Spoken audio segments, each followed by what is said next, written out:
Good evening, respected everyone and dear all honorable guests, including the chief guest, chairperson, additional chairperson, keynote speakers, entire team of Inspira Research Association and team of School of Commerce and Business Studies, Jivaji University, Gwalior, and majority of learned participants from all over the country and abroad who have joined the program.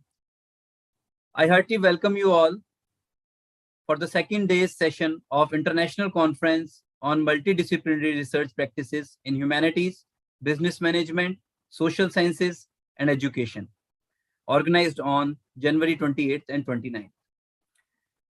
As you all know, we have all enriched on inaugural day of 11th Virtual International Multidisciplinary Conference and listened to Professor Bhagirath Singh ji, Professor K.S. Thakur, Professor S.S. Modi, Professor Rana Singh, Professor Anil Mehta, Mr. Von Eric Tendok, Professor Anil Kumar, and Dr. Meenu Maheshwari, and number of participants from all over the country and abroad. On behalf of Inspira Research Association and School of Commerce and Business Studies, Jivaji University, Gwalior, I heartily welcome our today's chairperson, Professor Dr. Arindam Gupta, additional chairpersons, Joanna Rosak,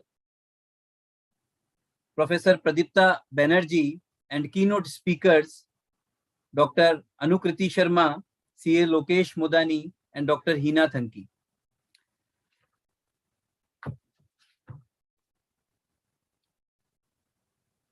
First of all, I welcome our today's chairperson of today's technical session, Professor Arindam Gupta, Professor, Department of Commerce, Vidyasagar University, Midnapur, West Bengal. Dr. Arindam Gupta is a professor in the Department of Commerce at Vidyasagar University. He is in postgraduate teaching and research for about 27 years, including about 17 years as professor only.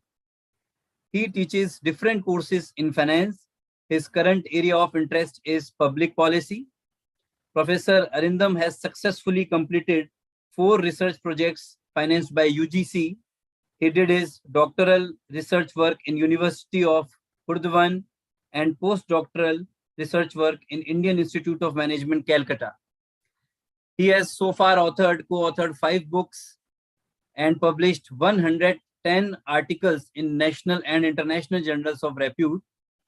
He also writes columns in leading newspapers, economic dailies, and magazines like Indian Express, Business Standard, Hindu Business Line, Telegraph, Frontline, Outlook Money, etc. Among his professional attainments, Professor Arindam Gupta is a fellow of the Institute of Cost Accountant of India and the National Treasurer of Indian Accounting Association. He is also an empaneled assessor with NAC Bengaluru. It is our pleasure to invite and welcome Professor Arindam Gupta for delivering chairperson's address. Welcome, Professor Arindam Gupta, sir. Welcome, sir. Professor Arindam Gupta.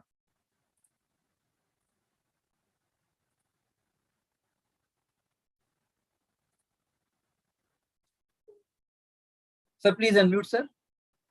You are the co-host, sir. You can unmute. You are the co-host, sir. You can unmute.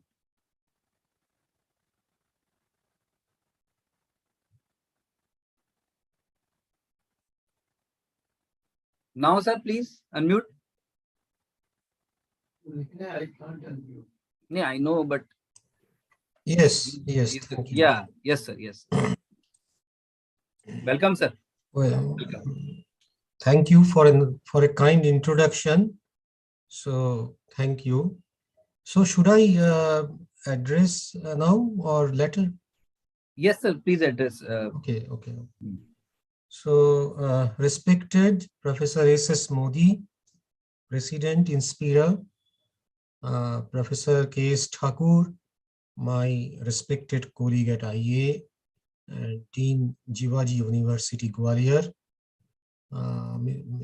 Professor, other professors who are here, Professor Mehta in particular, my co-chairman of this session, Professor Pradipta Banerjee, my fellow colleague at Indian Accounting Association, Mr. Ravikant Madi, and others.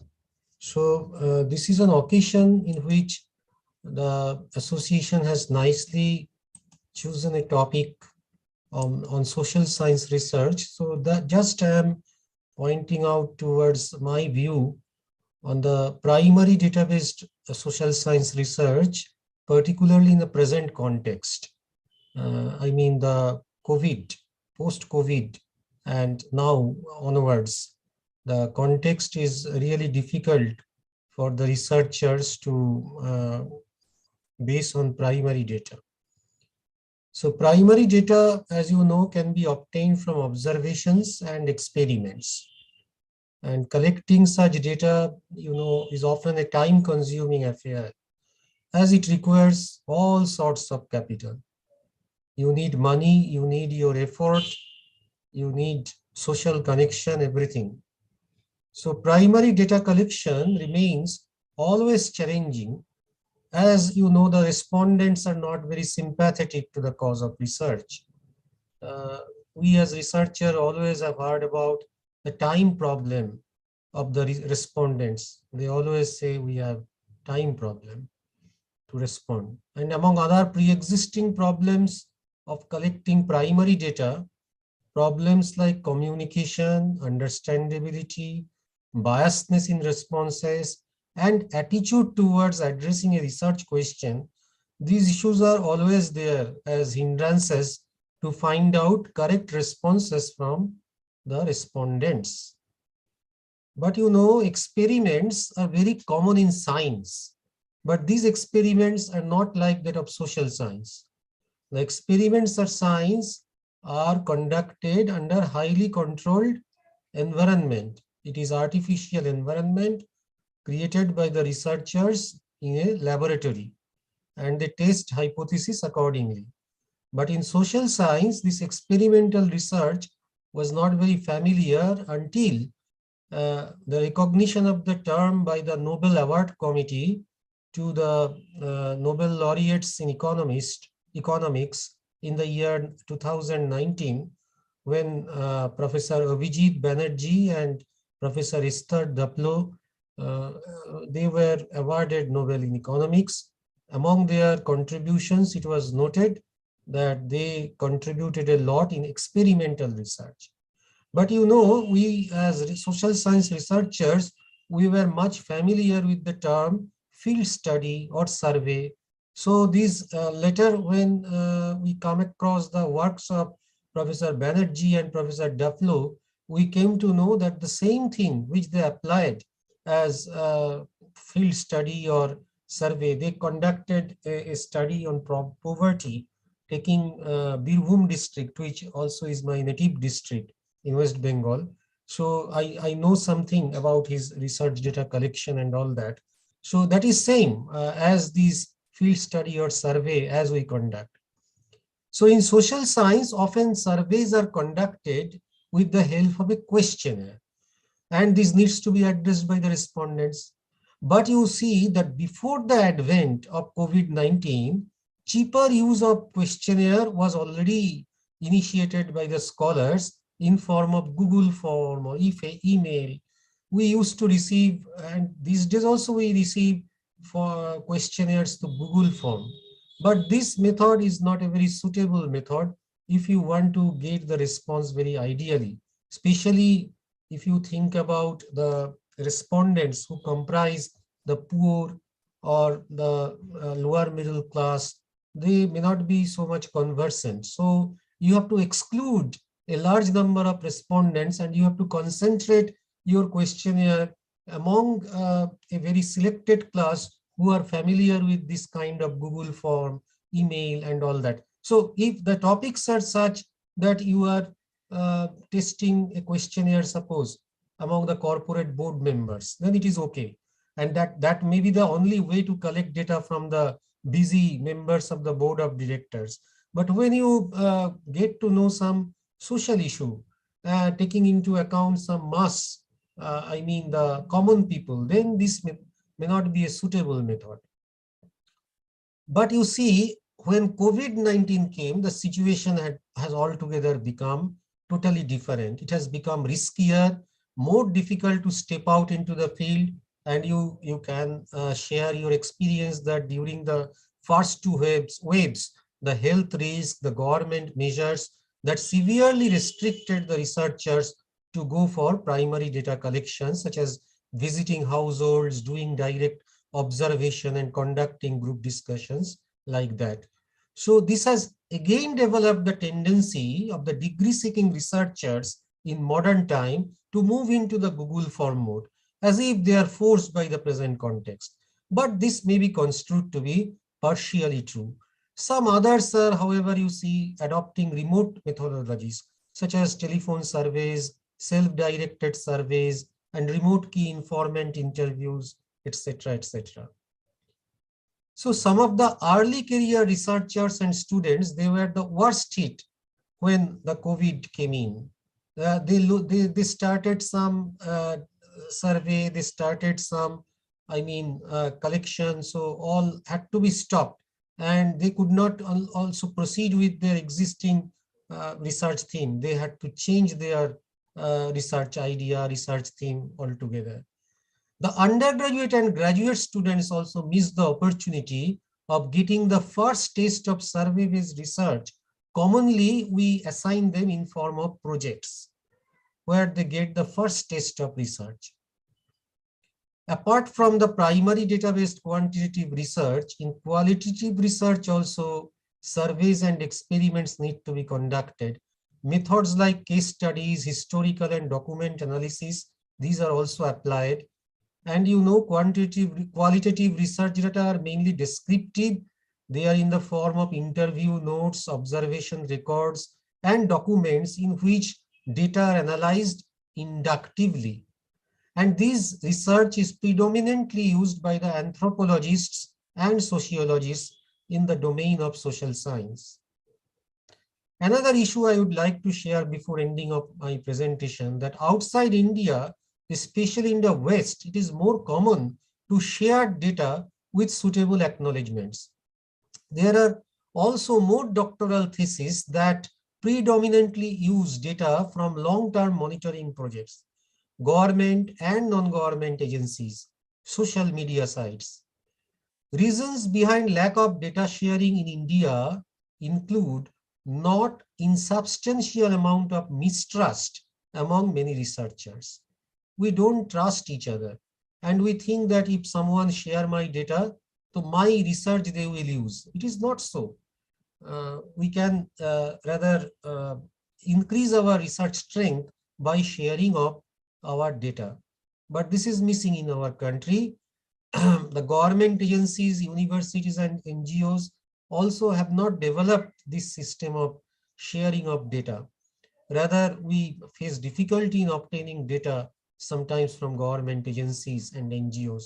And you know, these days some private agencies like CMI, which is Mumbai based, which markets Pravess database, and there are other ACE Equity and other capital market, similar private bodies which sell data, but their databases are too costly to be used by common researchers. And they have also one argument in their favor, that until the market, our market of users increases, many subscribers we get, we cannot lower the cost of this data. So now to sum up, we do not find any relevant policy plus institutional arrangements to facilitate data sharing like that of the West in our country. However, all these we are talking about quality secondary data only, which can be close substitutes of some primary database research work, particularly and in the present context. And just to end now, you see, it is likely that this pandemic will continue for some more time. Another new variant is in today's news, which will be more deadly. But now we don't know now what will happen in research. One tendency we are observing that pandemic is forcing reallocation of research grants more towards the projects which are attempting to explore effects of pandemic or adopting suitable strategies to pandemic. But this is one-sided research. There are so many other issues in social science, which are getting neglected in research because the journals will publish pandemic-related articles, the grants will be sanctioned on the basis of pandemic-related articles. So this is how pandemic has not only affected our daily life, our social life, but also research to a great extent. And that's all from here as of now. Thank you for a patient hearing. Thank you so much, sir. Thank you. Thank you.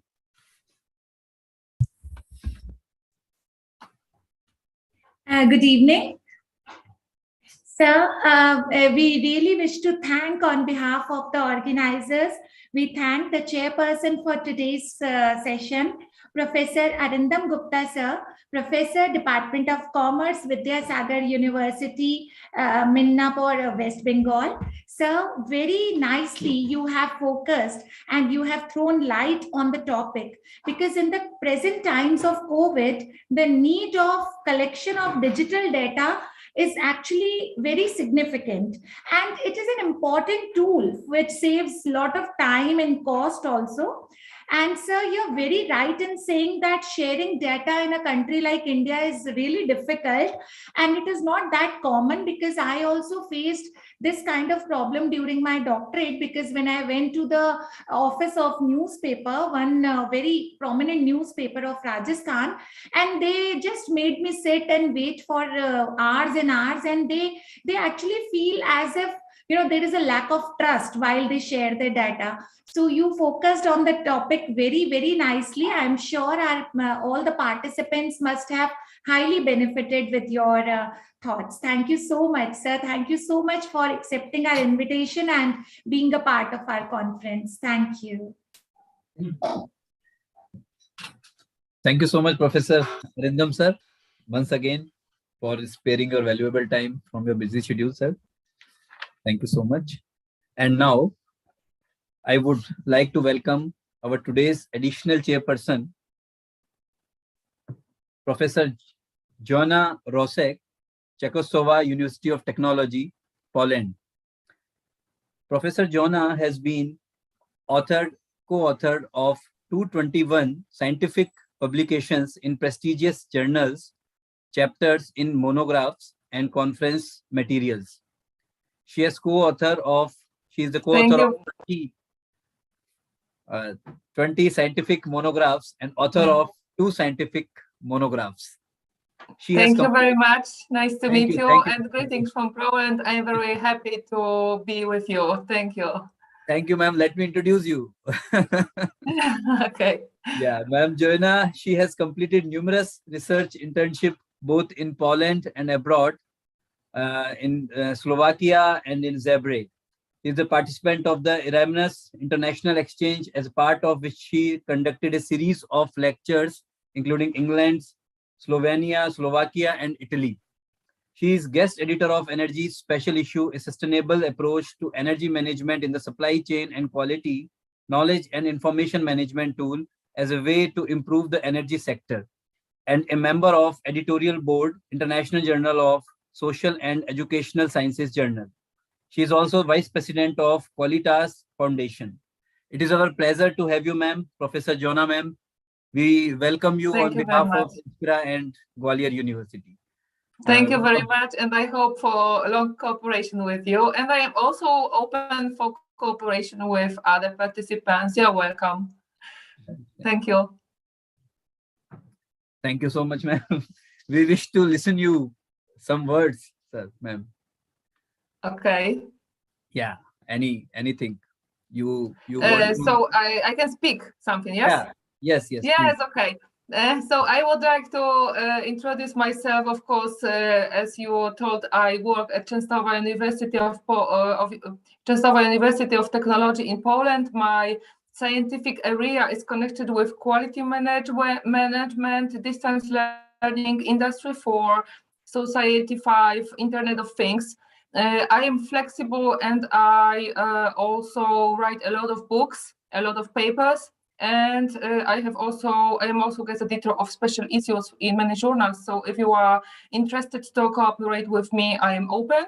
And I hope that today it will be nice discussion because the topic of the conference is multidisciplinary. So I know that I find something very interesting here today. Thank you. Thank you so very much once again. Thank you so much, ma'am. Thank you so much. Thank you. Aarti ma'am, please unmute. Ma'am, on the behalf of organizers of this international conference, I really wish to thank Professor Jona Razak from Poland. Ma'am has been an author of so many books, and definitely someday we'll definitely get an opportunity to read what ma'am writes about. Thank you so much, ma'am, for being a part of this conference. Thank you too. Thank you very much. Thank you, ma'am, Jona ma'am, for sparing your valuable time, ma'am. Thank you so much. And now I would like to welcome our additional chairperson, Professor Pradipta Banerjee. Professor Pradipta Banerjee has teaching and research experience of 18 years. His research areas are financial institutions and markets, corporate finance, corporate social responsibility, sustainable development. He has published 67 articles and research papers in international and national journals and edited books. He has presented 74 research papers, and he has chaired 37 sessions in national and international level seminars and conferences. He is also chairman, Board of Research Studies in Commerce and Management in his own institution. We welcome you, sir. We welcome you, Banerjee, sir. Thank you, Dr. Modiji. Thank you, sir. Thank you. Thank you for coming. Introduction with the valued guests. I think I am audible to all of you. Yes, sir. Yeah. Okay. For introducing me with the valued guests and learned participants, and also with the paper presenters of this technical session of this international conference, which has jointly been organized by the prestigious Inspira Research Association and Jiwaji University, Gwalior.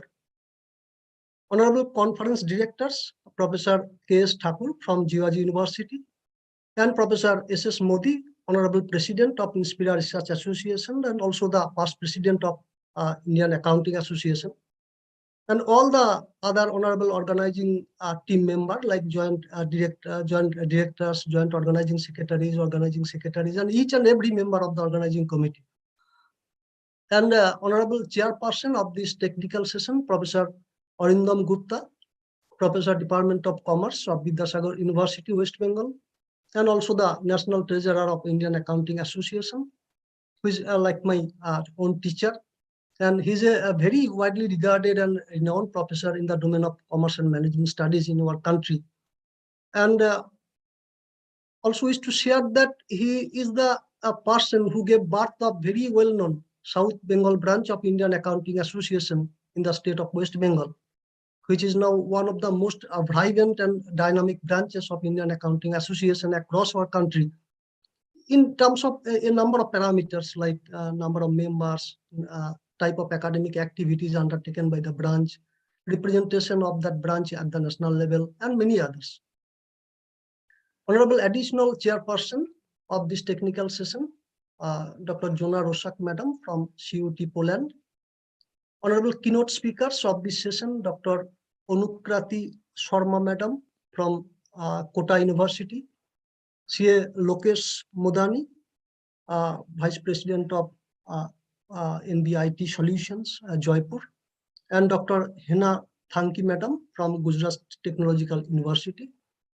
And all other dignitaries present here in this session, like Dr. Robikant Modiji, Aarti Madam, Anju Bhadoria Madam, Anil Mehta, Professor Anil Mehta from Bonasthali University, and all the esteemed academicians and guests who have graced the occasion yesterday, and valued paper presenters, the most important stakeholder of any technical session of this type of academic event, and all other esteemed participants who are in this session over virtual mode.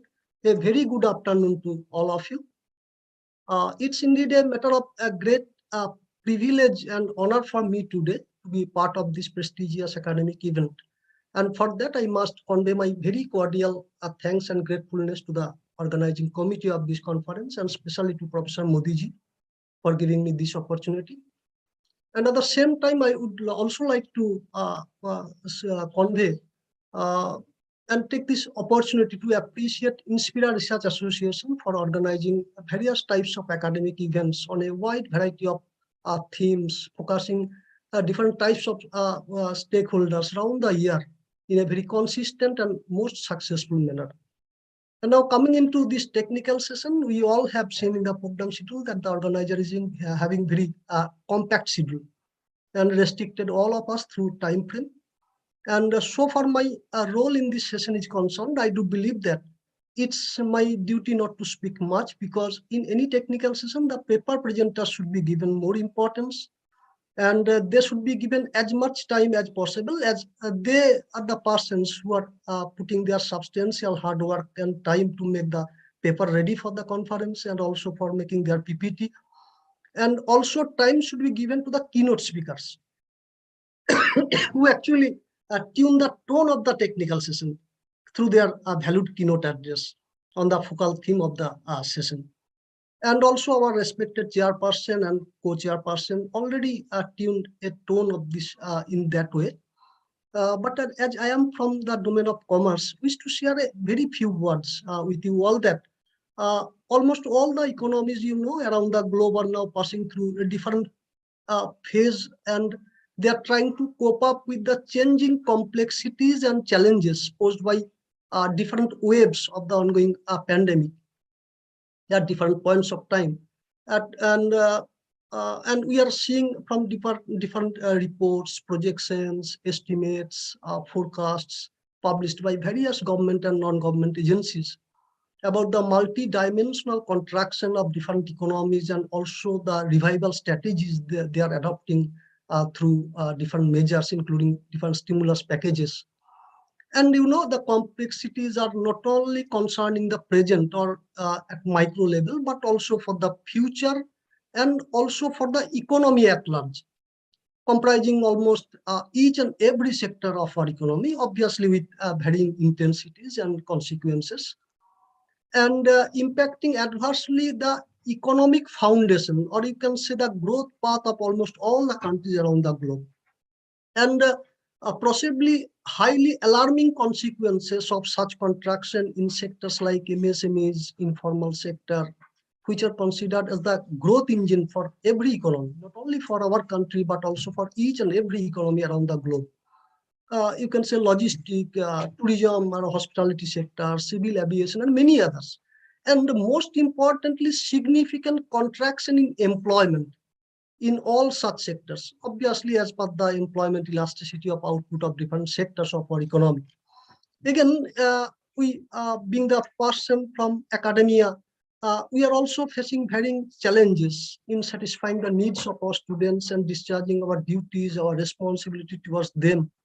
And we all are trying for coping up with the changing situations and needs for our stakeholders.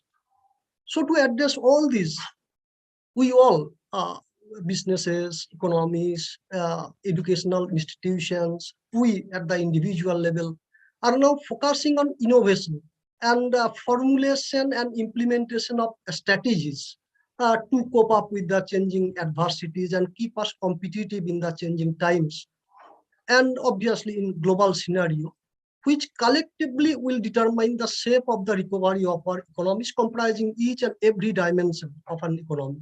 That is whether that will be V-shape. We are talking about different types of shapes on our recovery: V-shaped, U-shaped, W-shaped, L-shaped, and many other shapes are proposing. And I do believe that this type of academic discussion will provide valuable impetus to develop a more better understanding on the different issues pertaining to the present state of our time, both from micro as well as at macro perspectives, and also from a perspective of all of us.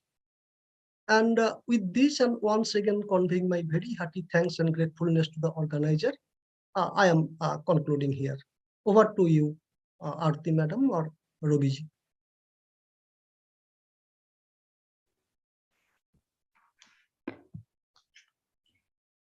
Thank you so much. I wish to extend my heartfelt gratitude and thanks towards our additional chairperson, Professor Pradipta Banerjee, sir. Sir, you're very right.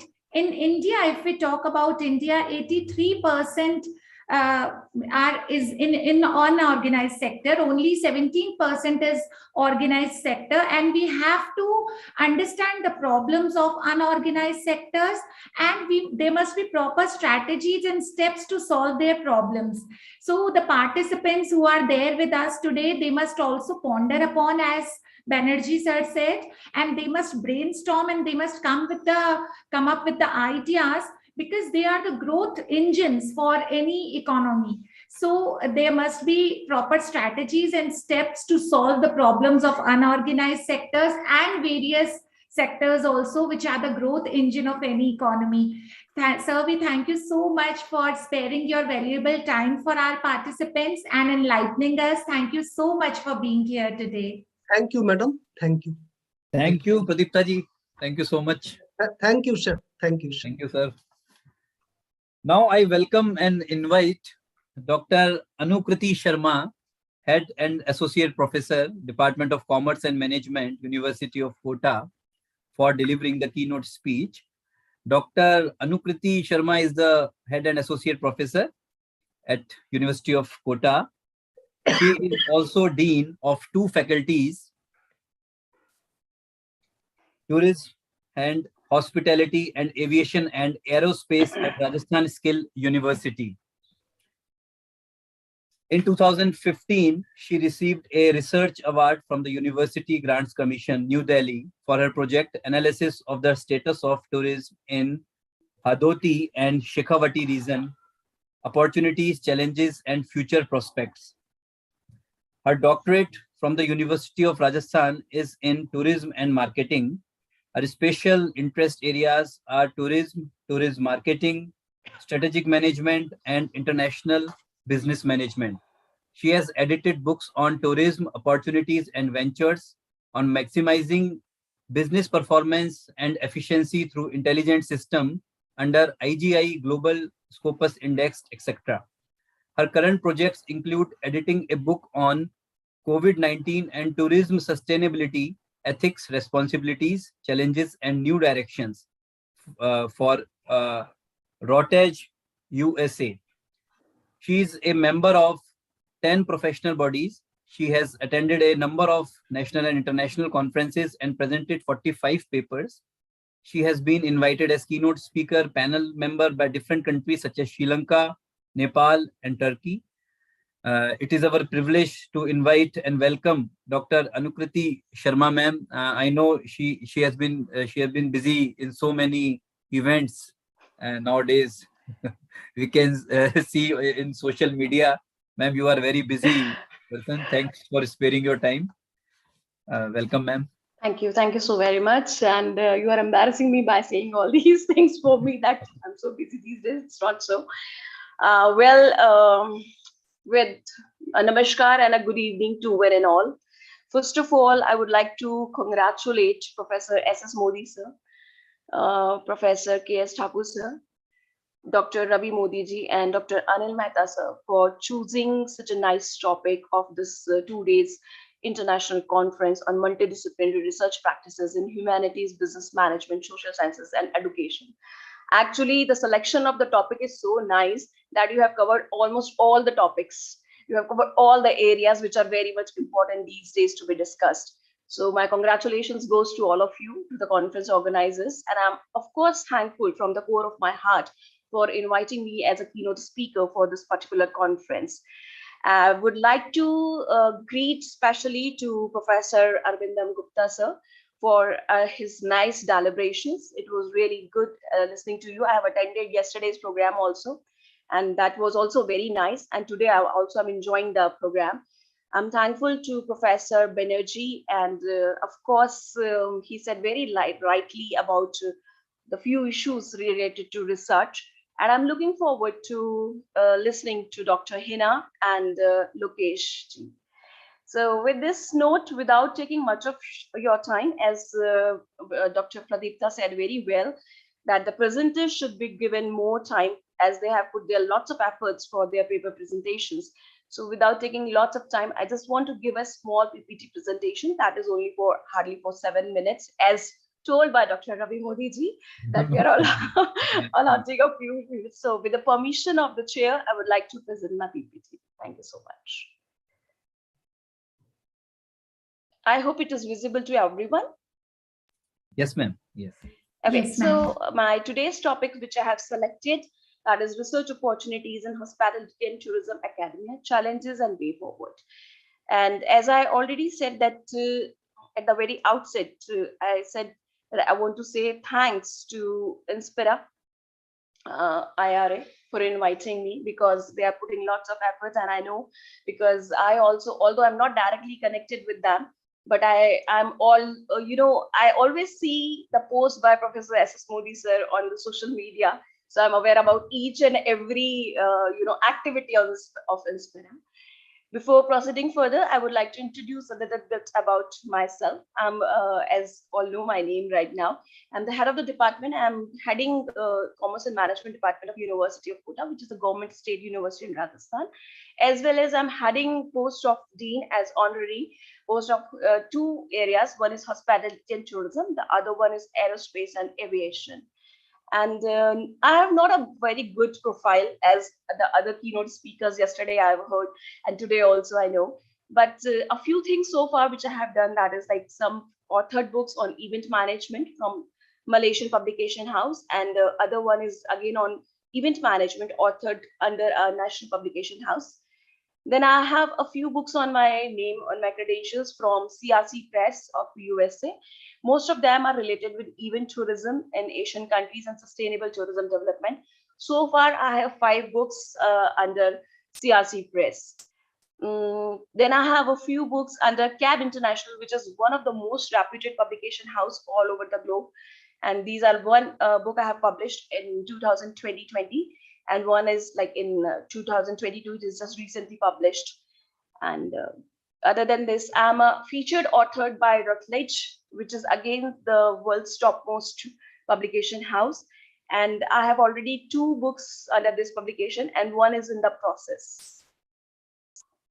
And then I have a few books under Emerald, and I have 2 books under Emerald, 2 handbooks, actually not books, 2 handbooks I have already published under Emerald. One is on ICT in tourism and hospitality, and other was in destination recovery in tourism and hospitality.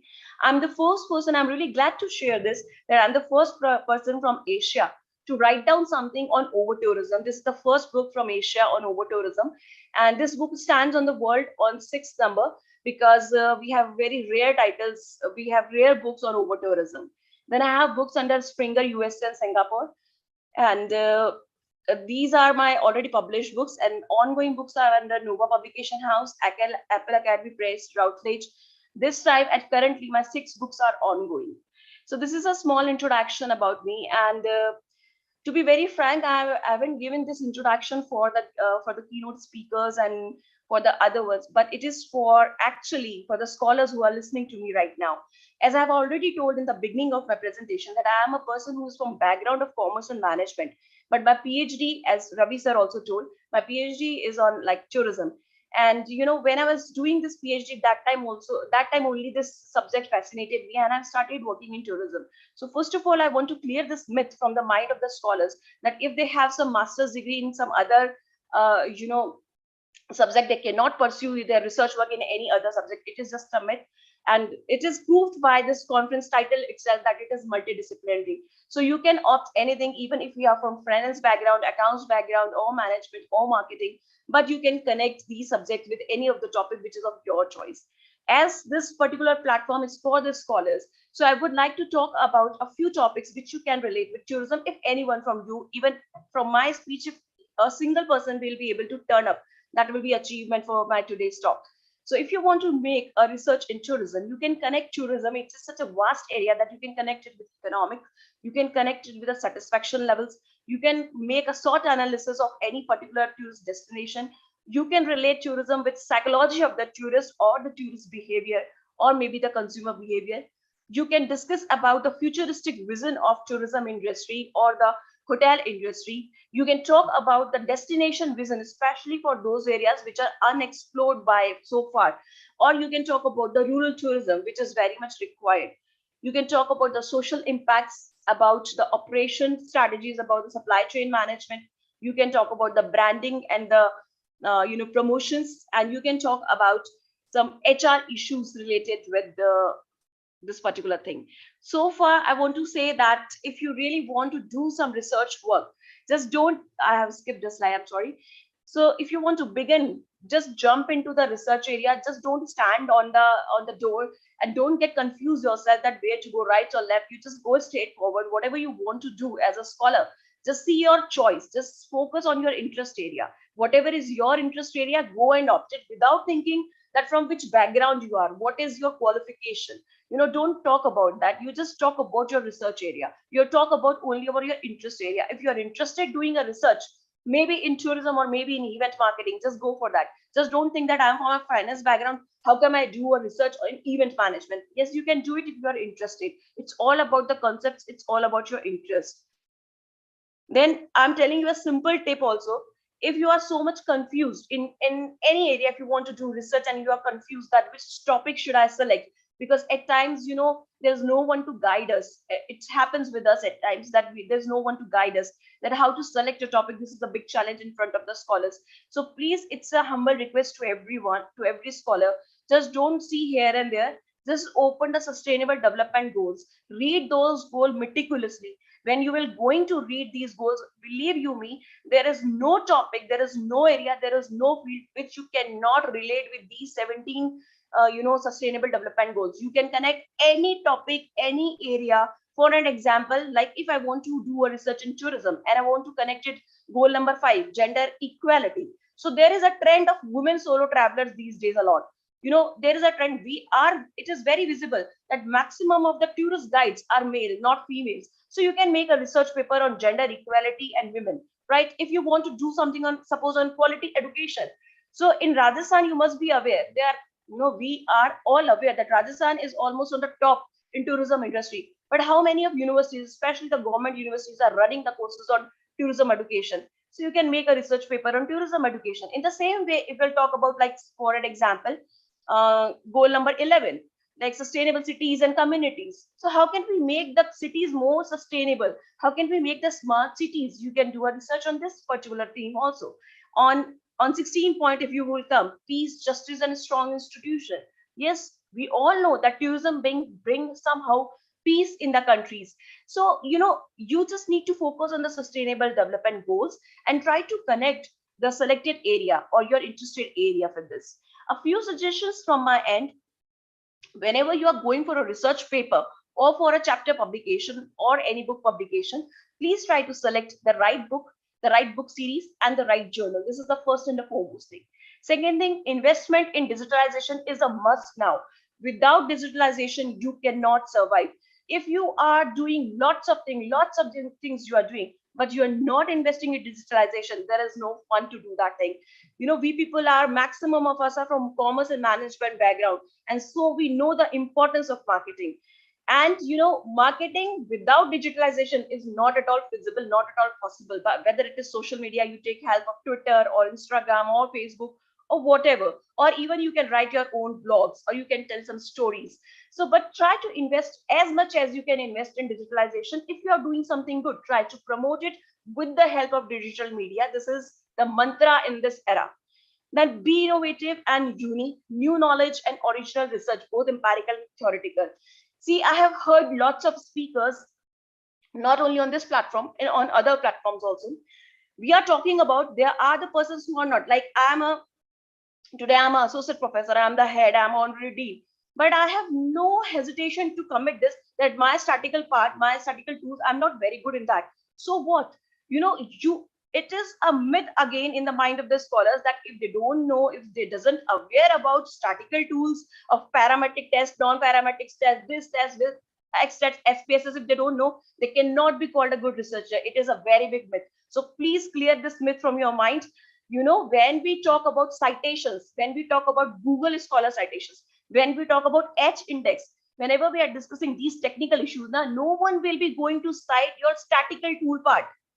They will going to cite the conceptual part, whatever you have written in your own language, the new concept which you have given in your paper, the new concept which you have given in your chapters, that is cited by the authors, not the data, because secondary data they can get from the websites, from the books, from the journals. The things which are available with you, they are available with the other scholars also. So they can cite it from that place only. They need not to cite your paper for that purpose. Other than this, the statistical tools, whatever is your findings, the data interpretation part, if I'm talking about here, they are not going to copy because they cannot copy because of plagiarism issues. There's plagiarism issues. So they can't copy that.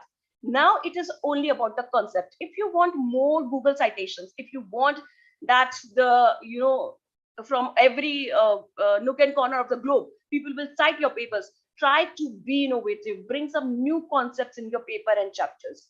Then constant communication, it is again a very must. Like Professor S.S. Modi sir, in this age, he is so I have no words to explain. He's so active, I have to say. Even Professor Anil Mehta sir, you can ask them practically. They are in touch with everyone. They have constant communication. Whatever is the media, doesn't matter, but they are communicating constantly about whatever they are doing in this age also. So we are the youngsters, so we have to be in constant communication. Just post on regular update whatever you are doing, because that makes the world know that where you are standing and where you can go, what are your qualities, and how they can join you in any research area. Create your own network. This is again a fundamental. If you are not able to create network, you are the biggest failure in this world. Whether you are in academics or in any service industry, you cannot survive in this world without the networking. It is all about networking. If you have a good network, if you have a good team member, definitely you will be able to known as a researcher, and people will try to connect with you. So networking is a must. And then please try to take the broad topic of your research. Don't talk about the smaller topics. Try to broaden the topics, because we want that people should cite our things. So if you are taking a small case study or a small place, probably people will not cite from all over the globe. So try to take the broad topics. Selection of the right team member is very much important. If you're selecting a right team member to work with you, they will take you on heights, and vice versa. If the selection of a wrong member, in a team, so it will take you nowhere actually. And then never select a favorable reviewer. This is I have given, but it is not for the scholars. So I'm skipping this point. Improve and modify your proposal and the suggestions. It is very much important. At times, what is happening, whenever reviewers give you the comments, you take it otherwise. That why they are, giving us the negative comments. But believe me, if you will focus on the reviewers' comments, it will make your research more beautiful. It will come out more wonderfully, although it will be time taking, but it will be wonderful if you will work upon the comments given by the reviewers. Please try to understand that if you are bringing some innovation and the newness and the uniqueness in your research work, then only you will be able to stand in this world. Otherwise, there is no sense to do the repetitive work. And I myself is an example in front of you.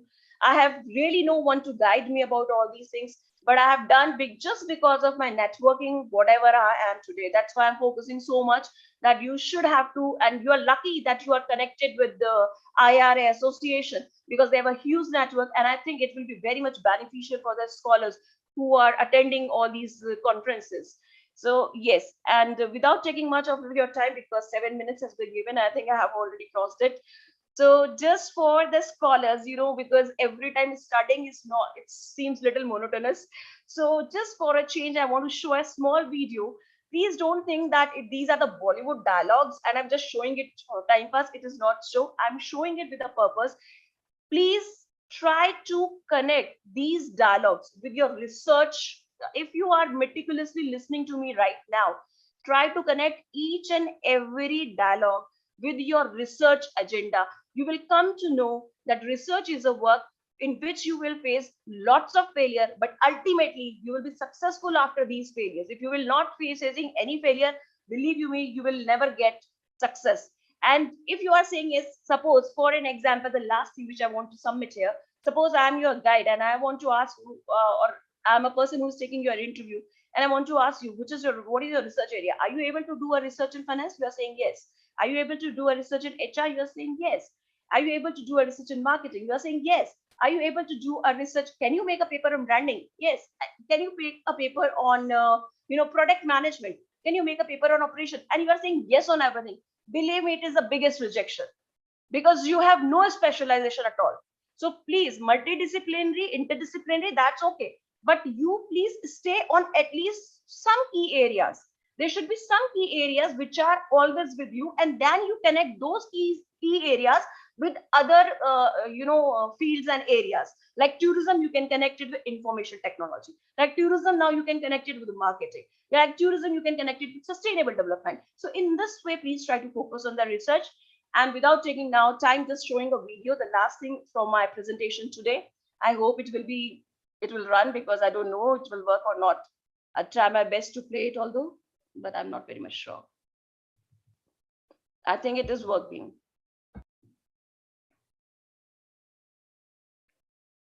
Is it audible? No, no, ma'am. It's not audible. Yeah, but Now we can it's audible. Yes, now it's audible. Thank you.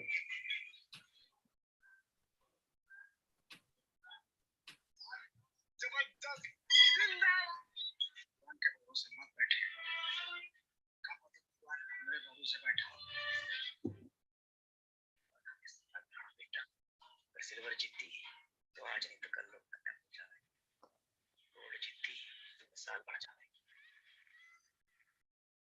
और मिसालें दी जाती है बेटा, भूली नहीं जाती।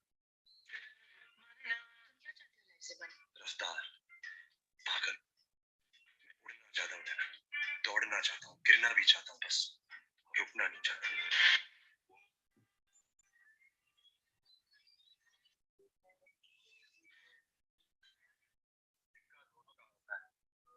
का भी और टेल्स का, पर वक्त सिर्फ उसका आता है जो पलट कर ऊपर आता है।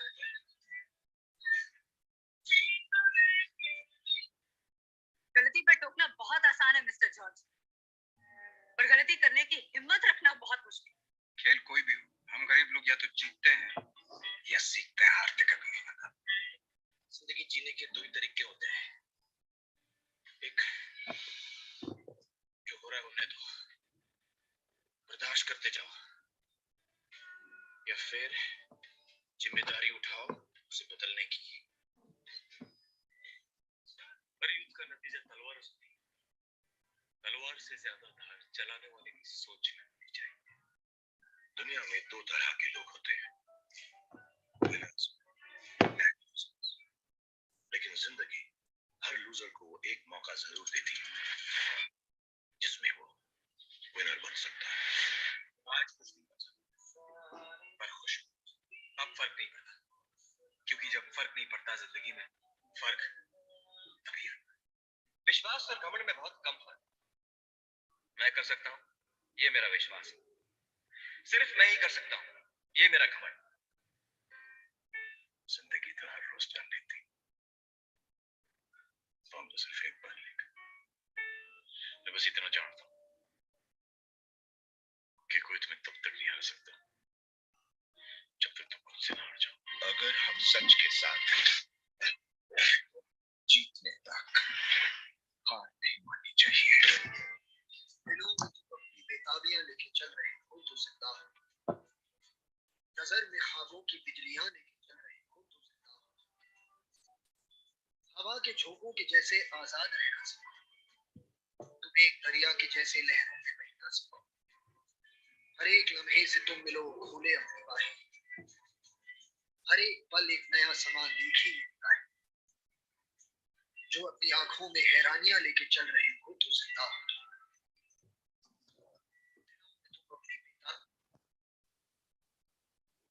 So this is all about my presentation today. I hope from this video, a few students must have feel, motivated that facing a failure is not a stop. If you are a true researcher, you have to come up again and again, whether they are rejections, or even revisions. Just be positive.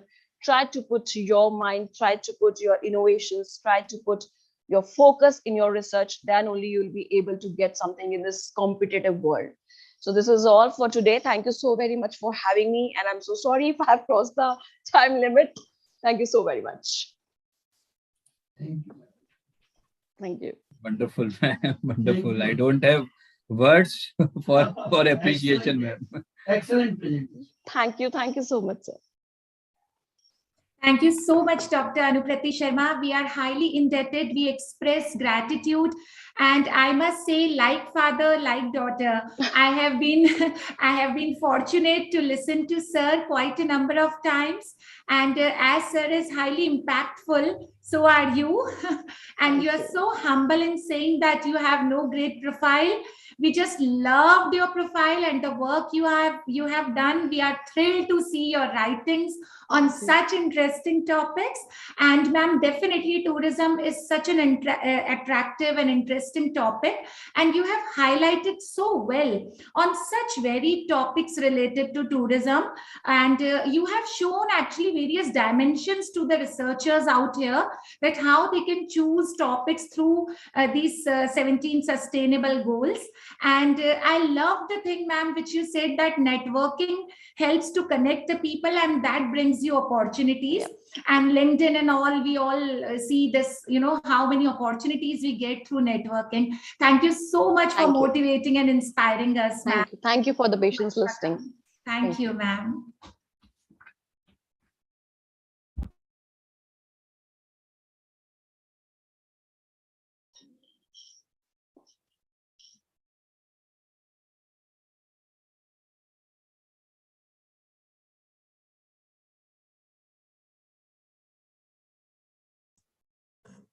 Ravi ji आप mute हैं। Ravi sir आवाज नहीं आई, sorry. Thank you so much, Dr. Anuprati ma'am. Once again, it was really a nice presentation, ma'am. Thank you so much. Thanks for a lot. sparing your valuable time, ma'am. Thank you so much. My pleasure. And now I welcome our other learned keynote speaker, CA Lokesh Modani, Vice President, NAV Back Office IT Solutions Private Limited, Jaipur, Rajasthan. CA Mr. Lokesh Modani is a dynamic professional financial market knowledge provider working in the most blooming industry of portfolio valuation, auditing stocks, private equity funds, cryptocurrency funds, commodity investments, and hedge funds management for more than 15 years. He is working with the organization headquartered at Chicago, USA, with offices across the globe, and is among top 5 companies in the world providing fund administration services. He leads the team to deal with the global clients, including renowned corporate houses and celebrities. He is responsible for client communication and custom reporting on the given timelines as per the financial management requirements. CA Lokesh Modani has completed his master's in accountancy and business statistics from the University of Rajasthan and qualified chartered accountancy before serving as a fund administrator. Sir, it's our pleasure to have you in this event. Thank you so much for sparing your time, sir. We welcome you. Now I welcome and invite CA Lokesh Modani, sir. Welcome, sir. Please unmute. Yeah, thank you. Thank you for the warm welcome. And I would like to thank to the Icmrp for the inviting me here, and all the directors and the management committees members to inviting me. I'm not a key person. I'm not a knowledgeable person like all the members are there. They are the doctor, they are the PhD holders, and I'm not much aware about that. And I'm just sharing my view, my thoughts, what I have learned in the last 15 to 17 years in the market, in the hedge fund industries. And a special thanks to the Aarti Chopra ma'am, Dr. Aarti Chopra, who for nomination of me. So let me start with my share. Let me share with the screen.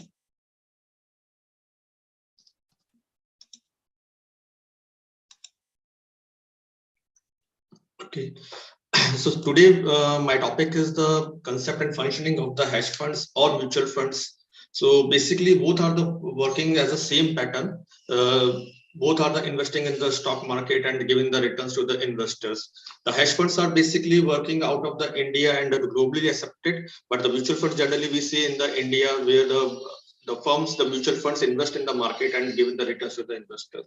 First of all, here I want to cover that why we require the mutual funds and what scope we see in the futures in the mutual funds. Definitely, it is not much familiar with everyone, but I just want to share my thoughts here.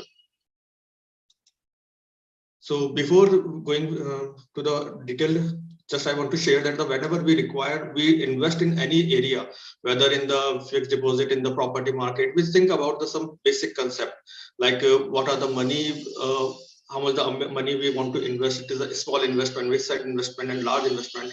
Whether it is an investment for the time period, like a long-term and a short-term, and we should have basic knowledge about that product. And when we try to invest in any area, we should see that how the liquidity is there, whether it is illiquid securities or it is easy to convert in the future into the cash if we want to convert those assets or any investment in the cash in the future. And apart from that, how much the risk is associated with that investment. So if we talk about the investment, then these are some basic investment ideas we have, like fixed deposit, recurrent deposit, PPF, government schemes, LIC, fixed income products, etc., gold and silvers, property, stock market. So when we think about if I have the 10,000 rupees or having the 10 lakh, then accordingly I will decide where I need to invest, or I should invest in the gold and silver or in the fixed income products or in the property. But that's also done by my term, like whether I want to invest for the short term or for the long term. So basically, these are the fixed incomes and the others ideas are there. These are the old methodology where we are investing. But now recently we see that the higher the investment coming in the stock market. In the stock market, you can invest directly or indirectly. Through the directly, you can purchase any securities in the stock market, in the India Stock Exchange, either in NSE or BSE, Bombay Stock Exchange, National Stock Exchange, and indirect you can invest in the stock market through the mutual funds or the portfolio manager. So when we talk about the stock market, that is the highly risky area, because whenever we heard with someone that I want to invest in the stock market, but I don't have the liquidity and I don't want to lose the money, then it is definitely create some pain or some doubt at an investor level. So what are the basic requirement if someone want to invest in the stock market? Suppose I'm investing in the stock market. First of all, I need to decide which security should I buy, whether I should go for the large cap, mid cap, small cap and penny stock, or should we go for the particular sector like auto industry, banking industry, FMCG, IT sector, infrastructure, etc. Let's suppose an individual have the 10,000 rupees and he want to invest in the stock market. So first of all, he should decide whether he want to purchase the Maruti shares, he want to purchase the TCS shares, or any other company shares like SBI, SDFC, and ICICI. There are so many options. There are thousands of securities in the stock market. So first of all, that need to decide how should invest and where should invest. When should enter? But another thing is that when we should enter. If we see that this is the right time to buy, it is the right time to exit. If I have a purchase of 10,000 shares of the XYZ company, should I keep the holding if I getting the 10% or 20% return, or should I exit from that, or I should invest in another security? If I talk about that it is down for the 10-20%, should I average, or should I change my strategies to invest in another company? If I talk about the individual and an investor, we generally don't think that what are the factors which impact in the stock market, like budget. Whenever there is budget, then accordingly market get factorized. If there is an election, economical changes, world changes, the market get factorized, and accordingly the share price get factored. But when an investor, I didn't recognize these things, and I just see that my share get down, my share get up. So first of all, we need to decide whether we are in the capacity to taking the risk or not. If we are able to take the risk and we are able to, if our plan is the long term, then should we go to the stock market. Otherwise, we should go to the indirectly market in the stock market, which is the mutual fund. So basically, what the mutual funds is doing, they are the multiple investors who approach to the any fund manager, which we call the hedge fund manager or the mutual fund manager. The mutual fund manager collect the money from all the investor and accordingly invest in the various market. It may be the equity market, it may be the options, it may be the futures, or in the hedge funds we see that there are a lot of other products apart from the typical the old products which I talk, equity, options, and futures. There are the various other products which I will show you later. So what did the fund manager do? Fund manager just collect the money and invest in the market, and whatever the return they earn, they accordingly pass to the investors. The fund managers generally charge. They are not giving this free capacity in the free. They are charging some fees on these work. They charge the management fees to manage their portfolio and to incentive fees. Whenever they earn any profit, they just charge the incentive fees and accordingly pass to the investor. For example, if an investor invests 1 lakh rupees in any hedge fund, in any mutual fund, the fund manager will invest that money in the various market, and accordingly they suppose they earn the 50,000 rupees for that investment in the maybe the 2 year, 3 year, 5 year. So what the fund manager do, they charge some management fees on the 1 lakh rupees and 50,000, whatever the amount is there, and whatever the profit they earn, 50,000, they charge the incentive fees, which we call the performance and the incentive. This may be around the 10%, 20% according to the fund documents. And after that, whatever the return is left, they pass that return to the investor. So investor get the net money what they have invested and how much the net worth they have currently. Okay, so basically this is the mutual funds. And sorry, the screen got out. 1 minute.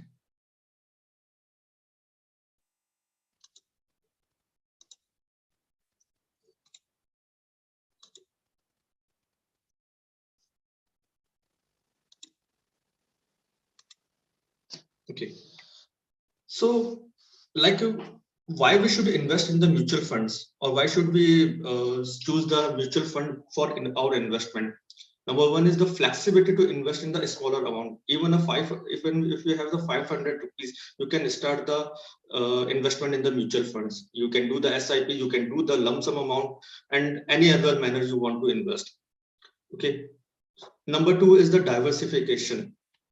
You can invest in any sector, any company shares. For example, there are the multiple mutual funds in the market which invest in the multiple securities. They diversify their portfolio according to the companies. Like they invest in the large cap, mid cap, small cap funds, and penny stock. If you have the risk taking capacity, you can invest. You can accordingly choose. Generally, the small cap funds are the lower in the market cap, and they accordingly the company thinks that the mutual funds thinks that they should get increased, and accordingly they invest in the small cap funds, mid cap, and large cap. You can easily bifurcate these securities in the tips. Like for example, if I talk about the banking sector, there are the multiple banks in the listed market. The ICICI, SDFC, and the Bank of Baroda, Punjab National Bank. There are the multiple banks listed in the stock market. So if you talk about the large cap, the SBI, SDFC, ICICI, the fall in the large cap. The small cap, BOB, and the Punjab National, other banks are falling in the small cap. Okay, so the penny stock, basically doesn't have the value, but there might be in the future value. Like in the recent cases, we heard that the Yes Bank shares, they get down from the 300 to 10 rupees, 5 rupees. Now they but still the investors and the fund manager think that this will be going up again. So these type of the shares, we can say the penny stock. Even someone don't want to invest in these type of the security, they want to choose in the particular sector. Like they choose the auto industry, they want to invest in the IT sector, they want to invest in the banking sector.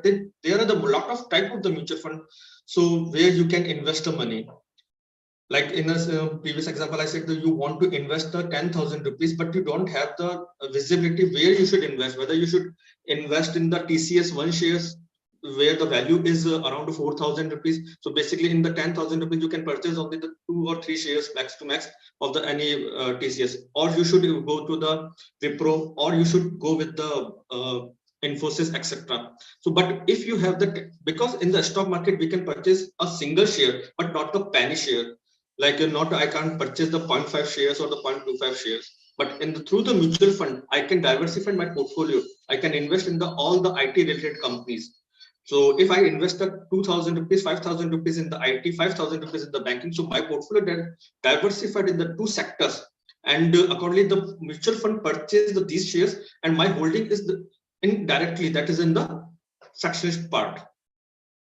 Okay, so these are the benefits of the to invest in the mutual fund rather than directly through stock market. Okay, now even we can start the SIP, we can invest in the lump sum amount, even we can invest in the one time. There are a lot of options available to invest in the mutual funds. Liquidity, very much liquidity in the mutual funds. We can invest in the today and we can redeem whenever we require. We can redeem, and in the 2 or 3 days you can get the money in your bank account. There are some risks associated with these, because the mutual fund generally invest for the long term plan. If I invest with it, then my long term plan should be the 25, 20 years, 15 years, 10 years, this type. If I invest for the 1 year, then I should not select for the mutual funds for the short term period. Even the government is promoting to invest in the mutual fund. They are giving the tax exemption, tax savings in the different sections. You can invest in there are some mutual funds which we call the ELSS, equity link schemes, where you can invest the money and that amount invested is eligible for the deductions. In the same manner, there's another section which we call the national pension scheme, where you can invest the money in the pension funds. That also the liable for the deductions, and those pension funds also invest in the mutual funds. There's a ratio sum that they invest 60% or 70% in the equity part and the 30% or 40% in the bonds market. So the risk gets hedged, because some mutual funds invest 100% in the equities, and some mutual funds invest in the bifurcate, diversify their portfolio, some part of in the equity, some part of in the fixed income. So the return get average. So there are the less chance of the risk. Like I said, the government is giving the deductions. So there's a restriction that you can invest at least for the 3 years. So lowest lock-in period, even if you compare for the property, if you invested in any property, then there is a lock-in period, because you didn't get any valuation in the next 1 or 2 years. That definitely you will get the return in the property after the 10 years, after the 15 years.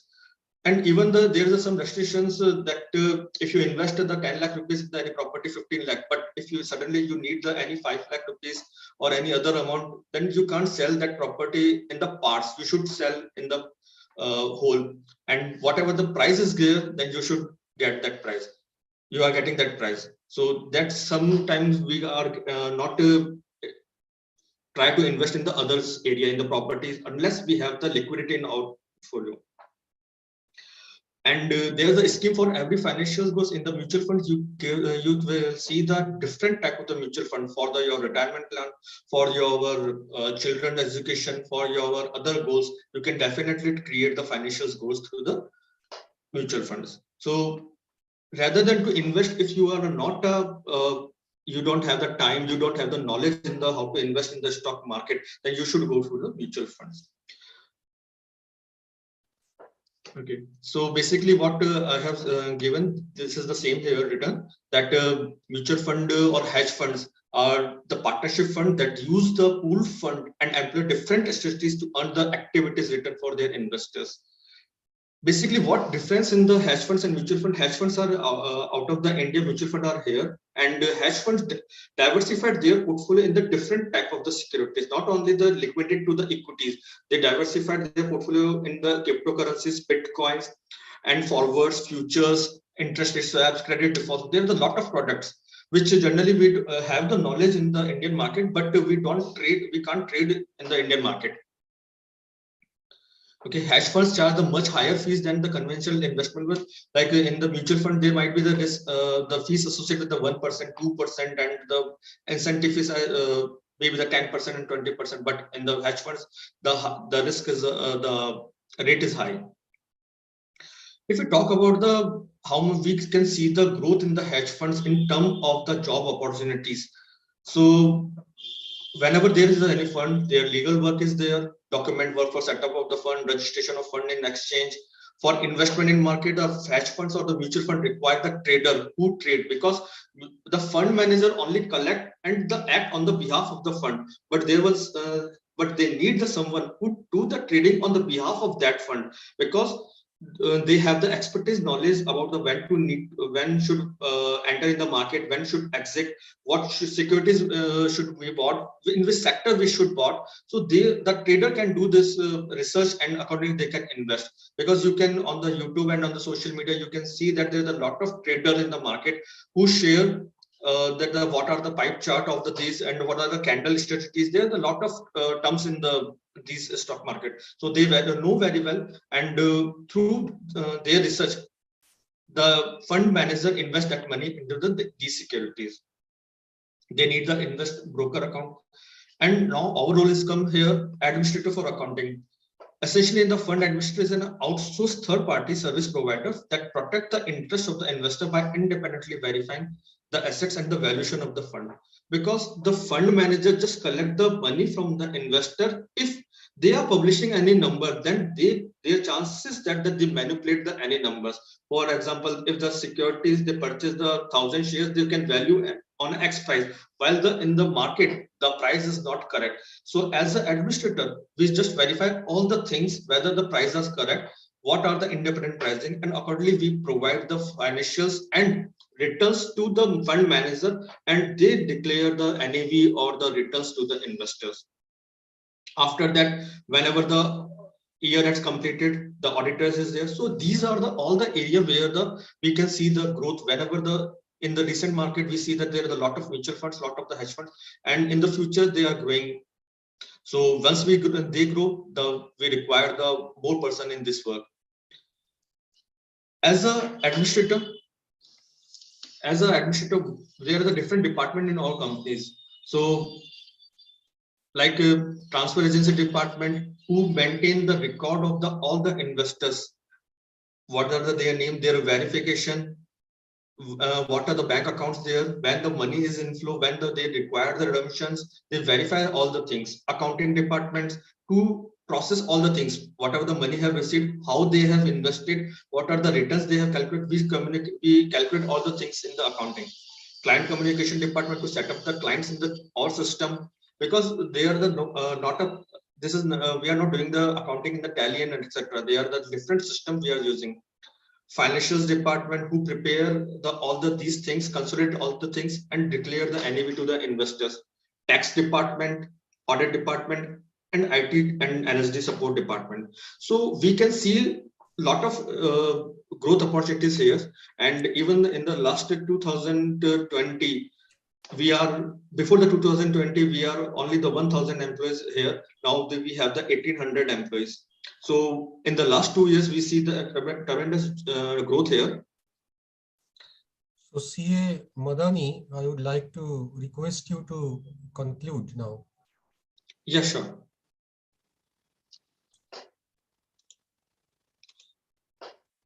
So these are just different type of the products where you can see that the hedge funds are investing in these type of the securities: cryptocurrency, Bitcoin, defaulted companies, non-regulated market, project financings. These are and the last, why we should invest, because if you see that the fixed deposit rates and the other bank interest rate are the very lower. So these are the lower than the 4 and 5%, and in the mutual fund we are supposing getting the 10 or 12% returns. There are the tax benefit in the ELS and SPS like of these schemes. And the last, just want to share that in the Indian currently we see that only 3.7% persons invest in the equities, compared to the 12% in the China and the US. So we see the growth here in Indian mutual funds. So this is from from my side. Thank you. And Thanks for your patience.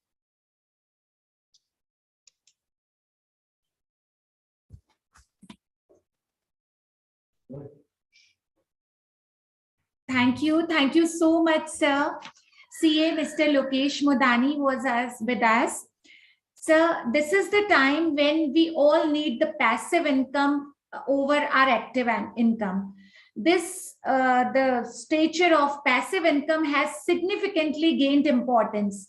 Analyzing the area of investment is not easy because a person must identify the investment goals, whether it is retirement benefit or capital gain or current income.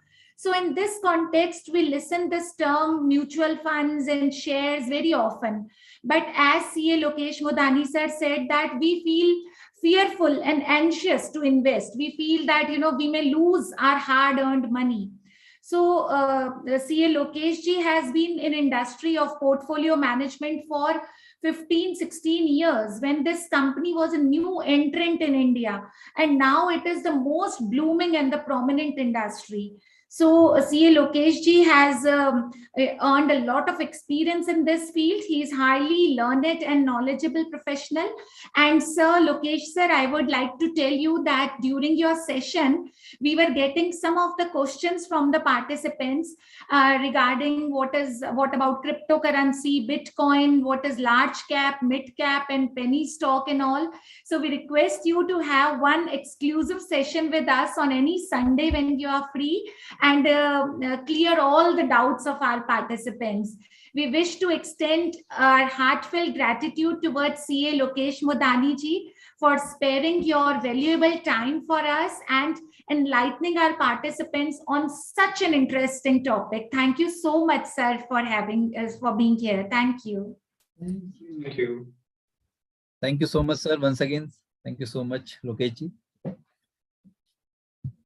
And now I welcome another keynote speaker, Dr. Hina Thanki. Dr. Hina Thanki is an award-winning academician, researcher, trainer, and consultant. She is associated as a project director at IIVP, London, United Kingdom. She is working as a faculty member at SJPI NICM Institute at Gujarat Technological University. Dr. Hina has published many research papers in ABDC, CABS, Scopus, and Web of Science listed journals. She is also a reviewer of many ABDC and Scopus and Web of Science journals. She is associated as an associate editor for NICM Bulletin, the journal catering to the niche of the cooperative segment. She is a senior fellow in financial management. Her interest areas of research are behavioral finance, financial risk tolerance, interdisciplinary finance. On behalf of Inspira and Gwalior University, we welcome you, Dr. Hina ma'am. It is our pleasure to have you, ma'am. Thank you, sir. Thank you, Ravi, sir. First of all, I'd like to express my gratitude towards the Inspira and School of Commerce and Business, Jivaji University, Gwalior, MP. It is nice to be here with all of you. And I can see there are 77 participants, including all of us joining over here. So I'm really excited to share what I have what little research I know and I have to offer in the field of social science and education. And I'm so excited with the day 2's topic, as it says that research in social science and education. So something, I tried to come with something different. I hope you will like it in the light of research in social science. So without wasting much of the time, let us start. And if I'm not wrong, I have 7 minutes to share with you. I'm just starting my stopwatch so I don't take extra time. Okay. Let me share my PPT. Is it visible to all of you? Yes, ma'am. Please make it a slideshow. Just doing that only. Yes. So today I'm going to talk on quirky ways in a social science research. So generally, when we talk of social science areas, what type of research comes in our mind? We study perception, we study attitude, we study emotions, we study feelings, So that is how a social, we don't study like what goes up, what goes down, how the machine is prepared, how the machine is functioning. That is all, in engineering, we are much focused on it. But when we try to study any of the social areas, we are trying to study the attitude of people, the perception of the people, the feeling of people, and the emotions of the people. And indeed, it is very difficult to measure them. It is very difficult, to debate on all this area. You can see from some of the pictures that it's difficult to say what is it actually. Somebody can see that there are two old people. Somebody can see that there are many people, and they are arranged in a way that it looks like there are two oldies. A common question of 6 and 9. Somebody can see there is 6 and somebody can say there is 9, How to differentiate between various feelings and emotions, that is what as a social science research is all about. And the methodologies which we currently use for studying all this, if I talk about qualitative methods, we talk about case study research, we talk about record keeping, we talk about processing the observations, we talk about ethnographic studies, we talk about focus groups, or we talk about one-to-one interview. But all this research, if you go into the detail of this, they have got the criticism that they are not 100% coming with the true answers. Somewhere they all are also failing, they also have their own limitations. If we talk on a quantitative area for social studies, we do survey-based research, we do correlation research, and we do experimental research. Okay, but somewhere, they have also their own weaknesses. That people fake the survey. If you find many a time, they'll not come with the real opinion. People try to be nice. People in a qualitative and quantitative, both the data, people, try to represent an image which is socially desirable, not the true one. So that is what is a major area which is coming out as a weakness of all this, be it a qualitative or be it a quantitative, be it a case study. When you are talking or when you are discussing with one-to-one participant, then also you are there. So they will be not portraying the true self. Then how to get into it? Okay. So if we talk about quirky, okay, so what do we mean by quirky? Okay, so quirky is an unusual, but in a attractive and interesting way, isn't it? If you can see the animals on the slide, they are all quirky, they are unusual, but they look smart and cute to me, at least to me, so that is why I have kept them there. So quirky means these are the unusual way of doing something, but in some interesting and attractive way, which help us to, get insight into the topic which we want to study in detail. So today I'm going to discuss some of the research methods which are really quirky, but they have got their way in social science research. So first is the art research. So where we want to deal with the hidden emotion and hidden feeling of the people, researchers are nowadays using art as a research, that the participants are given some theme. So for example, if I want to know the attitude about girl child, so the females are given the theme that you paint on a girl child. If somebody wants to know the hidden feeling about HIV, there are some sensitive areas where people don't talk openly, regarding the rape or etc. are the topics. So in that case, the topics are given and people are asked specifically, and this is helpful specifically with the children as well. They are asked, they're given some topic and portray their image into it. They're given some themes and asked to choose and design out of it. So indeed, art is nowadays used as a very effective way of research in some of the areas of social science research, where the audience is not able, or audience does not want to speak openly. So then it can be also portrayed in the work of art. Then the next is storytelling and narrative techniques. Sometimes one-to-one interview, we ask and they give a one-to-line answer, but instead of it, we give an open topic and ask them to speak whatever comes to their mind or tell a story about this, give an object and tell a story about it. So that is also is getting their way in the social science researches. The next is visual and verbal stimuli.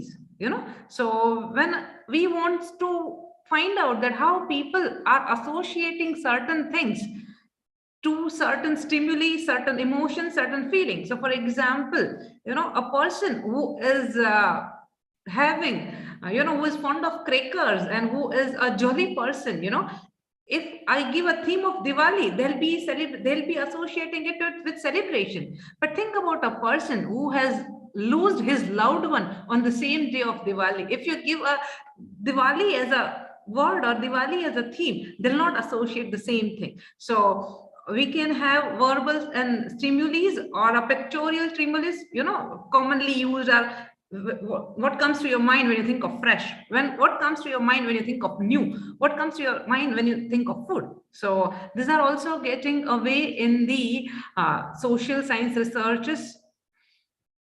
And next is diary. So diary is a person's emotion or feeling.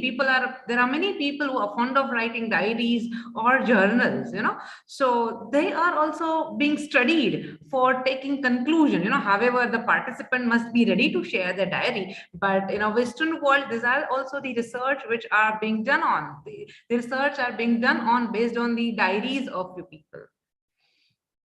And the next is mixed method research. If I say all the above method I discussed, they're really very quirky and they give you a one side, but they are getting the researchers are getting very good results when they are been combined with the traditional way of research plus this quirky method. So that is what I think. I'm done with my 7 minutes and I'm done with my content as well. So these are the quirky methods which I wanted to discuss with you, that which are paving the way of new social science research. And I would like to conclude on a note that if you are not willing to risk the unusual, you will have to settle for the ordinary. So this is all about from my side. I'm open for a question if you have any. Thank you so much. I enjoyed talking to you all. Thank you.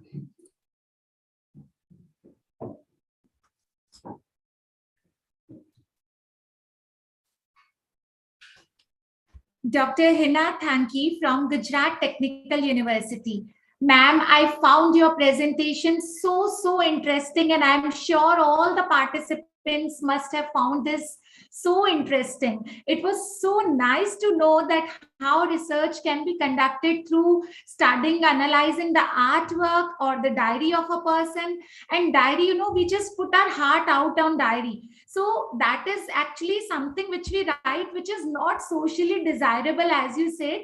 We write whatever actually we feel. So that is such a beautiful way for research. And as you said, it is a quirky way to research. Very nice, ma'am. And rightly said that it is all about perception. कहते हैं ना, कोई कहे सुंदर, कोई कहे असुंदर, अपना अपना चश्मा और अपना अपना number. So very rightly you said it, and you have thrown light on such a beautiful, interesting, innovative for commerce and management participants. Definitely it is a new topic. Thank you so much for enlightening us on this, ma'am, and thanks for sparing your valuable time for us. Thank you. Thank you all. Thank you, Dr. Hina. Thank you, ma'am. Thank you so much. And now we can start paper presentations with the permission of our chairperson, Professor Arindam Gupta, and additional chairpersons, Ms. Jonna and Professor Pradipta Banerjee. So should I, can we start, sir? Arindam? Yes, please. Okay. So Please go on telling the paper presenters what average time they should take in presenting. sir, 3 to 4 minutes, because today the list is very long. Okay. I So think I would advise them not to go for detailing their name, their institute, their title, because that will be presented by them. So just start with your paper and final findings. Thank you. Yes. Thank you. Please. This is the request to all the participants to please sum up their presentation in 3 to 4 minutes, because I think more than 70 presenters are there. So serial number 1, Father Baiju Thomas from Yes, sir. Yes. You can start.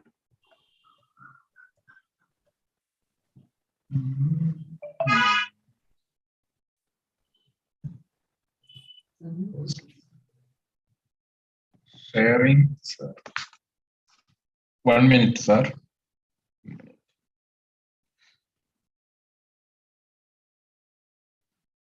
You can share. Okay.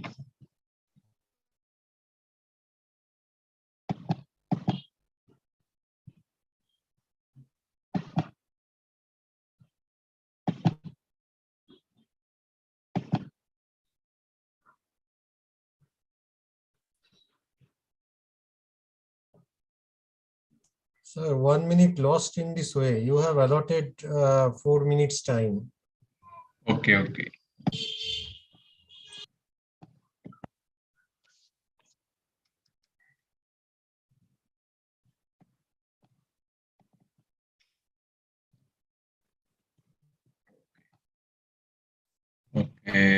My topic is fostering significant role of educators as changing agent in an inclusive classroom, promoting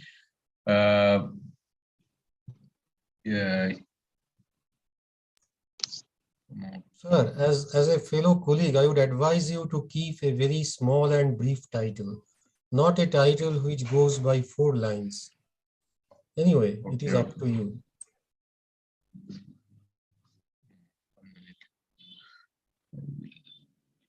Okay.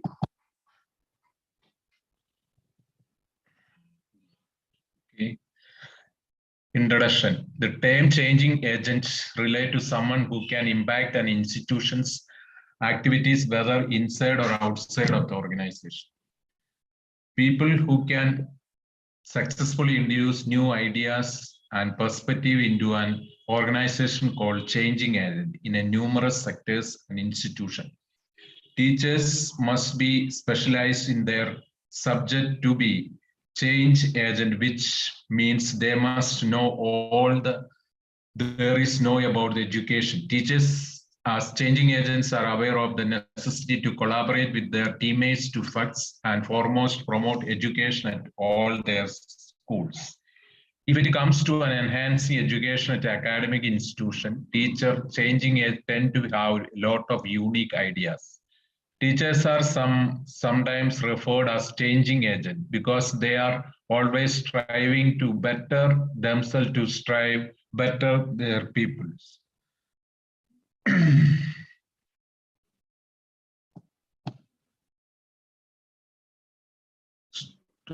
Students are initiated and of their ethical values, more striving and social emotional learning concept. Ethical or our ethical code describe the same ideas and collection. Ethos, which stem from the Greek and Roman term, ethos means mores. Frequently used to define a group's practice, principle, or defining characteristics. A variety of ethical values may be under the certain conditions. Ethics is a subject that may be debated, but it also necessary to response. Ethical values form the foundation of any long-term strategy. It will be more advantageous to people in a higher education. A student's behavior and choices may be influenced by ethical values that govern their behavior and judgment.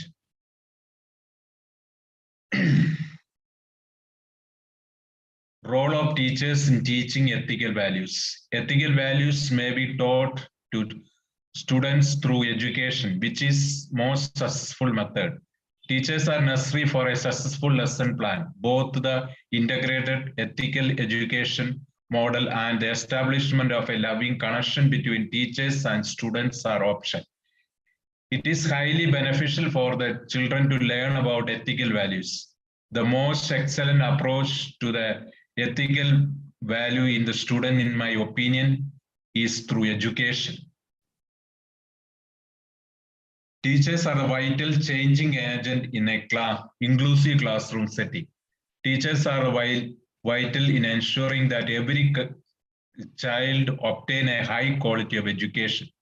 Teachers from across the world collaborate to ensure that every child has access to highly quality education. Many instructors try to best to meet the needs of their people, even though there are a few fundamental teaching and learning resources available. So what are your propositions?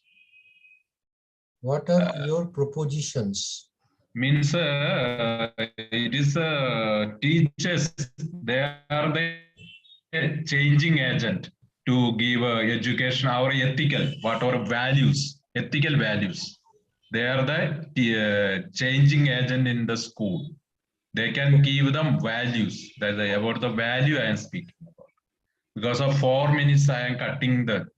Your focus area is school, right? School. Yes, school. Okay, okay.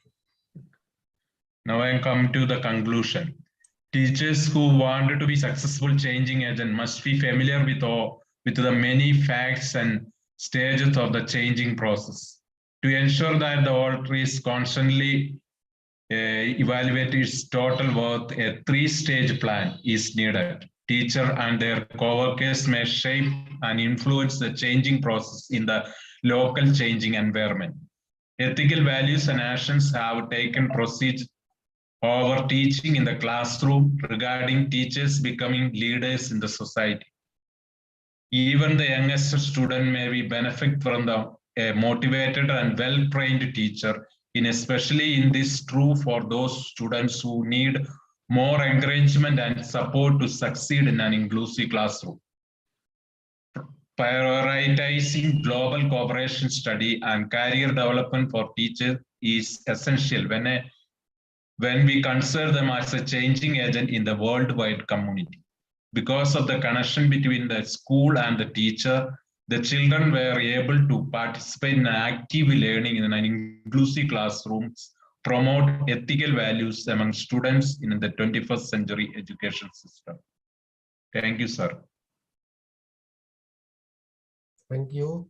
Please call upon the next one. You are muted. Yes, thank you so much. Serial number 3, Dr. Ritesh Amarsela from Gujarat. Yes, Ritesh ji, please unmute.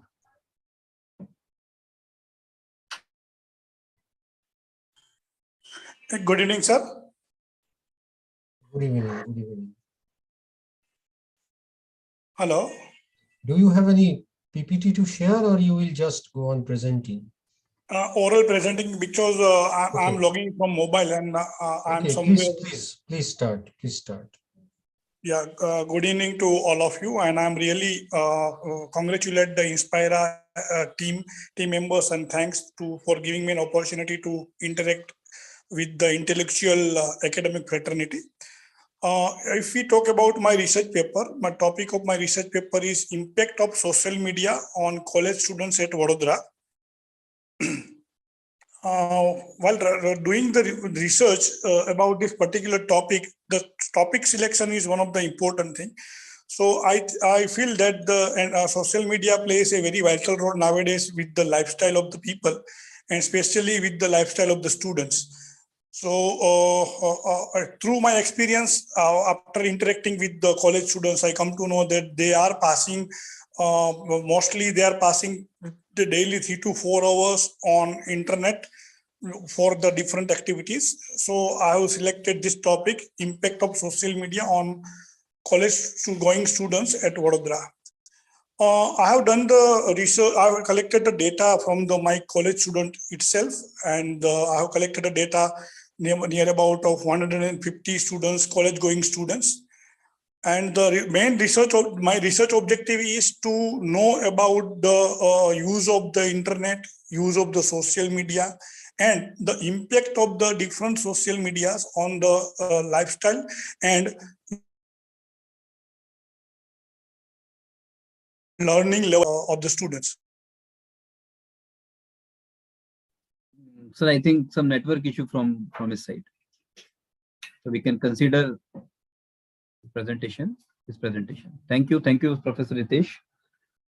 Yeah, the next presenter is serial number 3, Dr. Rajeshri Chakravarti. Yes, ma'am, please unmute. Yes, ma'am. Today I'm going to start my presentation. I'm just going to share my screen. You are not audible, madam. So you keep your mic in front of your mouth. Speaker, you keep it close.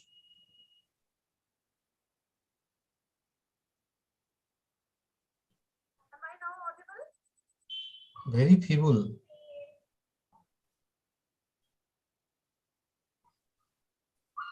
Actually, ma'am, your voice is coming very slow. So either are you using headphones or I'm using headphones, sir. then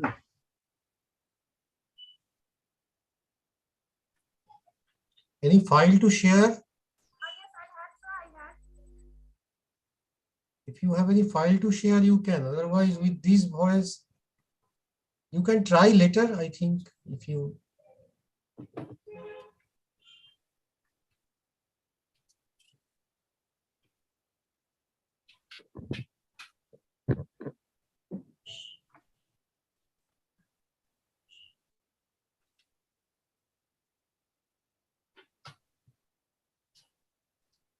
Is presentation visible, sir? Yes, it is visible, but your voice is not audible. You go on showing us this. Fine, sir. Okay. My topic is a journey from waste to wages. How we could generate wages from the waste. It's an untold story of generating wages from waste. The aim of the study is that this is a game changer in preventing pollution. This paper particularly unveils emerging trends of solid waste management and suggests recommendations for generating wages. One which is waste for someone is source of livelihood for the other. In this paper, we have taken various issues, various strategies to generate principal amount from the wages. For example, plastic, that is one of the huge bundle of waste for someone. Now, a lot of study has been done to how get plastic in the form of output resource for earning livelihood. For example, many of the implementations are there for generating fabric for clothes from plastic. Low cost brick, they are generating. Solid waste management. This is a beautiful area where Gujarat has done a lot of huge work. Water for industrial supply, agricultural purpose, biofertilizers, etc. are done with the help of solid waste management. One which is waste, particularly is giving an output resource for the other section. That's the thing. E-garbage. That is a huge point of garbage we are generating day by day. Regulation Act has been passed to convert all the kind of e-garbage system to be generating into recycled. It could be recycled or reused. Paper recycling, waste paper to new paper. The main thing is how could we generate from the waste, how could we generate the principal amount that is waste. That is the main objective of the paper. Waste pickers, that they are roaming from here and there, they are the bigger source. Waste is a source of livelihood for them. They collect waste, solid waste collection and providing public benefits.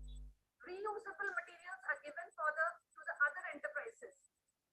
We have employed many sections for our studies, how paper, garbage, sewage and plastic, they are generating output material.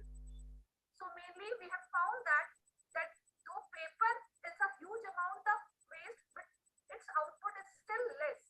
But plastic, which is still is used in common use, but it is generating a large amount of value for us in many industries.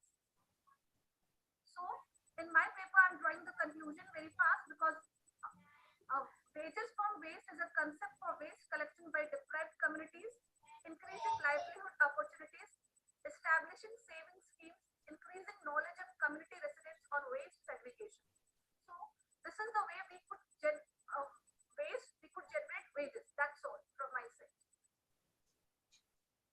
A very interesting presentation indeed. Thank you.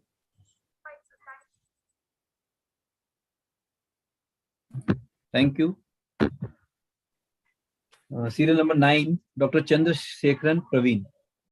Chandrasekharan ji, please unmute.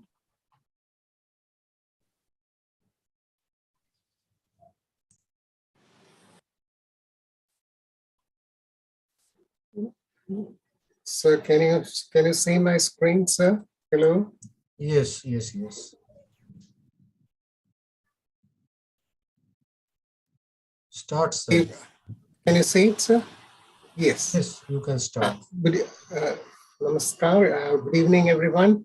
At the outset, let me thank Inspira and Jivaji University for making this platform ready for us to share my research.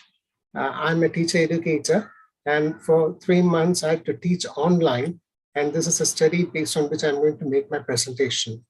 This is about new learning modality. You know, when the COVID struck, it's a new modality we had to shift to, online pedagogy. Interaction had to be online, demonstration and modeling of skills had to be online, even assessment had to be online. And more importantly, you know, we expected children to have digital skills, and the well-being had to be taken care of. Okay, so what are my objectives? To identify a teaching model for online English language education, and also to adapt the content for the available digital tools and resources. Okay, my method, it was a participant observer study. I am the researcher. I studied my students, 13 peer trainees, 3 months online, through informal interviews and semester and performance. I found out the usefulness of my strategy. Okay, now there are 2 models available. One from the University of New South Wales that is called the RACE model, which focuses on resources, activity, support, and evaluation.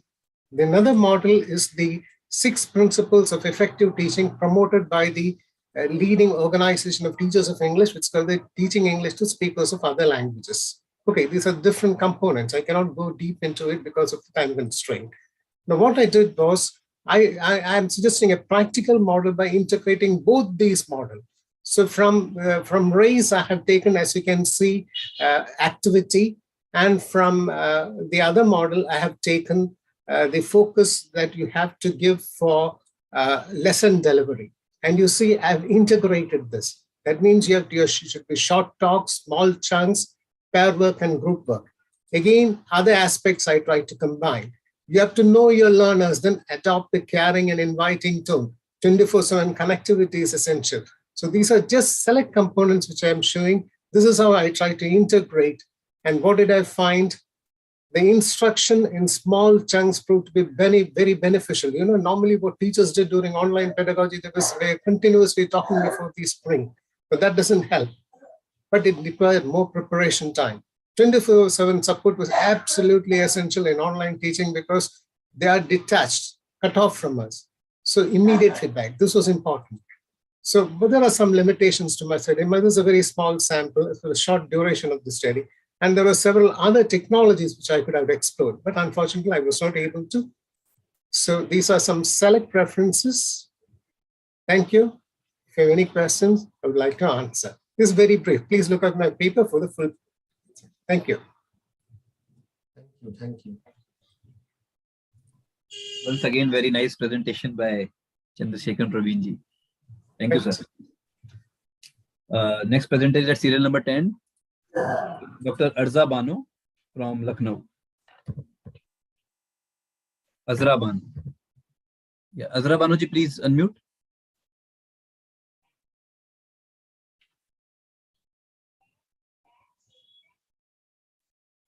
Azra Bano ji, are you there? You are in the list.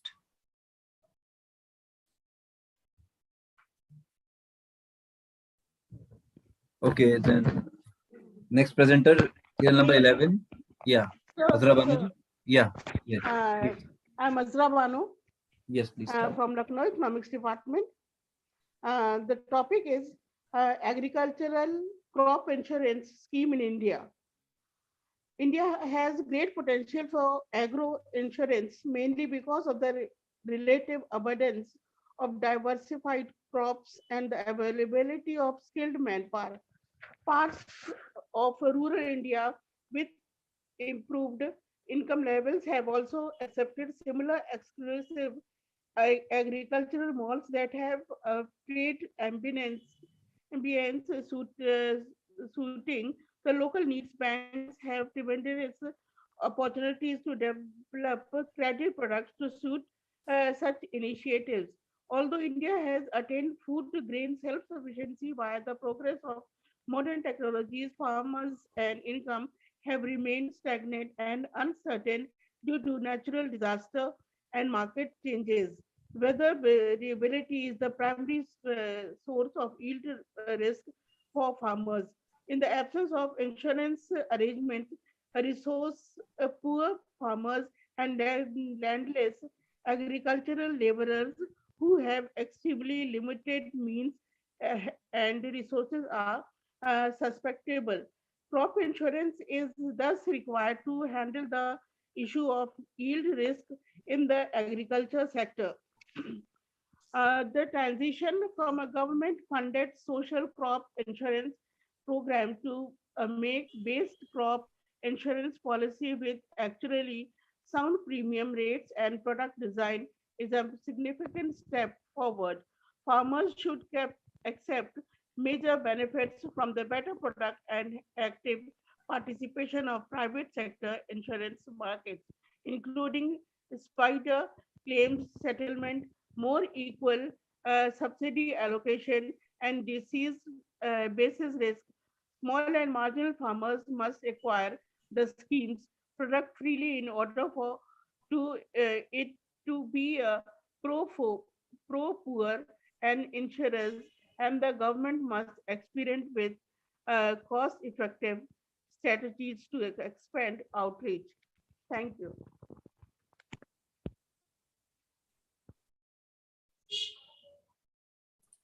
Thank you.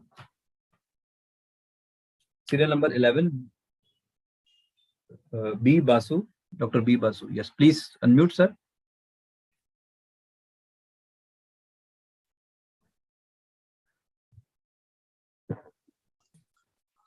Yes, Basuji.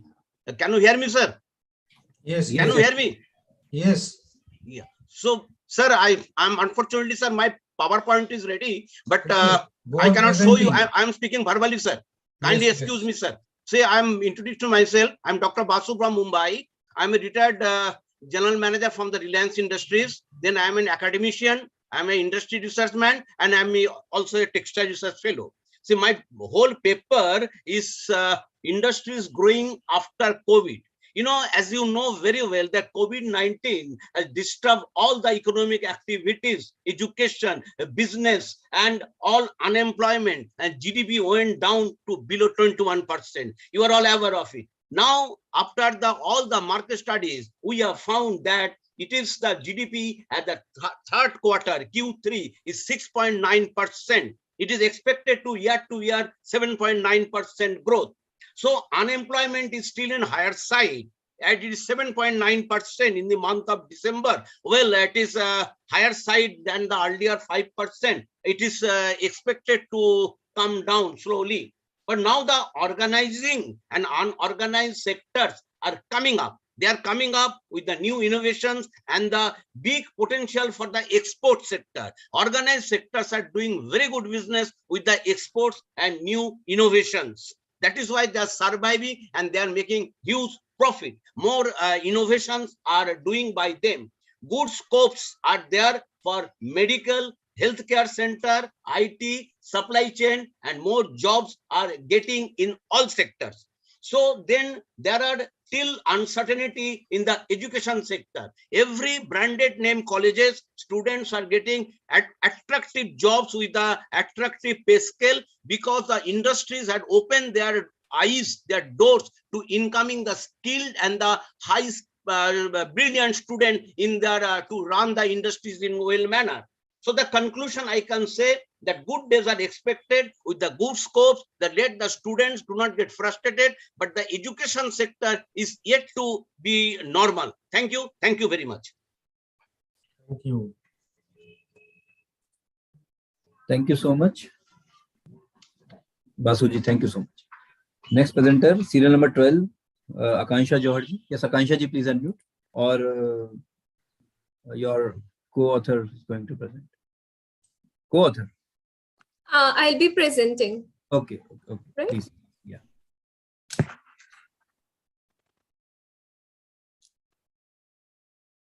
Good evening to one and all present on this virtual scholarly gathering. I, Ms. Akansha Johar, Assistant Professor, St. Xavier's College, along with my co-author, Mr. Madhukar Nayak, student, St. Xavier's College, Jaipur, presents our paper on Bhagat's jail memoir in recontextualizing his freedom struggle for independence of India. This paper explores the least touched topics in literature, which are gaining momentum today and are becoming debatable topics. Prison literature, written by innocent souls during their imprisonment times, have majorly been studied in literature and extends an inspiration to many. Martin Luther King, Jawaharlal Nehru, Nelson Mandela, Bhagat Singh, and few luminary examples amongst the many of such genres. This study intends to explore, investigate, and analyze the thoughts and actions of Bhagat Singh for the independence of India. When I quote Bhagat Singh, we all associate the death sentence announced to three great youth leaders who contributed in the struggle to free India and got martyred for it. But what more do we know about Bhagat Singh? What is his untold story and unfolded chapters of life? Bhagat Singh once stated, "If the deaf are to hear, then sound has to be very loud. But man's duty is to try and endeavor. Success depends upon chance and environment." This paper aims to fill an important gap in the historical writings of the colonial Punjab by utilizing relevant primary and secondary sources. This paper focuses on the ideas and struggle of Bhagat Singh for the liberation of India and demonstrates that if one looks through the prism of historical records, one can have a clearer picture about the freedom fighters of India who offered considerable active and passive resistance against the British administration. The role of Bhagat Singh from the platform of Hindustan Socialist Republican Association, HSRA, is the most significant one in the history of Indian nationalism. He was greatly influenced by Punjabi freedom fighters and Marxist ideas and gave a new and active life to the freedom movement. Bhagat Singh preached his philosophy of nationalism through his belief that independence for India could only be achieved by a thorough cleansing of the exploitative nature of imperialism, and such change could only be brought forward by means of an armed revolution in which he was successful, as many youth followers took his footsteps ahead. Madam, just a little interruption. Yes. I am not in a clue. How can I relate your presentation to the theme of the research? As it is a multidisciplinary conference, sir, so my paper talks about on the social sciences aspect where Dr. I would request you not to. I would request you not to go on telling Bhagat Singh ji's contribution in freedom movement, but rather, rather I would request you to what new ideas we could generate. So the new ideas here is that when we talk about prison literature, that has come as a new venture into literature study. When we talk about the contemporary literature, prison literature is a sub part of it. And now is the time where researchers are exploring those dimensions where when we study Nelson Mandela, what were his days in prison and how his life got transformed. So similarly, Bhagat Singh, not just being a revolutionary, but also the jail writings, the diary writings that he practiced during his imprisonment have left an indelible imprint of the youth. How the written form of literature during his jail days has become an inspiration for the youth that was indirectly addressed is the major theme concern, the research area of my paper. So Bhagat Singh being just one of those many freedom fighters who have been inspired, and not just on a national level, international level, we have Martin Luther King, Jawaharlal Nehru, Nelson Mandela, these all people who have been freedom fighters, but at the same time, how they were great intellectuals is what we are studying. And Bhagat Singh's jail memoir is very much popular. And many researchers are exploring this dimension of prison literature, that is a new concept into the field of social sciences, particularly into humanities. So that is all. I think I've already consumed a lot of time, and thank you so much, Inspira and Chairperson, for your kind consideration to invite me to let me present my paper. Thank you so much, Akansha ji. Thank you so much. Next presenter is at serial number 13, Guru Murthy Pubalan from Malaysia. Yeah, Guruji, please unmute. Okay, can I share screen? Yeah, sure.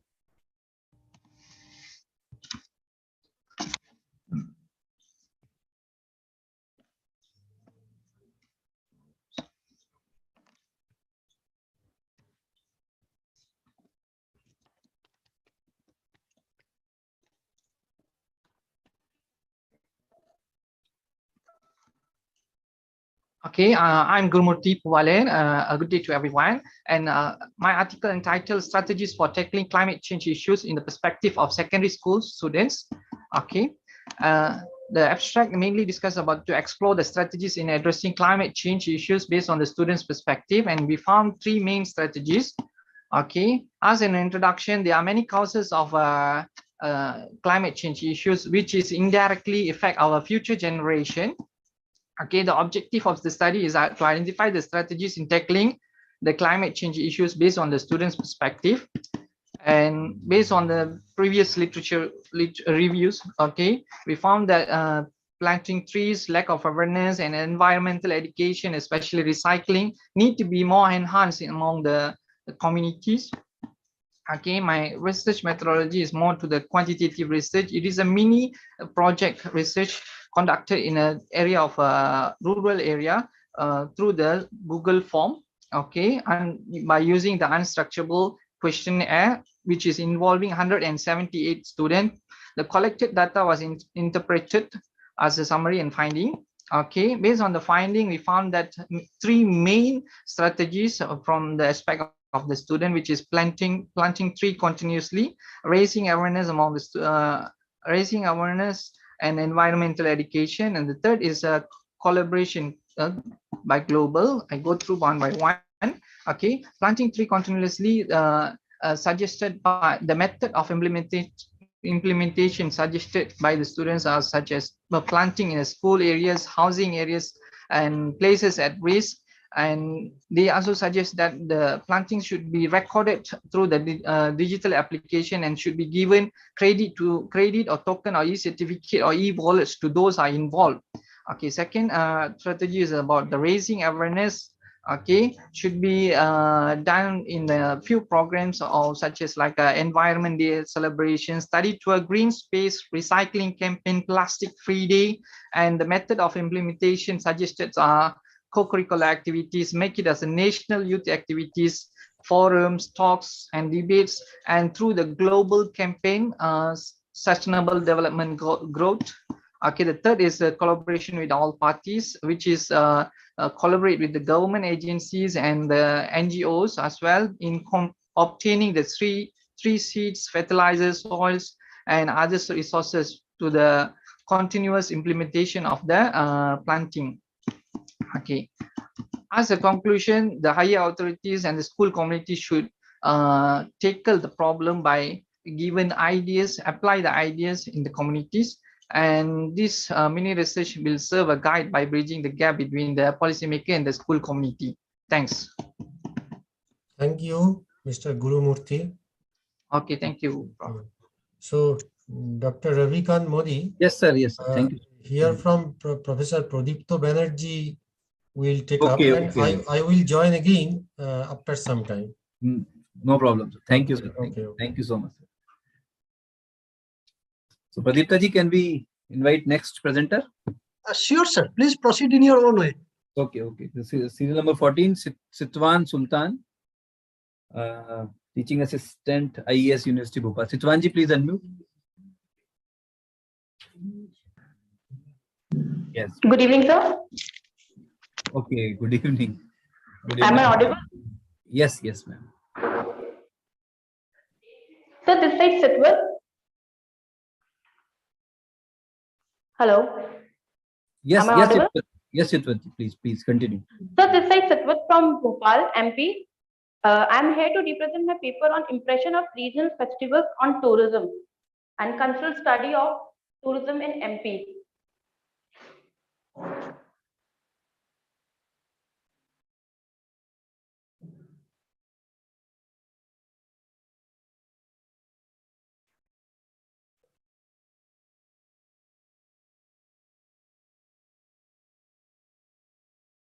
Yeah, Sitwatji, are you there? Hello, sir. What happened? I guess there's some. No, sir. I guess there's some network issues. I'm not able to share my PPT. I'll just go with audio, sir. Okay, no problem. Please continue. Sir, my abstract is, according to the tourism literature, the city will become a corporate brand and will be a best tool for advertising and communicating with employees in the market. So the managers and the executives use tourism products such as festivals and other special community events to promote their city as a corporate brand. This paper aims to identify the festival's impact on cultural tourism related to the host community. The research in this paper relates to research areas related to cultural tourism and its role of festival in creating opportunities for community-oriented events and festivals. The results also shows that the festival contributed to the development of cultural tourism. Happenings and events attract cultural tourists to the community and encourage a rich exchange of ideas between the tourists and their inhabitants.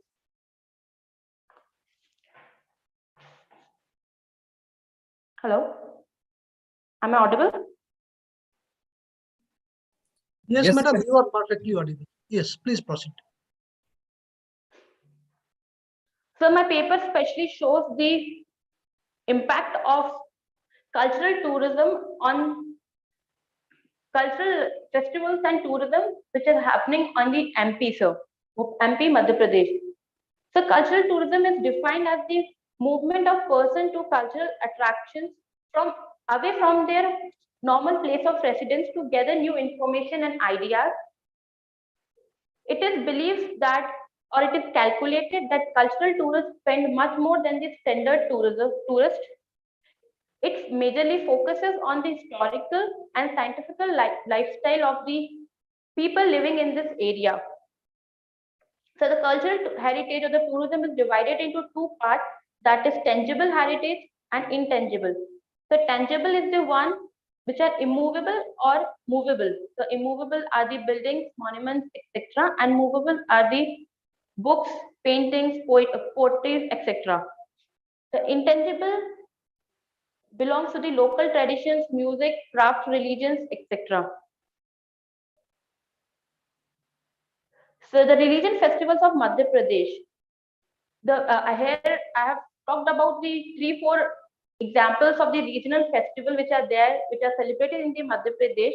For example, one is the Ujjain Sinhast Mela, which is celebrated every 12 years in the month of April to May. Second is the Lokran festival, which majorly attracts people all over the world to see the different folk dance performances and exhibition, and it is conducted in Bhopal itself. Then we have Pachmani Utsav Mela, which is folk art exhibition and cultural festival, which is celebrated in or executed in Pachmari. It lasts for 4 to 5 days. Then in the state of Khajuraho, we do celebrate a 1-week long dance festival, which is called as the Khajuraho Festival. Then we have Tansen Samaro, which is Indian classical vocal and musical performances, which is celebrated or which is done in the state of Gwalior. In the discussion and the conclusion, I would like to say that from the tourism perspective, festivals are significant because they attract tourists. They are important tourist asset of a given area. They are also tourist products satisfying the tourist need. Tourist traffic in which The motivation to travel is the willingness to attend festival is referred to as festival tourism. It is believed that it may be treated as a separate type of tourism considering its characteristics. Moreover, the individuality of festival tourism is expressed through its multifaceted impacts on different elements of tourist space. Festivals have an influence on the national heritage, for example, by promoting nature's protection. So this is why I took the topic where I've collaborated or where I have studied about the regional festivals which impact the tourists to travel from one place to another to exchange their ideas and to exchange their culture, to exchange their festivities, etc. Thank you.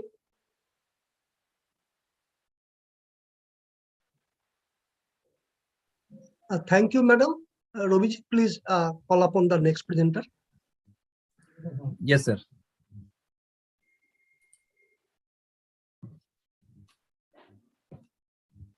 Shanu Parashar. Yes, Shanu ji, please unmute. Serial number 15, Shanu Parashar. Good evening, everybody. Please give me confirmation that I am audible or not. Yes, I am audible. Okay, sir. Thank you, sir. Let me share my screen.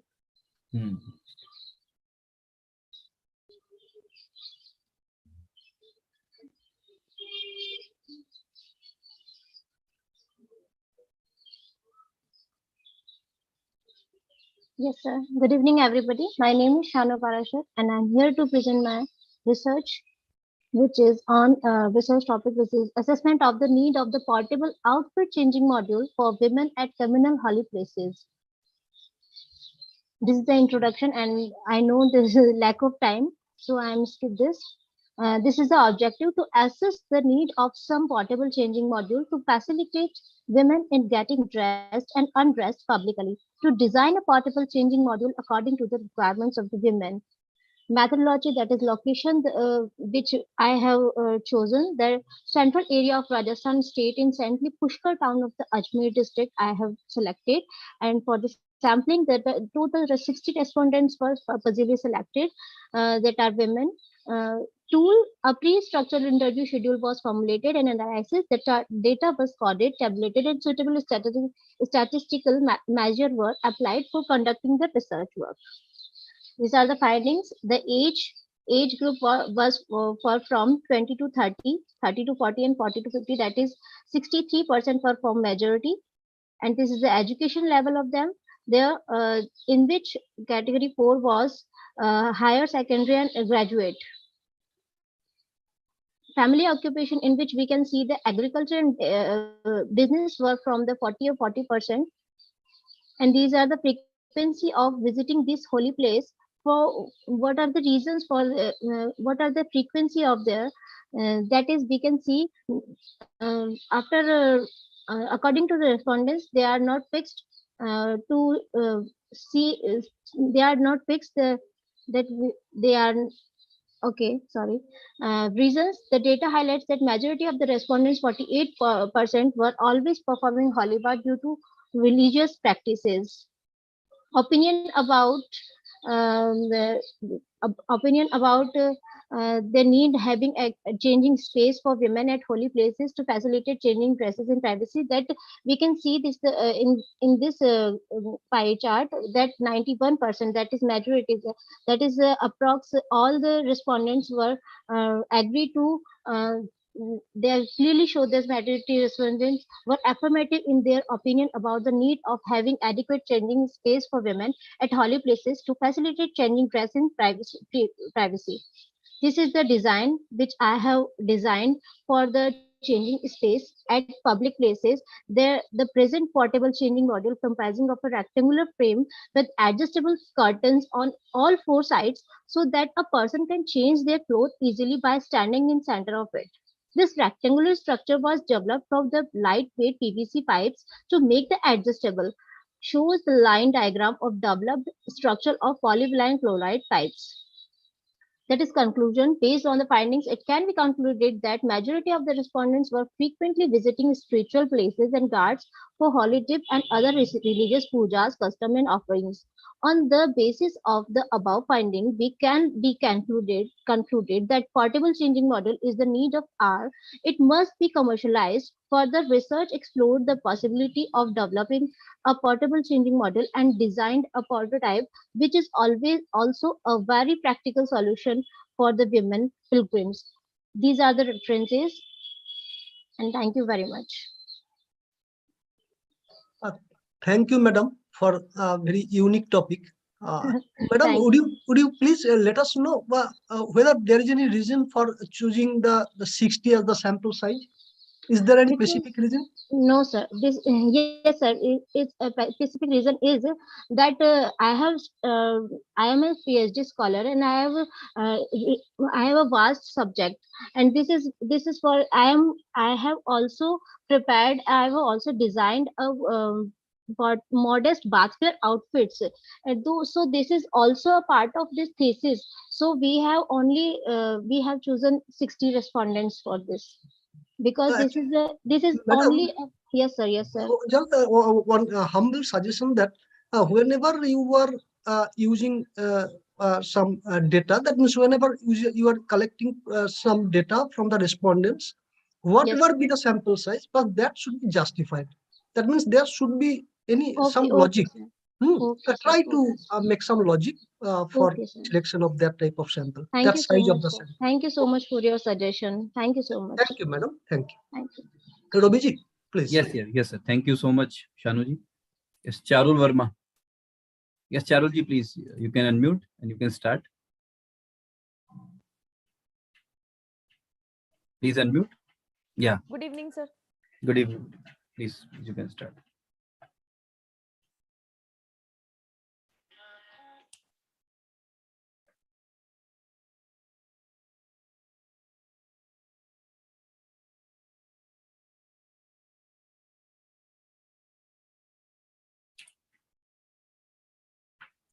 Charulji, are you going to present with PPT or Yes, are sir, you there? with PPT. Yes, sir. Yes, sir. Please start.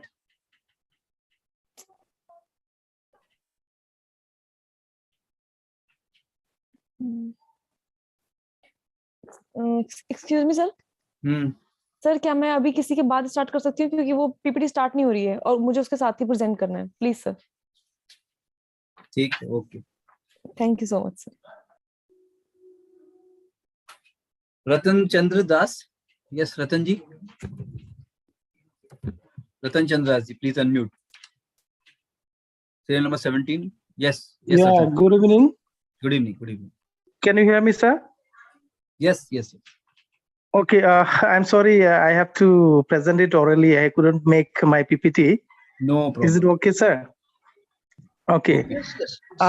The topic of my presentation is depiction of women subaltern in Rohinton mysteries, a fine balance. So when we talk about subaltern, the etymological meaning of subaltern means sub plus alterus, which means sub means under, alter means other. So that means literally it means someone who is inferior in rank and is under somebody's control.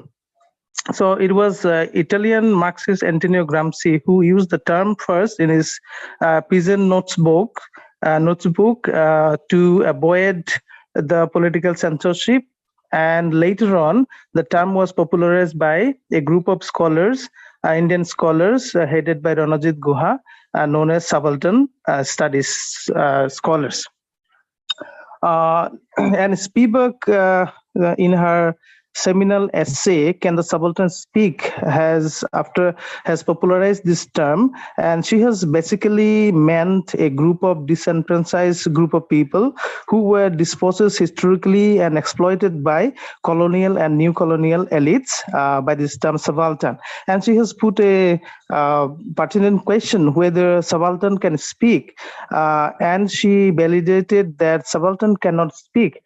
Because once a subaltern speaks, he or she doesn't remain as a subaltern.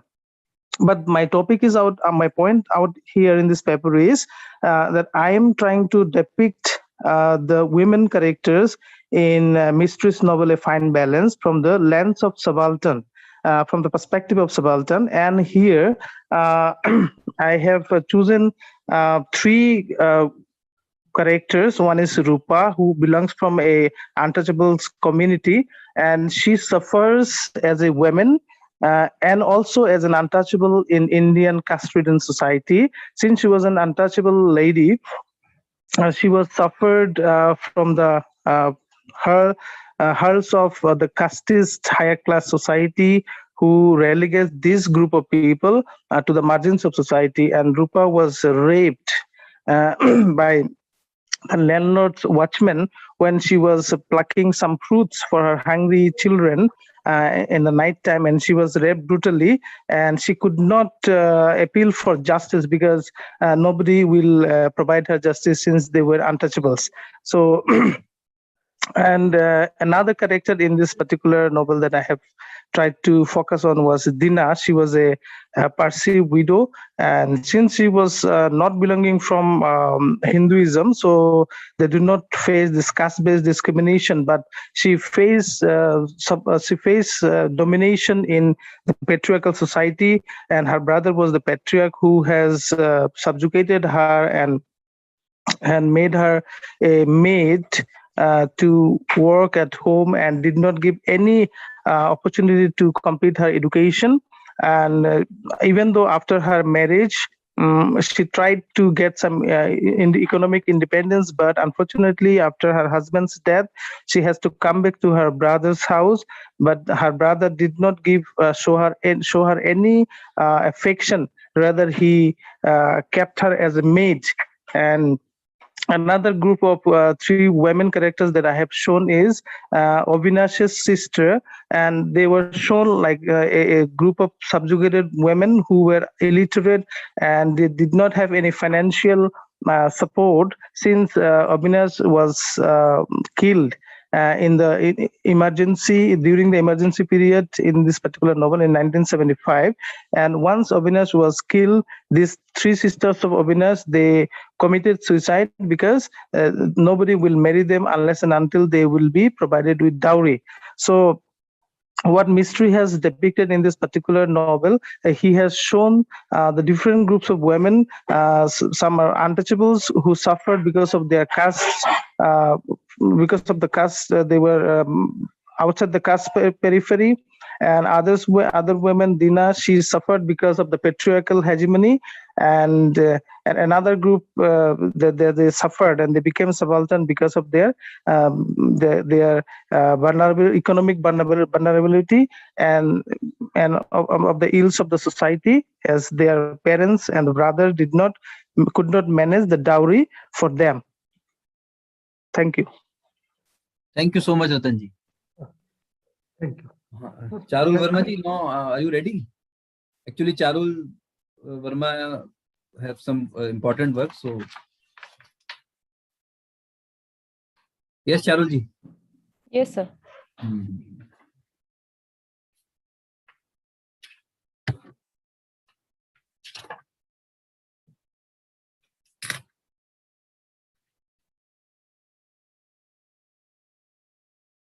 Please unmute कर लीजिए आप.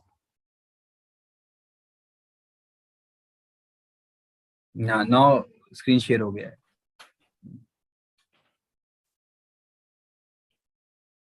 Hello, sir. Good evening, all.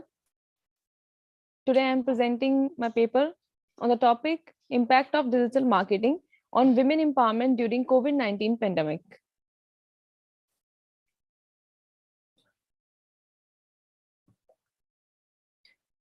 So this paper is all about the female empowerment or gender equality in catastrophic period.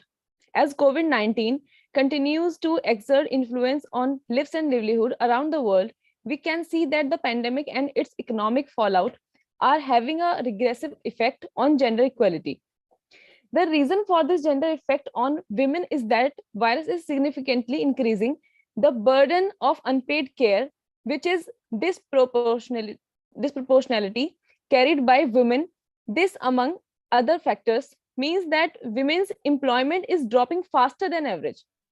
Even accounting for the fact that women and men work in different sectors, the COVID-19 pandemic has changed the outset of the world in a capacity that usually takes a far longer time.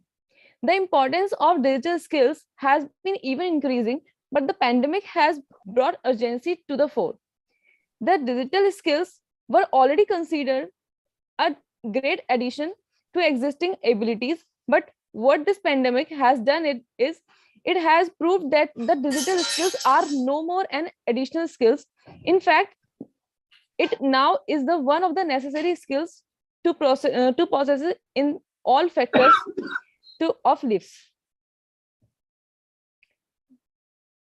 In this paper, I use secondary data research method. And what is secondary research method is that involves using already existing data. Existing data is summarized that and collated to increase the overall effectiveness of research. Secondary research includes research material published in research reports and similar documents. Some government and non-government agencies also store data that can be used for research purposes and can be retrieved from them. We have few examples.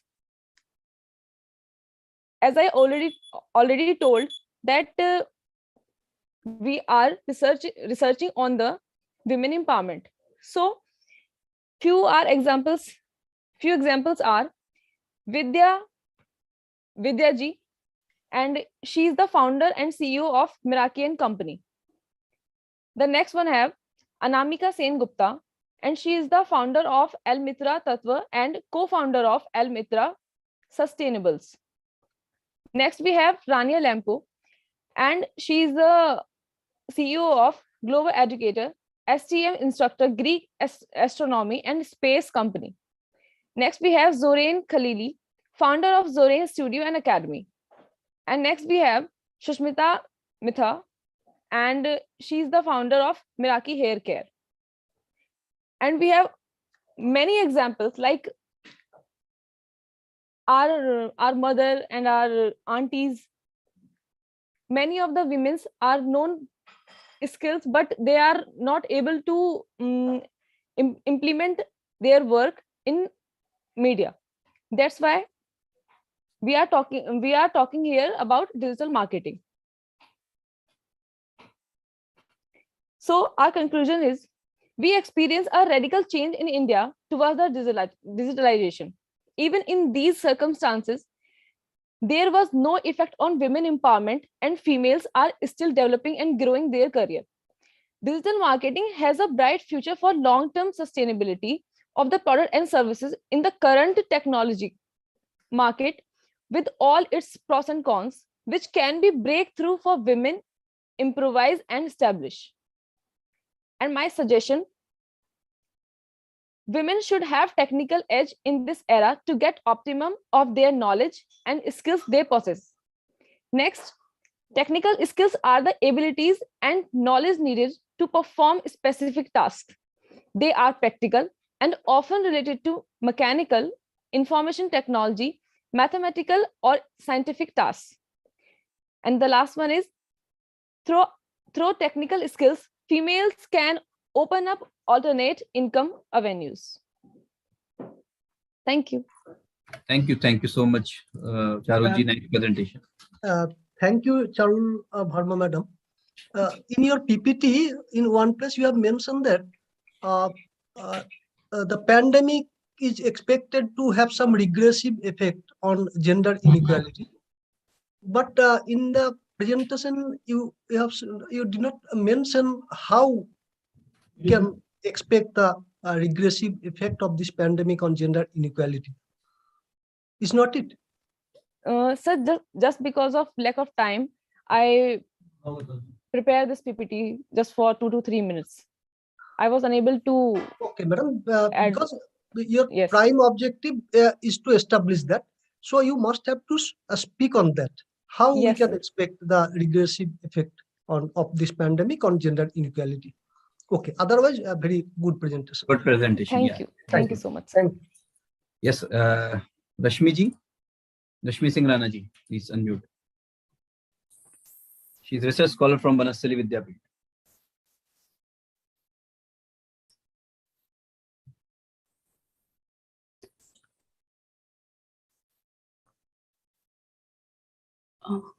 Hello, sir. Is my PPT showing? Yes, ma'am. Yes. Okay. You can make it great. Thank you, sir. Namaste, everyone. I, Rashmi Singh Rana, presenting the paper titled Rationale for Plea Bargaining, Insight from Ancient Wisdom. We all know that if we commit a crime, the punishment is inseparable. But sometimes, due to lack of evidence of offender escape from the punishment, pendency of cases before the court make this situation more complex and complicated.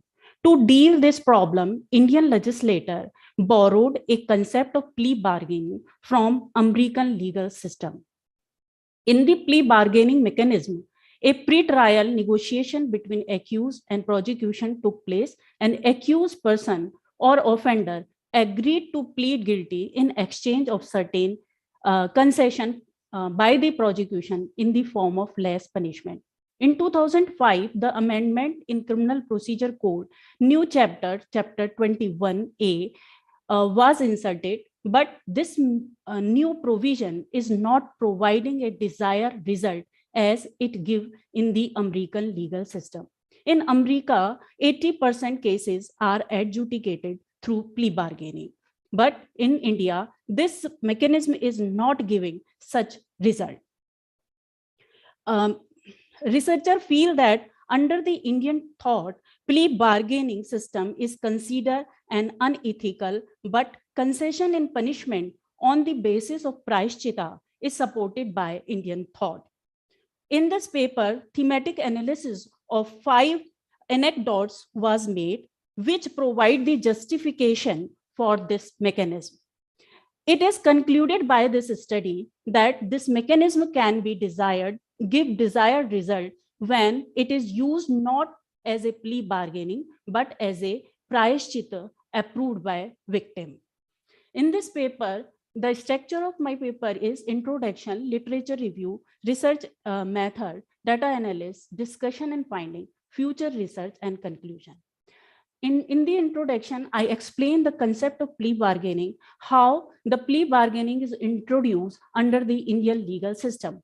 But in the beginning, Supreme Court is not in the favor of using this plea bargaining mechanism because Supreme Court feel that the bargaining under the criminal justice system is not justified. Literature review provide 3 major points for this study: that punishment is inseparable to crime, but judicial approach towards plea bargaining in India is not in his favor. There are some ethical consideration for plea bargaining. For this study, I use the qualitative and explorative method because I think that when we concentrate upon the essence of the plea bargaining, it gives the desired result as it gives in the American legal system.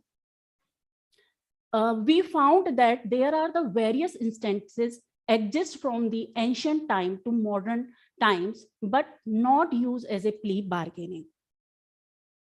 I select the 5 anecdotes. The first anecdote I have taken from the Mahabharata. In this anecdote, Rishi Likhita is committing the crime of theft, but he is not ready to be exempted from the punishment. Lastly, king punished the Rishi Likhita for their offense.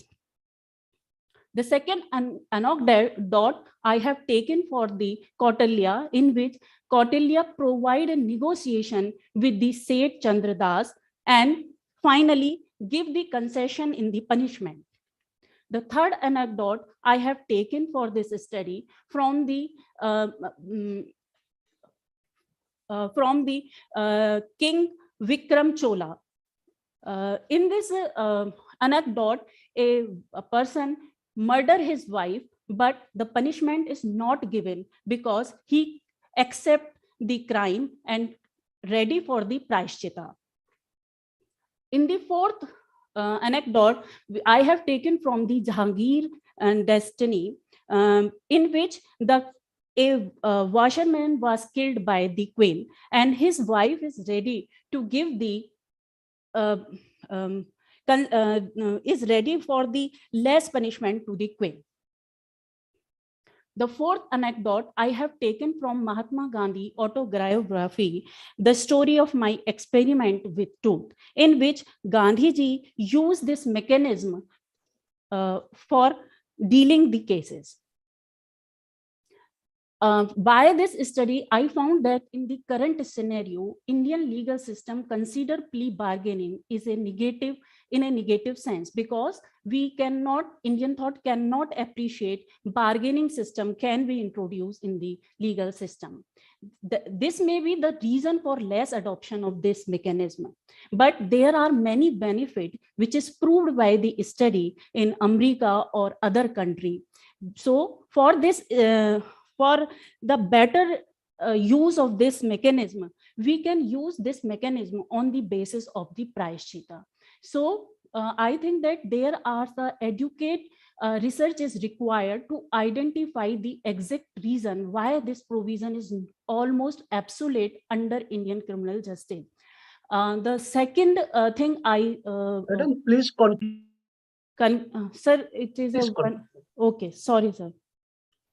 The conclusion of this paper is that this paper draw the conclusion in accordance to the given anecdotes and idea. Bare looking of the bargaining provision give the negative sense among the minds of Indian. But if we ponder that this is a positive process, if it is based on the self-realization or prayashchita, if we use the plea bargaining on the model of prayashchita, it gives the desired result to the legal system. Thank you, sir. Thank you, madam, for your. Thank you, madam. Over to you, Roviji. Yes, thank you. And I request all the presenters to please conclude in 3 minutes, please, because we want to give chance to every presenter. Your next presenter is serial number 19, Rajiv Ranjan Mishra ji. Yes, please unmute, sir.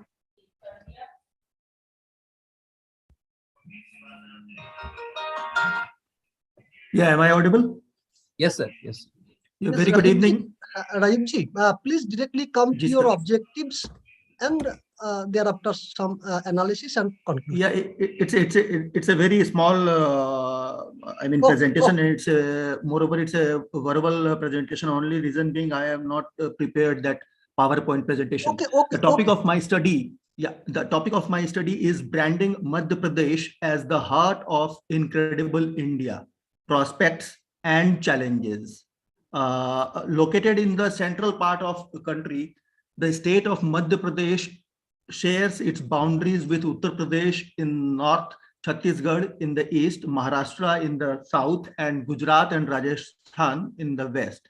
It is among the fastest growing states in the country. Madhya Pradesh as a state is blessed with diverse cultural legacy and conferred abundantly with natural wealth and resources.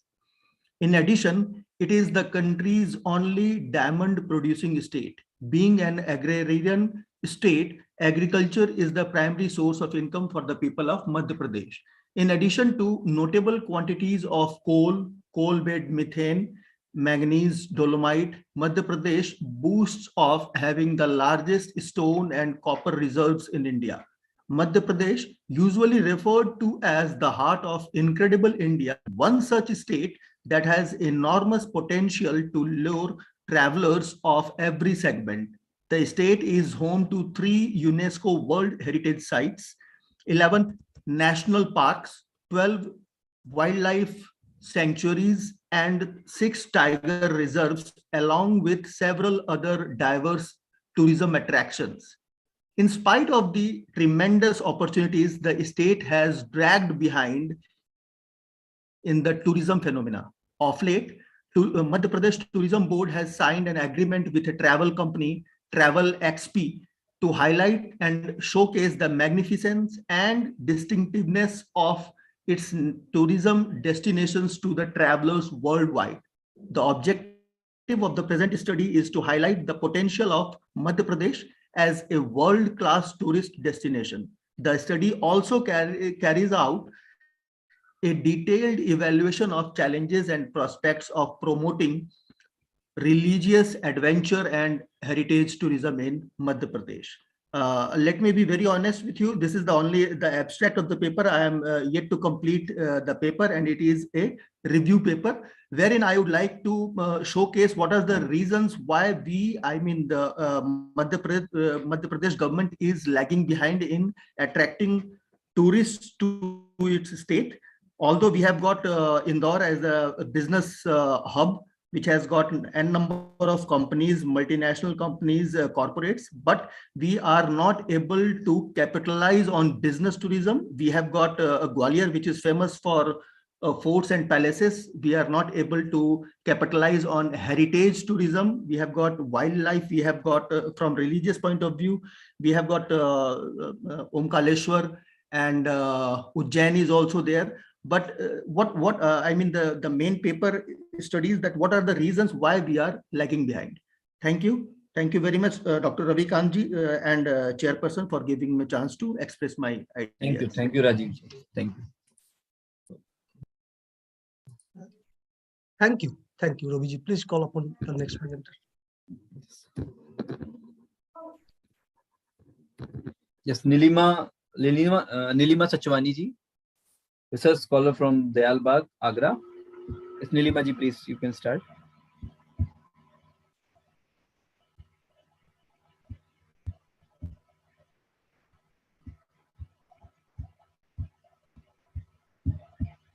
Good evening, everyone. Sir, I am audible?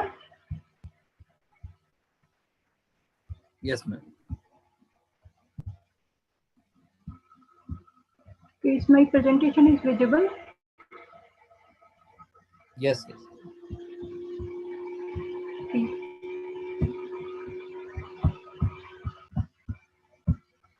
So the topic of my presentation is students' learning competency and adequacy to adopt mobile learning approaches at higher education level.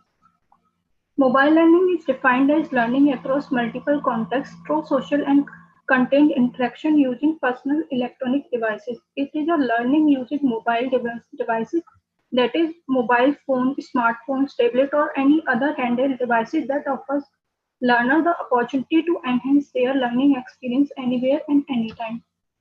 Competency is the ability to apply or use a set of latent knowledge, skills, and abilities required to successfully perform critical work or functions. Adequacy is the state of being sufficient for the purpose concerned. The objective of my study is to study the learning competency. Nilima, please move your slide. It is not moving. Sir, actually, I am moving my slides. From the left bar, you may select the slides. Okay, okay. Please proceed. Okay, the objectives of my study is to study the mobile learning competency of students of different streams to adopt mobile learning approaches at higher education level, to compare the mobile learning competency of students of different streams to adopt mobile learning approaches at higher education level, to study the mobile learning adequacy of students of different streams to adopt mobile learning approaches at higher education level, to compare the mobile learning competency of students of different streams to adopt mobile learning approaches at higher education level. These are the hypotheses of this study based on the objectives. Okay, I have this study consists of 150 students of the Dayal Bagh Educational Institute of different streams. Okay, the researcher has prepared two self-constructed tools, that is mobile learning competency scale and mobile learning adequacy scale. These are the statistical techniques used in this study. The findings of this study suggest that the students of different streams don't possess the same degree of learning competency to adopt mobile learning approaches at higher education level. Engineering students are found to be more competent to adopt mobile learning approaches at a higher education level. Okay, the findings also suggest that Students of different streams don't possess the same degree of mobile learning adequacy for adoption of mobile learning approaches at a higher education level, and engineering students are found to be more adequate to adopt mobile learning approaches at higher education level. Okay, that's all. Thank you. How many students you have considered for your study? All 75. So 150 students of 60 streams. From each stream, 25 students. Yeah. And what's the size of the population? Have you related the population size with the sample size? Because you know the reliability of any empirical study depends to a great extent on the adequacy of the sample size and how judiciously you have selected the sample. Otherwise, your results will not be authenticated and reliable. So please be careful on that aspect. Whatever the sample size you have considered in your study, that should be justified. Without any justification regarding the size of the sample, you will not be in a position to generalize the findings. So please take care of that. Yes. You know, it is always advisable to at least select 30 because you know a sample size of 30 is considered a large sample in statistical sense. And whenever you are applying some tests, if the size of the sample is not adequate, then obviously the results will be misleading. So please be very careful in selecting the size of the sample. Okay. Otherwise, a very good topic, and thanks for your good presentation. Over to you, Robiji. Thank you, Nilimaji. Next presenter, serial number 25, Sudipta Mukherjee from Jharkhand. Sudipta ji, please unmute. Yes, Sudipta ji, please start. Good evening, all of you. Am I audible? Yes, sir. Let me share my PPT.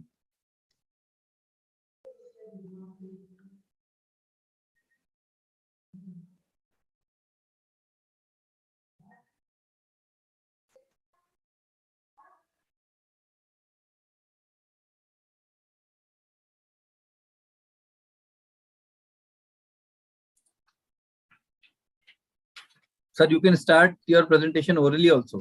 No problem. Okay, sir. Okay, sir.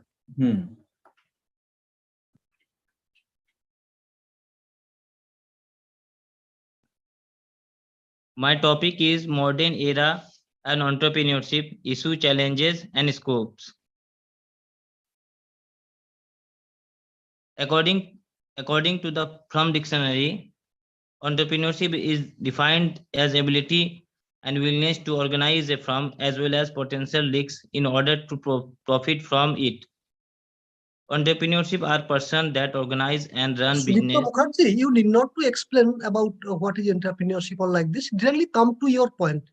Come to your objectives. Thank you, sir. Thank you. Thank you, sir.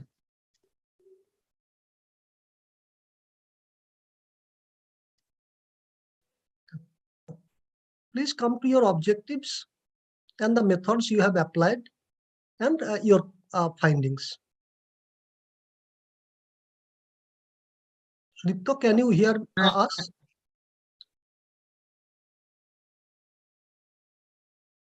Your voice is not audible to us. I think Sudipta, some network issue. Yeah, yes, right? network issue. So we considered it. Yes, yes. As presented. Sudipta Yes. ji, no, don't worry. Okay, the next presenter is at serial number 28, Vijay Shinde ji, research scholar from Sandeep University, Nasik. Yes, Vijay ji, please unmute. Good evening. Good evening, sir. Yeah, I will just share my presentation.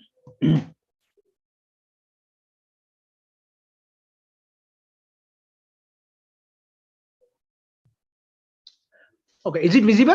PPT? Yes, sir. Yes. Okay, good evening. So my research topic is artificial intelligence in project management, SWOT analysis.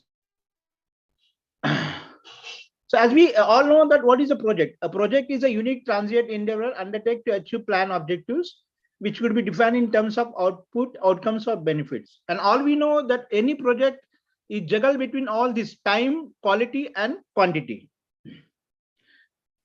Now, these are the 5 phases of the project: initiating process, planning process, executing process, closing process, and overall the period of the process, controlling process is the important process. So these are the knowledge competence of all the projects. So all the projects will have the scope, time, cost, quality, communication, HR, risk, procurement, stakeholder, and integration.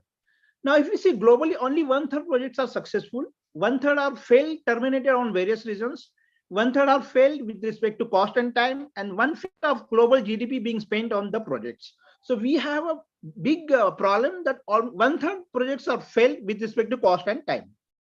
So now what are the challenges in the project management? Usually there are various project complexity, then social dynamics, then keeping record, then creativity, cost, then there are challenges of time and financial resources, then skills and capabilities to execute project, then various PM processes, and the required data for execution of the project. Now, what is all we are aware that artificial intelligence is the ability of computer to perform certain tasks which require intelligence like ability to make a decision on past experience, insufficient information, and conflicting information. Now, the future of project management is going to be AI. So artificial intelligence is the ability of a system to perform tasks of project through intelligent deductions when provided with the abstract set of information.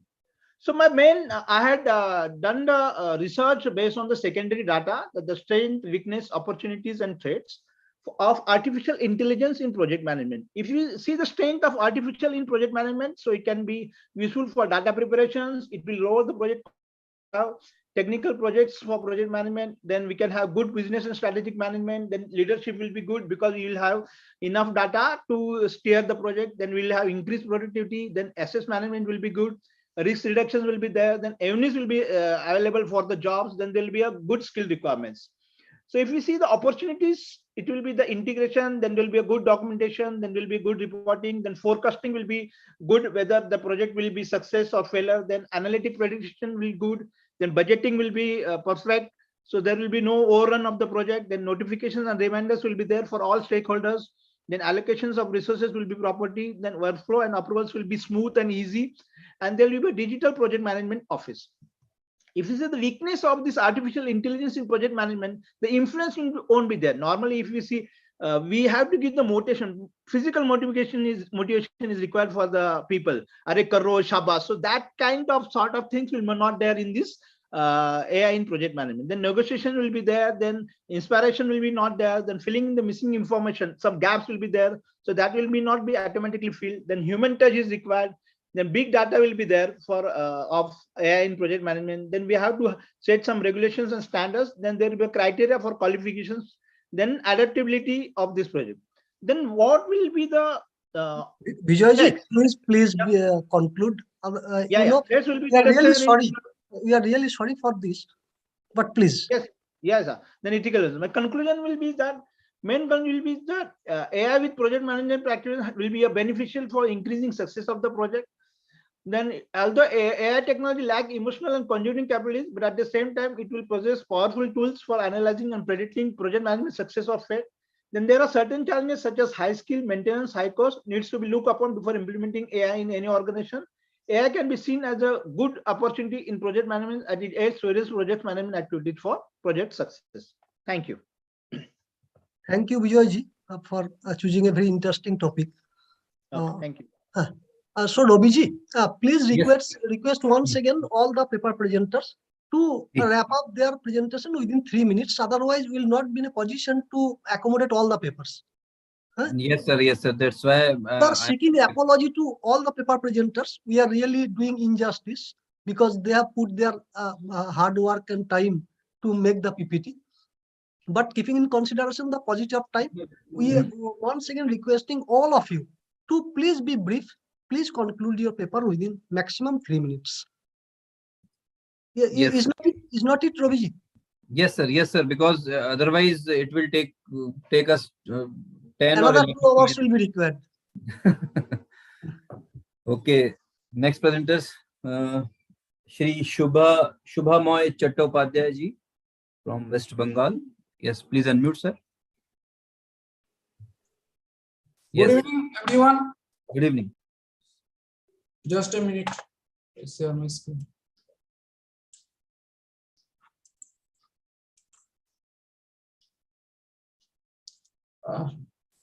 Today, my paper is participation and role of women in decision making related to rural non-farm activities. A study in Hooghly district of West Bengal. Myself, Subhamoy Chattopadhyay, and associate professor in assistant professor with Rupam Mukherjee. This is our paper, and for this I first move in objective because time is constraint here.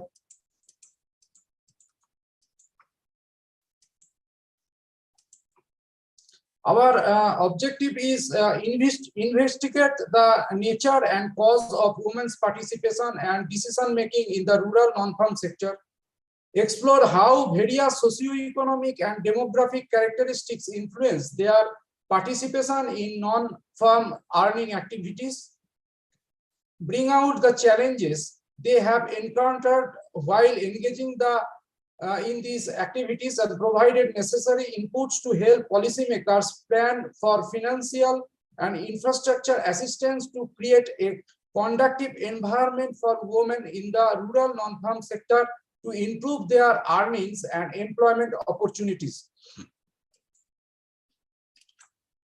There is a research gap. We find that this research can fill the knowledge gap as various studies are conducted yet on how the corona pandemic paved the way for rural women to participate in the rural non-farm sector that has the potential to promote gender equity and women empowerment.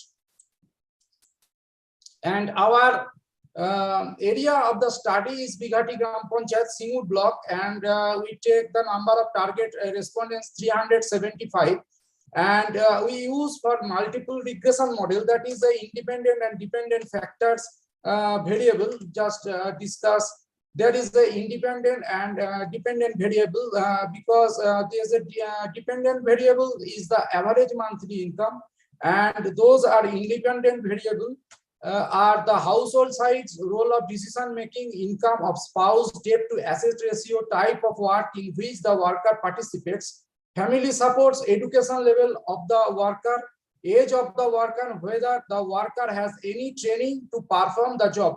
Actually, this is the main questionnaire schedule which would make for those independent factor, and for the dependent factor that is so that the average monthly income, and there is some error can be used, that is we can use for the constant term and beta efficiency coefficient of the exponential variable, and uj is the error term. And from this we are not biased, but after the study we can expect some result, that is the greater the household size, more will be the dependency burden, and that will push the worker to earn more. Lower income of the spouse will force the worker to earn more income to supplement the family expenditure. Next is more debt to asset ratio will push worker to earn more. And next, the earning of the worker will vary according to the type of work in which she participates, and greater family support will help the worker to maintain the good work-life balance, and that will help the worker devote more time to work and earn more. Higher education level helps the worker to find better job options and earn more. More age of the worker may help her in terms of experience, but may reduce work efficiency for those jobs which needs physical labor. So effect of age on working earnings is ambiguous. If the worker has job training, then her efficiency will be more, she can earn more. That's it. Thank you. Thank you, Subhamoy Chattopadhyay, for your good presentation and for concluding within the time frame. Thank you. Thank you so much. Vrinda Oja ji. Yes, Vrinda ji, please unmute. Yes, sir. Good evening, sir. Hello. Good evening, madam. Good evening. Yes, sir. Please.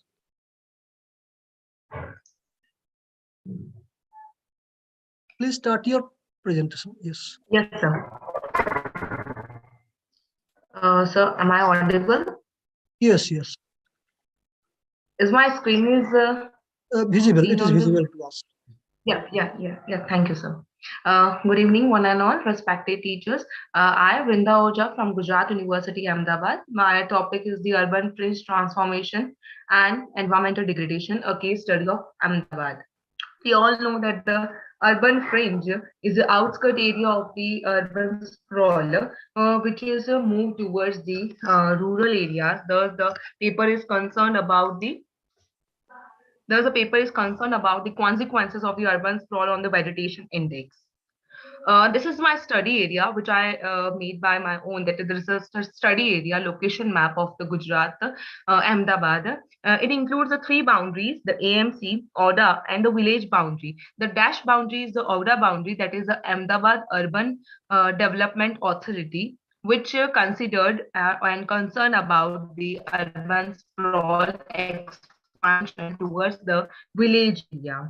The main aim of this paper, or the objective of this paper, is to analyze or to evaluate the normalized differentiation of built-up index and the normalized differentiation of the vegetation index. That we all know that there is an inverse relation between the built-up and the vegetation, because as the built-up increases towards the rural areas, the land under the production or the land under use for the agriculture purposes, they are forcefully used for the industrialization and the built-up purposes, which is give the adverse impact on the urbanization or the urban sprawl. These are my methodology, which I had used for making the maps and analysis of the data for urban sprawl and the urbanization. These are the methodology which is used for the analysis of the correlation with the vegetation of the urban region. I've used Landsat 8 for their better resolution in order to collect the data. The paper is concerned about the problems of urban sprawl, which are directly or indirectly related to the built-up and vegetation of the land cover regions. The below diagram shows the threatening caused by the urban fringe and plant growth, and the expansion and the consequences are came forward, such as urban waste disposal, overpopulation, and plant settlement, migration, and etc. Because of the leapfrog growth of the population towards the rural area. That's why we called it as the urban population or the urban sprawl. These are the solution which I used for the paper consideration. Solution of urban sprawl expansion and the unfavorable impact on agriculture and environmental factors of the urban region. This is the map which is based on the census data of 2001 and 2011. The growth of the urban sprawl, as I considered that there are three boundaries: AMC, that is the Ahmedabad Municipal Corporation, ODA, and the Ahmedabad Urban Development Authority, and the outer one is the village area. It is seen in the map that the population are moved towards the village boundaries from ODA boundary, that is the Urban Development Authority. In 2001, it is not as far as the AMC, that is Municipal Corporation, but in 2011, it is more towards the rural areas. So the main aim of these maps is to consider the growth. This is a tabulation of built-up, which is taken from the satellite imagery of 1995 to 2005. How the zones are increases. Please wrap up. Please wrap up your presentation. Yes, sir. This is a built-up area from 1995 to 2005. This is a prediction map which I used to predict on the basis of the 2020 that what will be the situation of the built-up area of the urban sprawl in the coming time. So there's a relationship between NDBI, the normalized differentiation of built-up index. These are the maps which are created by my own. The real maps, how the vegetation index and the built-up index are correlated with each other. When the built-up increases, the vegetation decreases in 2010, and also in the 2020, the built-up is moved towards the village boundaries and the vegetation are decreases. So the conclusion of the paper that yes, built up area which is increases towards the rural area are adversely impact on the vegetation of the rural region and decreases the quality of the land and the land use land cover situation of the rural region. Thank you. Thank you, madam. Thank you. Thank you so much, Vrindaji. Thank you. Thank you, sir. Nice presentation. Yes, Sohanji, please. You can unmute. Shri Sohan Das, Assistant Professor. Yes, sir. From West Bengal. Yes, sir. Good evening, everyone. Myself Sohan Das, Assistant Professor, Department of Sociology, Kovishwakanto Mahavidyalaya, Bhadreshwar, West Bengal. Today, my topic is COVID-19 and women empowerment in rural Purba Bardhaman, a case study. Am I visible? Yes, you are visible, but your PPT is not visible. Yes, sir.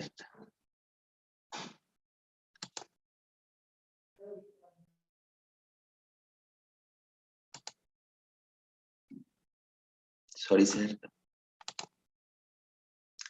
Is this visible? Yes, yes. Yes, please.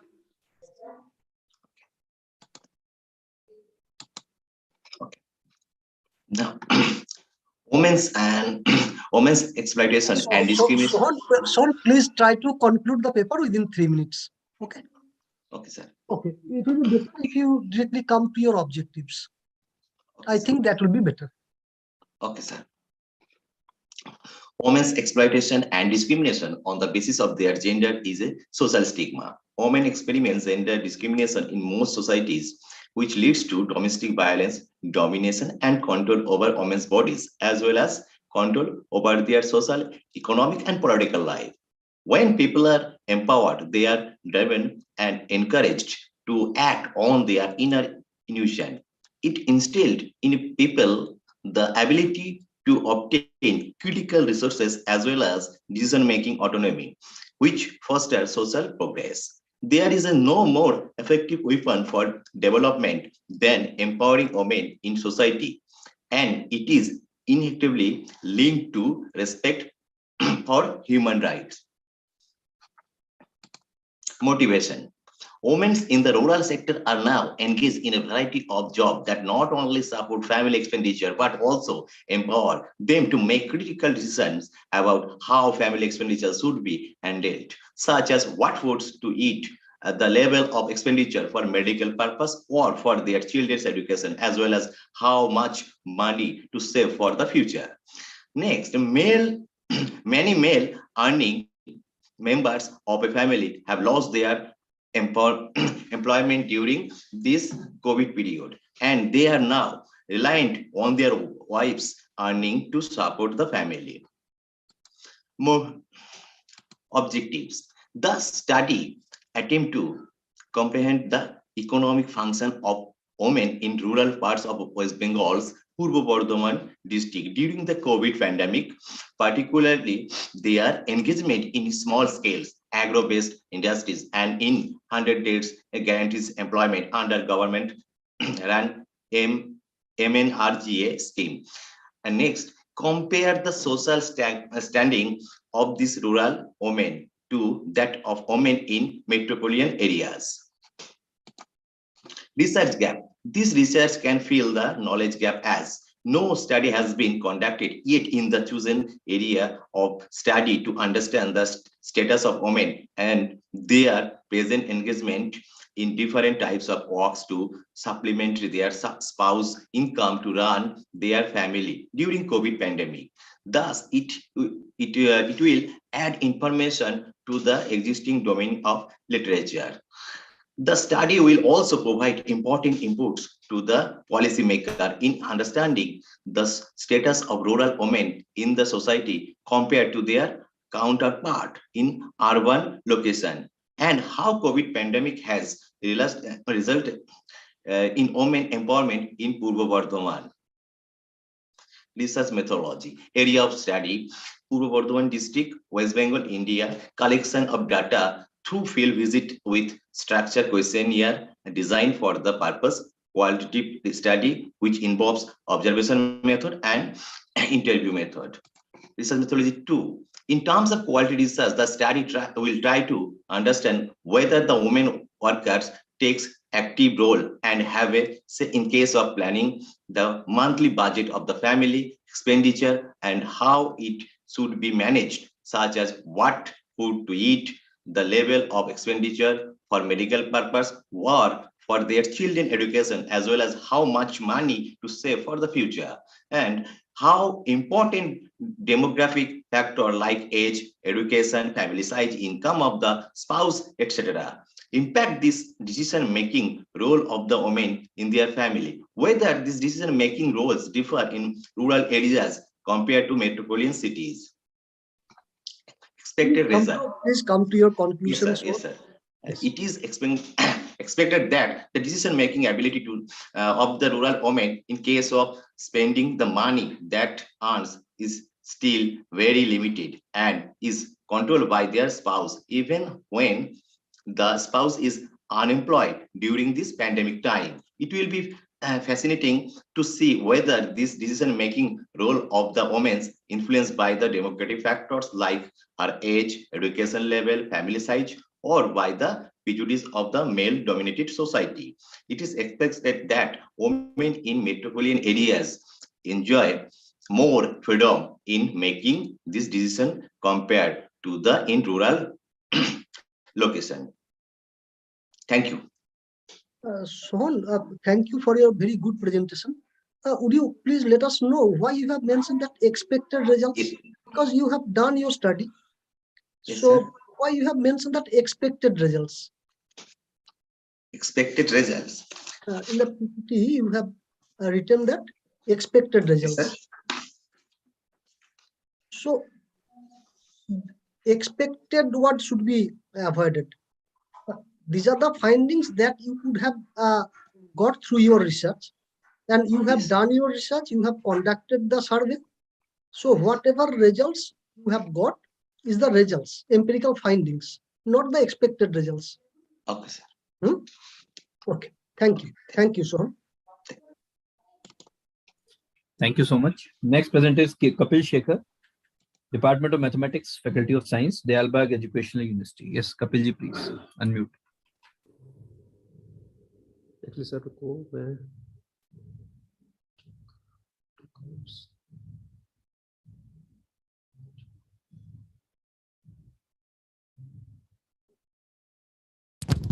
This is visible.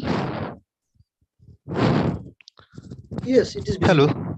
Yes, it is visible. Okay, sir. Oh, okay, sir. Okay, sir. Namaskar, everyone. I am Kapil Shekhar from Department of Mathematics, Faculty of Science. My topic for presentation is effect of viscosity variation of the synovial fluid under jumping condition for the synovial joints. So this is the abstract of my papers. An analytical solution of load-bearing capacity in a squeezing film model for the synovial joint is often the cartilage surface are taken to the porous end.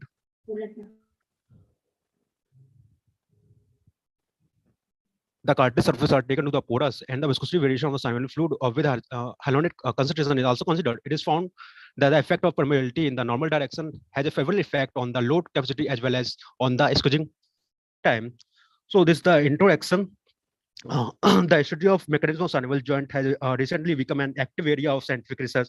The human joint is a dynamical loaded bearing for which employ article cartilage is the bearing and synovial fluid is the lubricant. Once a fluid film is generated, squeezing action is capable of considerable protection to the cartilage surface. In this study, synovial fluid is modeled as the Newtonian fluid. This is the geometrical representation of the human knee joint. This is the example of synovial joint. We convert it in biological problem and convert in mathematical form. So this is the mathematical model. Consider a geometrical model for the knee joints are two porous rectangular disc which is parallel and lubricated by Newtonian fluid. So this is the mathematical form. This is a rectangular model. These are two regions. First is synovial joint and second is cartilage. So so the basic equation of motion for synovial fluid in the joint cavity can be written as equation first, where mu is the viscosity, P is the pressure in X and Y directions. So equation of continuity.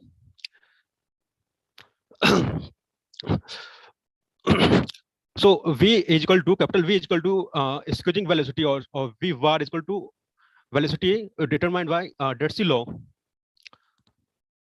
So using the boundary condition, we find the equation number 3rd, U, and this is the boundary condition for pressure. So equation of pressure in the porous matrix of the cartilage. This is equation number 6 and 7, where Kx is the permeability in X direction, or Ky is the permeability in Y direction. Hs is the thickness of the cartilage. V naught is the hyaluronic viscosity without hyaluronic acid molecules. So the viscosity variation, the HA molecules are suspended in the waste fluid and are mainly responsible for the nutrient behavior of the synovial fluid. So mu is equal to mu naught exponential function of lambda C, where lambda is a constant, or C is the concentration. So this is dependent on the process such as the diffusion, biochemical reactions, trapping, etc. A simple model is suggested here. So this conclude from equation 10, where D is a diffusion coefficient, or M is the rate of increase or decrease of the hyaluronic concentrations. So this is the boundary condition for this. In this case, we find the equation number 12 and 13, where F is defined in equation 14. Please continue. Okay, sir. Okay. So we find the load capacity in this way, and this is the non-dimensionalized parameters. This is squeezing times T. This is the non-dimensional parameters. This is the result. So this figure is plotted a variation of W var. W var is a non-dimensional load capacity with V var star for different values of Kx, Ky, and P naught. So we find the increasing order of load carrying capacity. And same here, this is the variation of timed squeezing time. So this is conclusions. It has been shown that the permeability in the normal direction has a favorable effect on the load capacity as well as the squeezing film times. This analysis support the concept of boosted lubrication as suggested by Dawson et al. At the under condition of high load and no tangential movement of the cartilage surface. This is the references. And thank you. Any question? Thank you for your presentation. These are references. Thank you. Any questions? I think no question is there from the participants. We are not having any question. Thank you, sir. Thank you. Okay.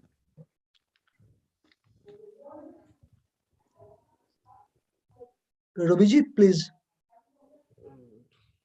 You are muted, Robiji. Yes.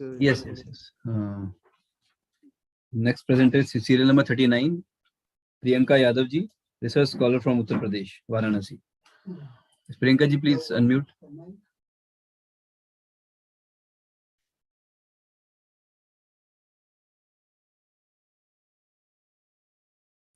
Yes, Priyanka ji. Yes. Please start.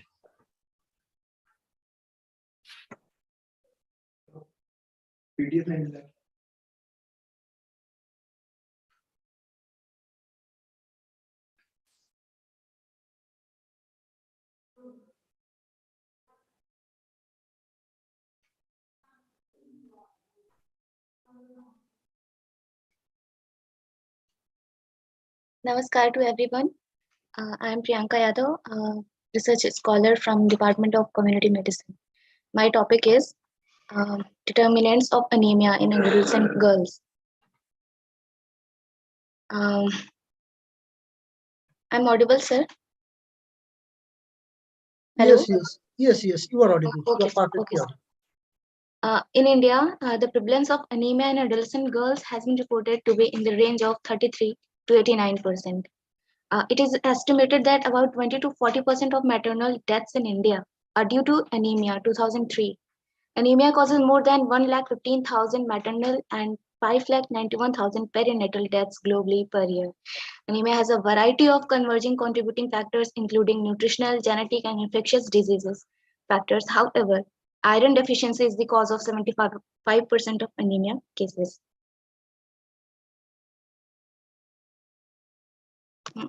This is stuff. It is not moving.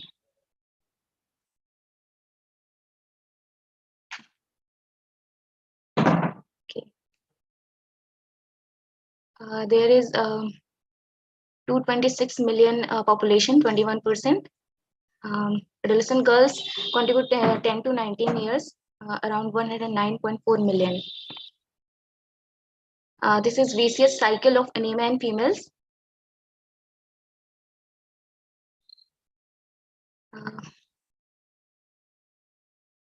Etiology of anemia amongst Indian adolescent girls. This is nutritional factors, iron, riboflavin, vitamin D, folic acid, and vitamin B12, zinc, copper, vitamin A, infection and inflammation, malaria, HIV/AIDS, soil-transmitted helminths, hemoglobinopathies, sickle cell disorders, thalassemia. Other factors contribute overweight and obesity, environmental enteropathy, deficiency of iron in Indian soil, adolescent pregnancy. Adverse effects of anemia, reduced physical development, impaired sexual and reproductive development, reduced cognitive development. Magnitude of anemia amongst Indian adolescents.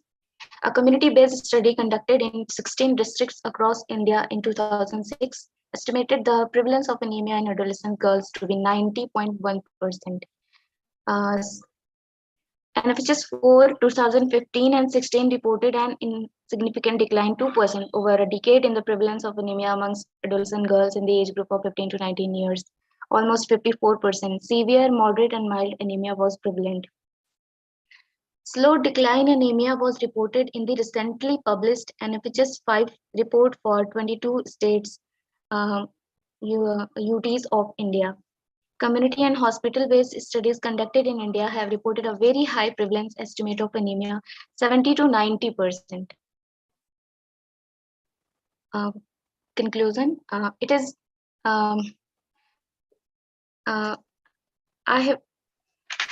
anemia will not be addressed by IFA program alone or through improving dietary intakes. Effective convergence of several governmental departments like health, education, water supply, and sanitation is needed.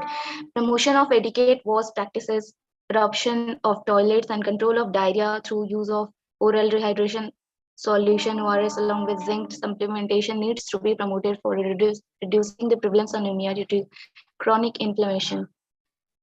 Therefore, more studies needs to be undertaken to understand the determinants of anemia amongst adolescents in India, which will help in addressing the problem of anemia amongst them. Thank you so much. Thank you. Okay. Next presenter, Sapna Vishnoi. Dr. Sapna Vishnoi, please unmute. Dr. Sapna Vishnoi. Are you going to present your paper? Okay.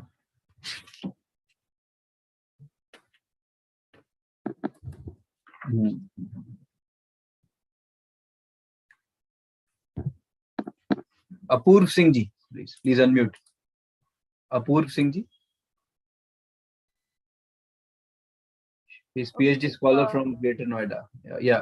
Thank you, sir. Just give me a sec. I'm just starting my presentation.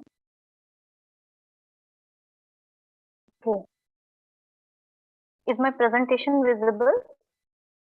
Yes. Okay.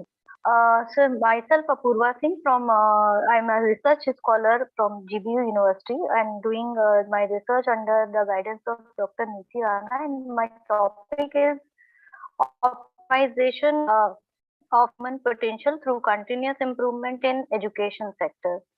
For this, I have done the secondary research study. That is, the sources were research papers and different articles or published or unpublished data. And the objective was that to explore the need of various tools in improving the quality education in the education sector, to evaluate the role that successful implementation of these tools will result better administrative process, and to evaluate how human potential help in achieving continuous improvement and competitiveness in the field of quality education. And for the same, I have gone through a few tools, because education is also considered as an valuable investment in the form of improving the quality of human resource. So for that, I have gone through the few continuous improvement tools. Those tools are 5S, Kaizen, Lean Management, PDCA, and Six Sigma.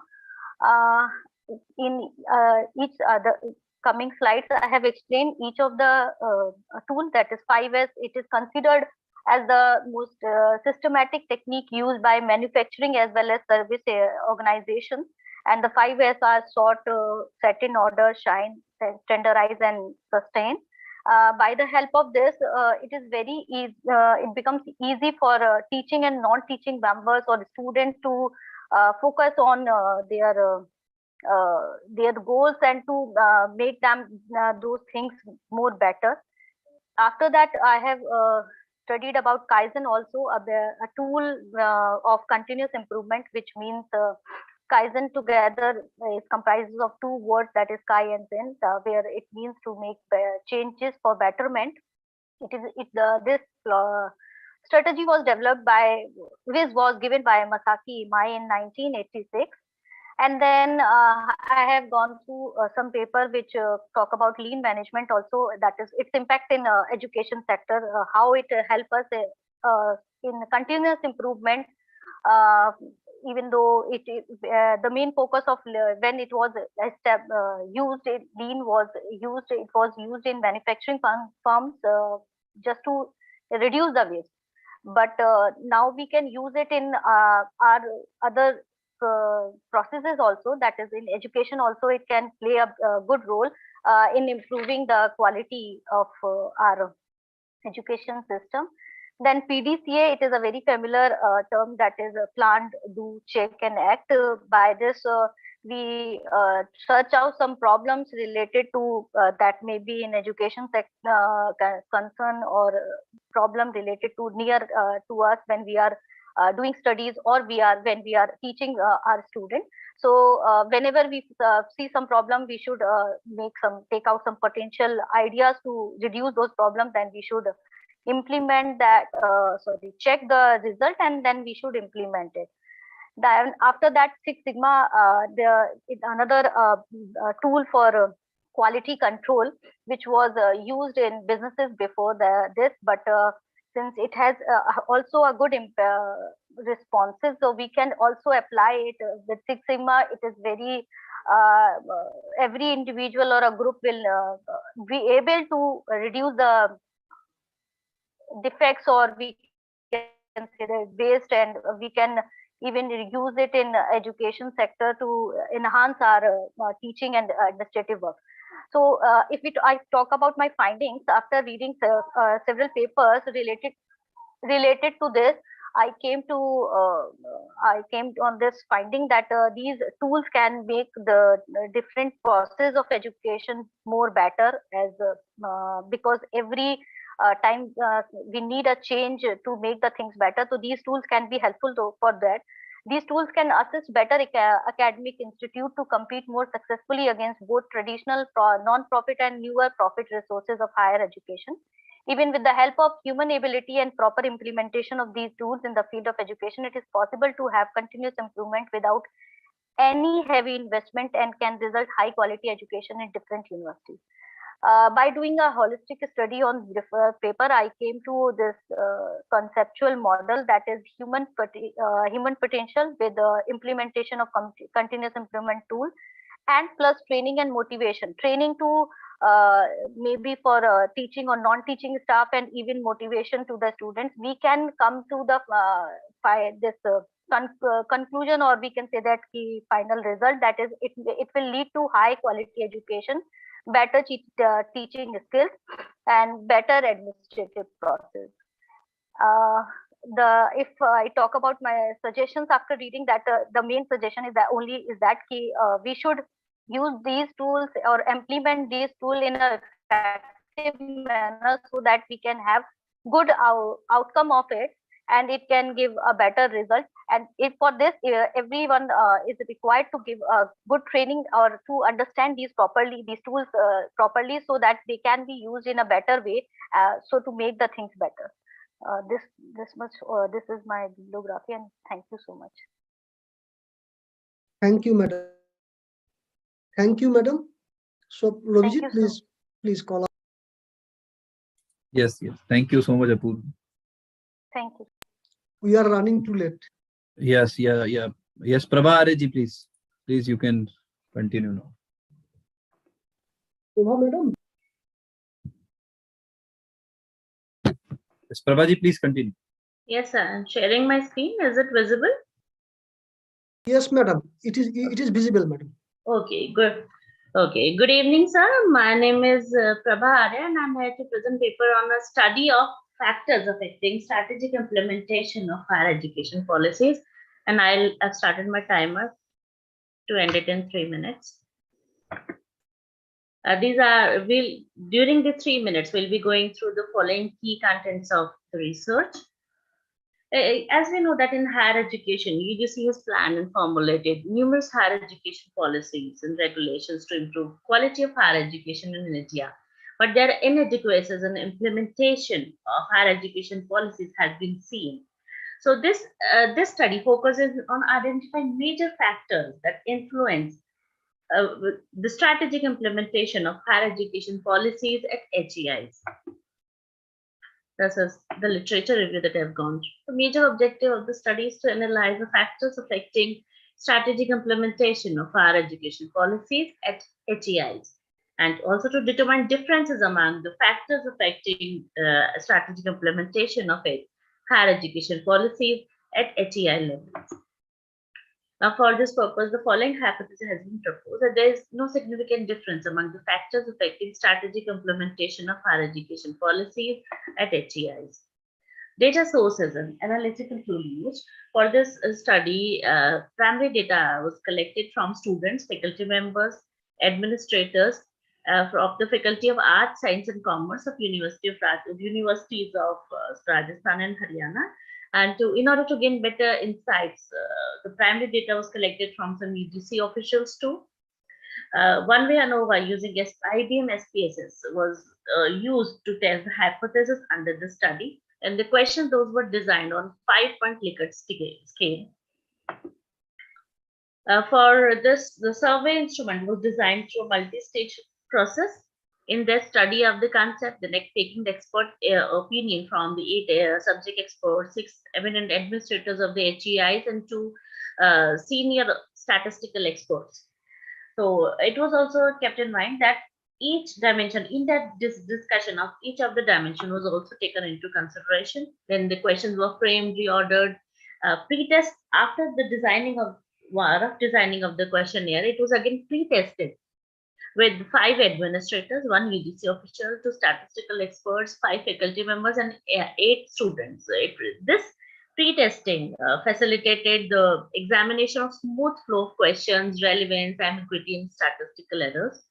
So after pre-testing helped a lot. Please conclude, ma'am. Yes.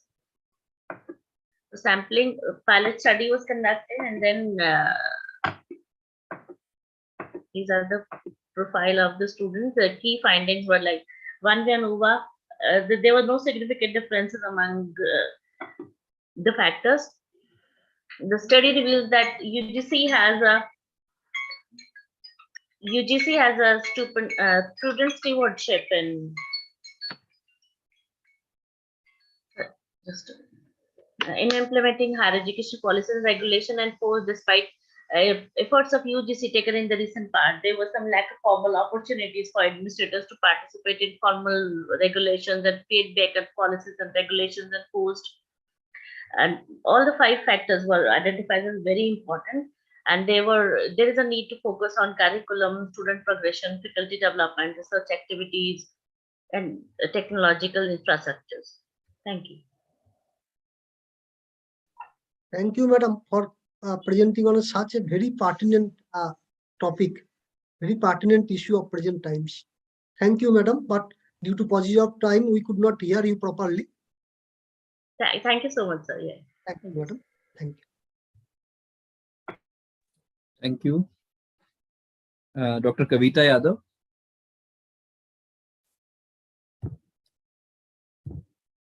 Dr. Kavita ji, please unmute.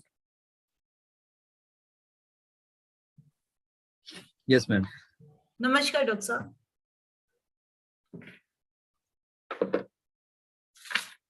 Am I audible and visible? Yes, madam. Yes. Yes, madam. Namaskar, namaskar, sir. I pay my regards to all the organizers for accepting my paper and giving me an opportunity to keep my view. And here I am. The title of my paper is Women's Financial Liberty in Rural India, an Implication of Pandemic. Pandemic has affected the lives, income, economies, nature of activities, and what's not. Although it's been around 2 years since the inception of the pandemic in the countries, normal activities are, be it household or economic, completely transformed in one or another way. Devices and technology entered almost everyone's life and work. In the upcoming study, the financial resources in terms of savings, investments, and operations by women in rural India are traced out. Women's financial independence is planned to be evaluated with the help of prevailing economic indicators. Financial liberty will be seen from active as well as passive sources of income and participation in decision making for self and family members in the different age groups by women. The role of technology and digitalization is worth mentioning here, as the efforts from the Government of India had been already underway after the demonetization in 2016 onwards. The tribal women in rural India are said to be engaged in primary activities, majorly in agriculture, forestry, livestock, and animal husbandry. Their say in financial matters has apparently increased with their enrollment in primary and higher education. Occupational engagements of such tribal and rural women, that is self-employment or either salaried women, and passive income from the parents and husbands are core issues to be discussed in this paper. Legal knowledge, self-defense skills with vocational courses are vital to mention here, which are similar consideration to dissect more about the topic. The focus of the study will be on the financial liberty of women in rural India after the pandemic broke down in the nation. The jolted impact of the pandemic on the economy and simultaneously on an individual's behavior is planned to study in this paper. In the nearby areas, women are contacted to participate in the study. Unstructured questions for summarizing this work are planned. Scholarly articles and similar material available on e-platform will be searched for the organic outcome. Family support, independence, skills, financial independence, skills, education, and knowledge are a few variables on which the outcome of this study is presumably based. Thank you very much. Thank you, madam. Thank you, Dr. Kavita. For concluding in time. Madam, would you please let us know how you could relate the impact of pandemic? Actually, sir, my study is underway because I've taken this topic. I want to know how much empowered women feel during the pandemic in terms of financial liberty they are being granted in parallel with the Government of India scheme. On the one hand, Government of India is already doing its course of business in terms of digitization and offering several schemes, particularly to the women. But at the same time, it is also needed for the society and for the academician and for the thinkers, philosophers, researchers like us, that whether what is the reality on ground, what's actually there are women's are faces. So particularly, I'm thinking of taking my study to the rural India, because as we are stationed in the urban cities. So when I talk about my students or my co-mates, teachers, so I come to know that there are a handful of the women who are said to be real empowered, because I just want to bring painting and what the rural India women's feel and what is being their financial inclusion and empowerment is all about. Okay, madam. Thank you. Thank you. And for that, you must have to explore many aspects from their financial decision-making process, particularly before and after the pandemic. Okay, thank you, madam. Thank you. Thank you, madam. Thank you. Yes, Shivangi Kaushalji, please unmute. Yeah, she's a research scholar from IAS University. Shivangi, please be brief while you present your paper. Yes, sir. So that you can conclude on time.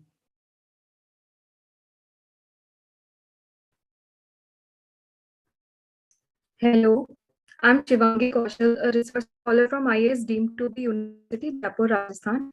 And my research paper is in collaboration with my supervisor, Ankita Chaturvedi, Associate Professor from IAS University.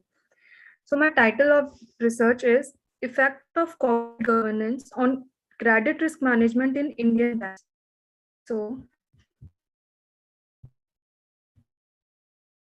start with the introduction. Corporate governance. You need not to come to your introduction, directly go to your objectives and the broad methods you have applied, and thereafter your conclusion. Okay, sir.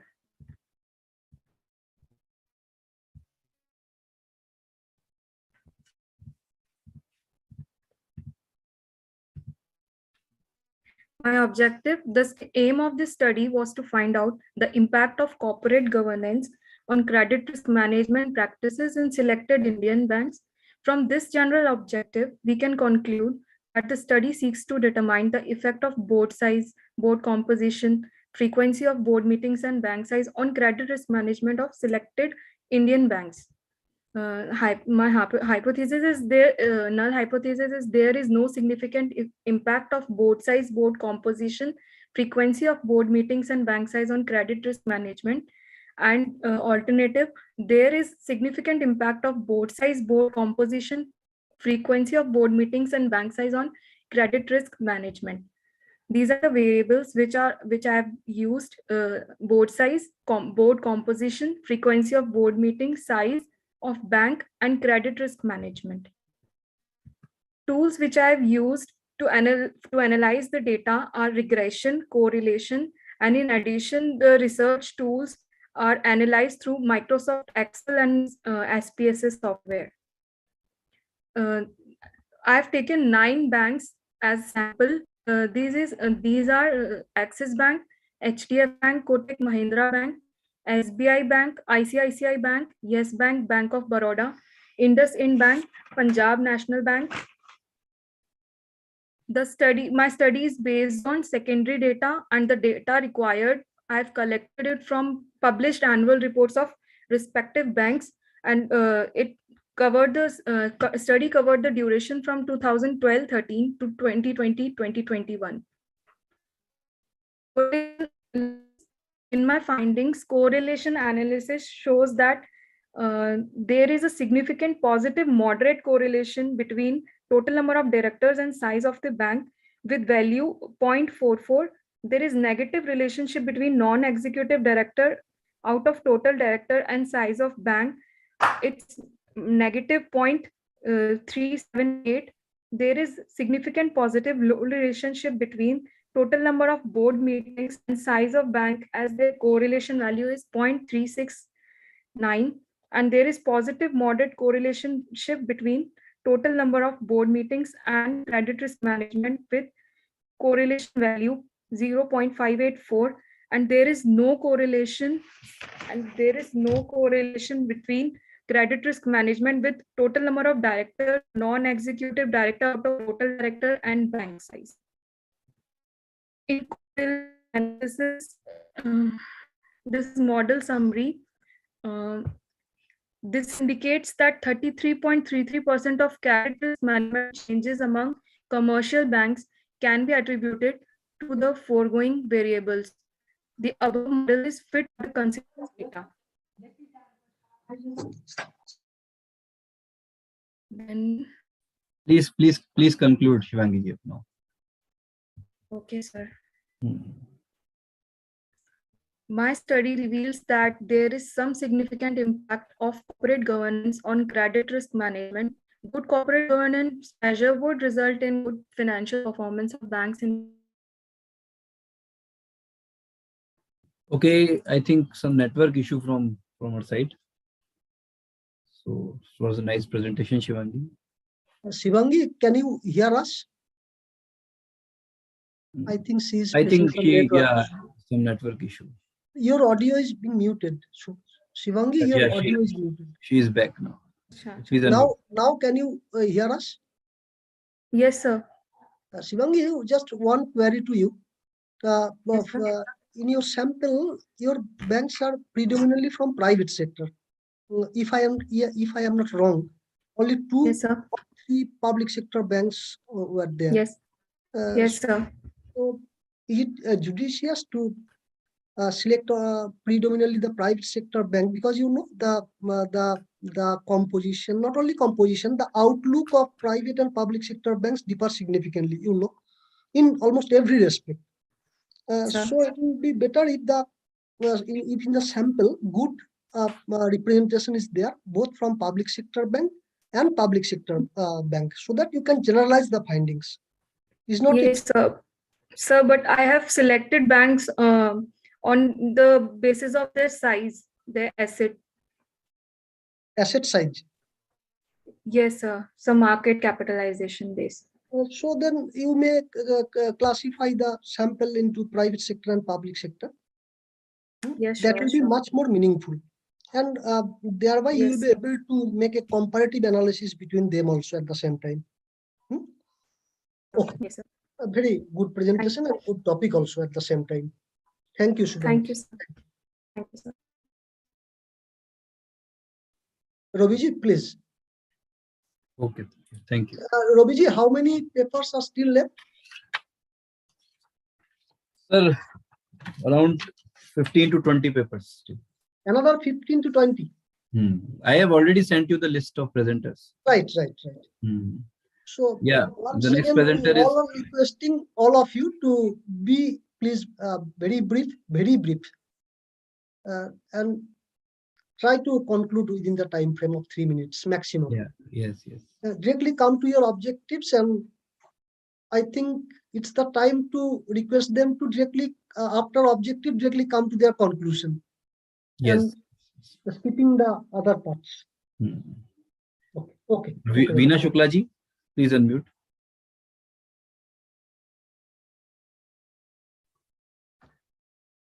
Yes, Veena. Yeah, sir.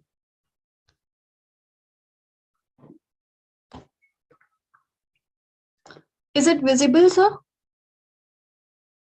Yes, it is visible. How do we remove this? Okay. Yeah, good evening, everyone. Thank you for the opportunity. So my topic is nutritional awareness among mothers of 6 months to 6 years old children in slums, a qualitative study. The introduction. Nutritional status is the balance between the intake of nutrients by an organism and the expenditure of these in the process of growth and health maintenance.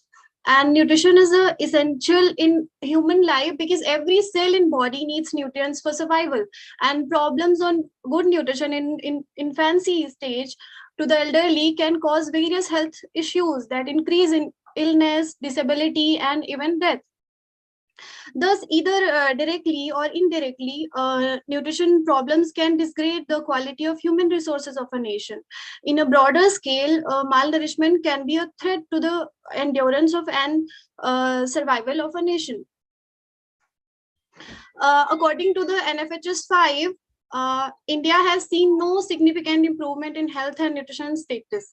In the same report of NFHS 5, 6 months to 59 months of children are anemic and increased to 67.1%. That was earlier 58%. as a mother play a key role in establishing children's diet, gaining an understanding of how malnutrition is perceived by caregivers, as well as their ability to recognize, prevent, and act on signs of malnutrition is necessary for efficient tailoring of nutrition intervention, rehabilitation of programs. So the objective of the study is to explore mothers' perception of malnutrition and its causes in under 6 years old children in Prayagraj city, as well as their ability to recognize, prevent, and act on signs of malnutrition. Qualitative, so the methodology is qualitative semi-structured interview was conducted with 20 mothers in the largest slum of the Prayagraj city that named Chakya, and audio recording of every interview was taken for the analysis of the qualitative data. Information obtained was triangulated by key information interviews like ICDS workers and literature review. Emerging themes were identified about the mother's nutritional knowledge and behavior. The themes identified were knowledge about specific nutrients and balanced diet, role of diet in preventing malnutrition in children, hygiene practices, role of immunization and micronutrient supplements, the importance of exclusive breastfeeding and weaning at a proper age, influence of junk food, also role of self-health care and misconception about foods.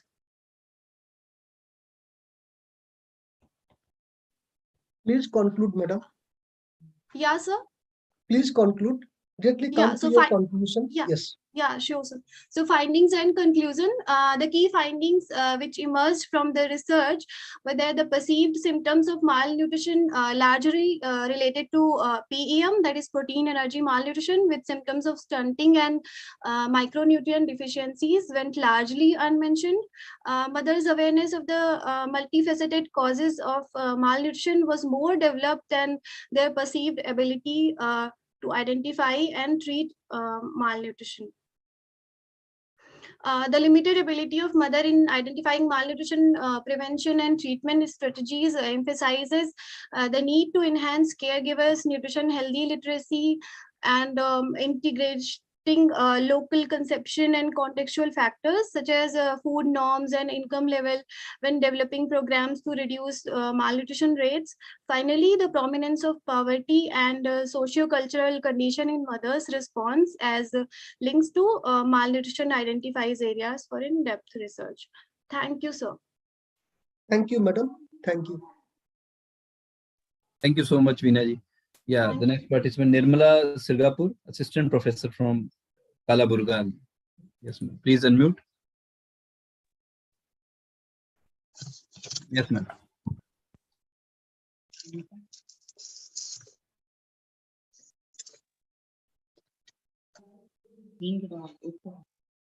Hello. Hello, namaste, sir. Hello. Madam, namaskar. We can hear you. Yes. Yes, madam. Sir, my theme of the paper, I am Dr. Nirmala Sirgapur, Assistant Professor of Economics, Dr. Ambedkar Degree College, Kalburgi. My paper is Women Economic Empowerment through Self-Help Groups. That is, my theme of paper is, from the beginning, after independence, provisions were made by in the Indian Constitution to provide the equal opportunities of socio-economic development and betterment of living for men and women. That is why how the self-help recently, how the self-help groups is in position to provide the economic betterment of the women's, how self-help groups functioning in the proper way for improving the standard of living of the women's of the society. That is my theme of the paper.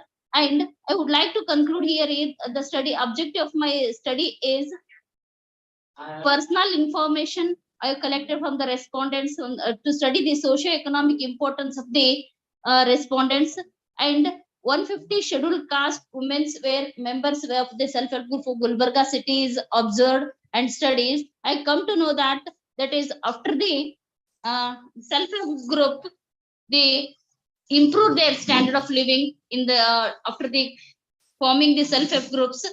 They improved their standard of living of position of the women of that particular society. Not only a vote, all the societies, the peoples, the women of the vote, that is lower class society peoples were improved their standard of living by this self-help groups. Thank you, ma'am. Thank you, Nirmala ji. Okay, sir. Thank you. Nice presentation. Yes, Ruby, please. Yeah, Siddhappa M. Kantaji, Assistant Professor from Kalaburagi. Yes, Siddhappa ji, please unmute.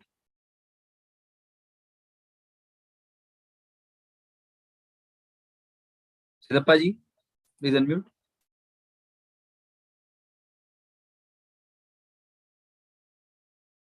Okay. Yes, Shipra Paliwal ji, please unmute.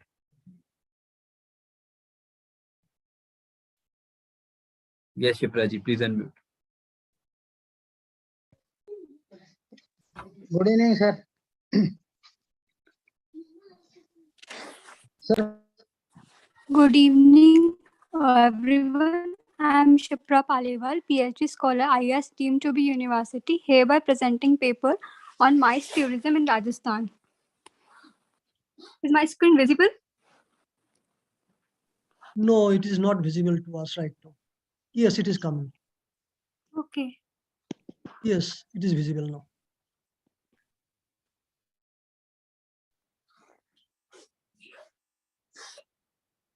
Over the past decades, MICE industry has been recognized as a significant market segment and an important contributor to national economies. It not only gives a boost to economy in the form of income generation, but creates huge employment opportunities in related hospitality service, providing sectors like accommodation, food and beverage, convention services, transportation, tourism, and entertainment. Other than the economic and employment benefits, MICE tourism offers many other benefits to the economy, such as business opportunity, dissemination of education, and providing of trainings. Objectives of my study: to highlight the prospects of MICE tourism in Rajasthan, to discuss the present scenario of MICE tourism in Rajasthan, and to review the challenges and provide suggestions for development of MICE tourism. Basically, the research methodology is dependent on secondary data that is taken from various reports, journals, newspapers, magazines, and Ministry of Tourism websites. MICE tourism in Rajasthan. When thinking about Rajasthan, what comes first to the mind is glorious history and vibrant culture. Tourists from all over the world flock here to get a glimpse of the fascinating traditions of Rajasthan. With its excellent infrastructure and famed hospitality, the state also makes an ideal destination for conducting business activities. From trade shows, global conferences, international expos to literature festivals, several large-scale events are held here from every year. For instance, Rajasthan has been hosting the JLF for the past 15 years and making it a world-class event. Below are the 6 main factors that make Rajasthan the preferred destination for MICE tourism: interconnectivity and infrastructure, pre- and post-conference tours, luxury business.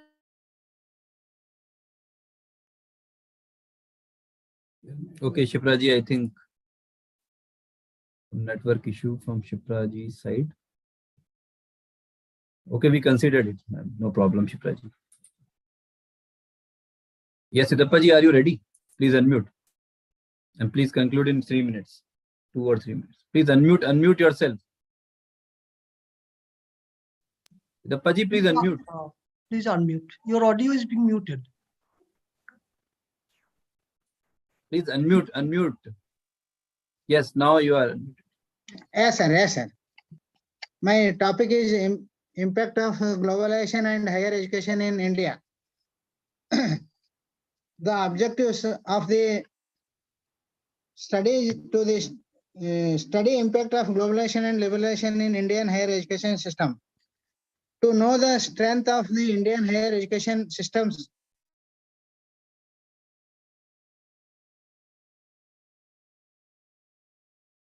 Siddhappa ji, you are muted again. Siddhappa ji, you are muted. Please unmute it.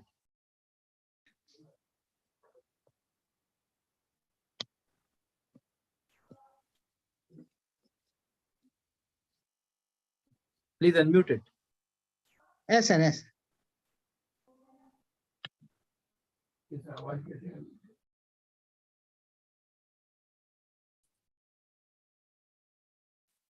Okay, Siddhappaji, we considered it your presentation. No problem, no problem.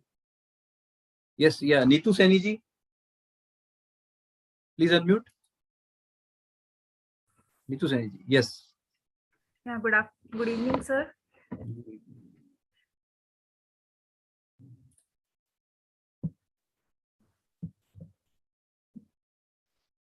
My screen is visible, sir.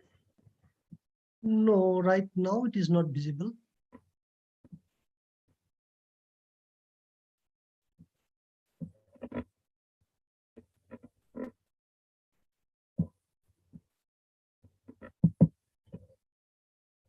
It is not visible, madam.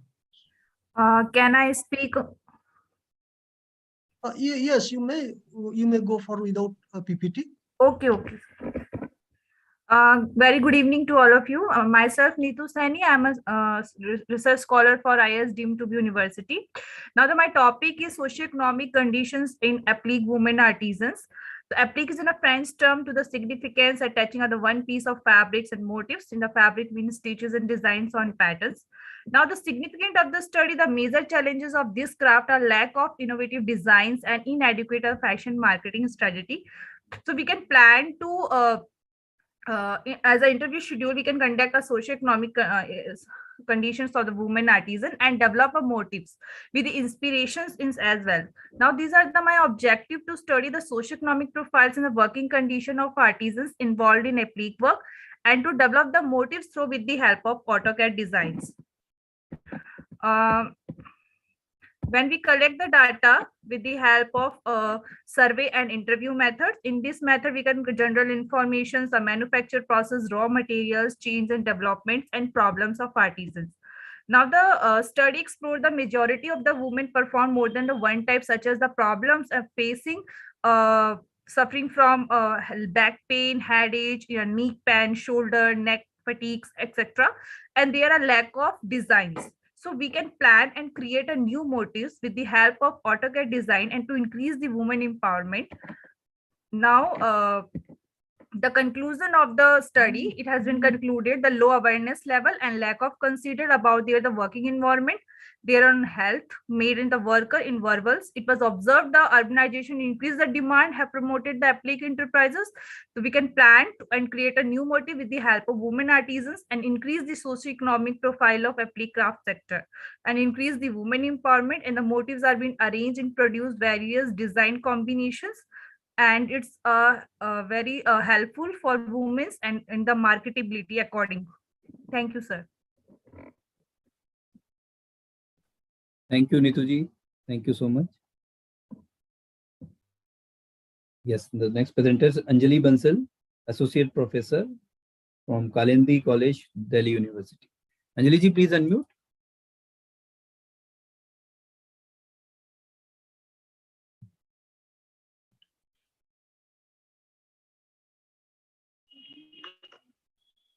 Good evening, everyone. Thanks for the opportunity for being a part of this academia. I'm visible and my screen is visible. No? No, actually you're... No.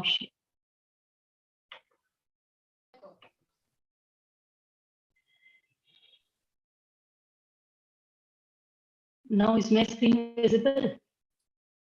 No, ma'am, actually the Zoom meeting is visible. We are visible. Yes. The screen.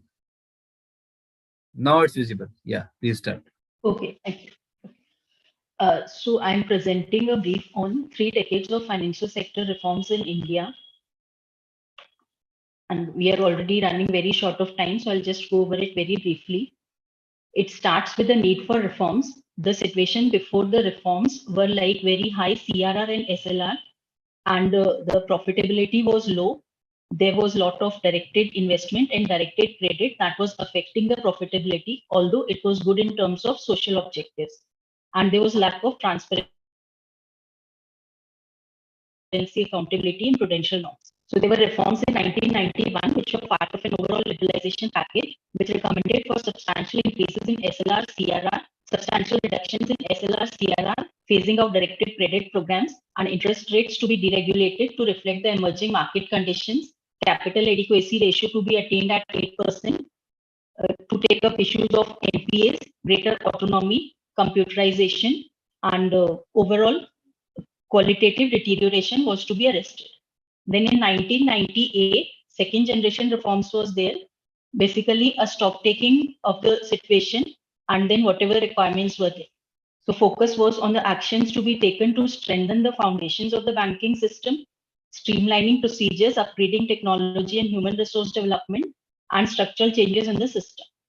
So accordingly, the major recommendations were to increase CRAR by 10%, reduce NPAs below 3%, elimination of subsidy element in the priority sector lending. The PSL was to continue, but the subsidy element was to go off. And full disclosure of information, overall greater autonomy, transparency, and market discipline. Then there were some further reforms in 2013. Just skipping over these. I want to focus on priority sector lending. These are major areas of priority sector lending. Those sectors which are not a focus area from the side of banks, but then these are required for the growth of economy. So these have been made as the priority sector. And overall trend has been, this data is from 1980 to 2020. Till the reforms, it witnessed a reasonable growth, but after that there was somewhat decline. And now we are just like sort of meeting the target around 40 or not meeting. It's like moving between 37 to 39%. Overall, within the priority sector lending, agriculture share is fluctuating between 35 to 40%. Micro and small enterprise is gradually increasing between 35 to 40%. These are percentages of priority sector lending. Export credit, there's a substantial decline from 3.5 to just about 0.5%. Education loan is again falling. Weaker sections, here there's a substantial increase from 14% to over 25%. Housing, there's a gradual decline over the time. And for the state-sponsored organizations, for SC/ST, there's a very negligible amount. Initially, it was increasing till 2009, but after that, there has been decline. And overall, it's less than 1%. Okay. That's all, and thank you so much. Thank you, Anjali Madam, for your good presentation. So, Madam, basically your paper focused on the banking sector reforms that have been initiated in the last 3 decades. Is not it, Madam? Initiated Yes, in 91, and then in the last 3. Right. But Madam, in the title, you have mentioned that in the financial sector. So in the title, it will actually, yeah, I could have written banking sector. Yeah, I should have actually, I'll just change the title slightly. Although in the details, I did mention that I'm not talking about the insurance sector. But yes, the title should be modified. Are there in the overall financial sector of our country?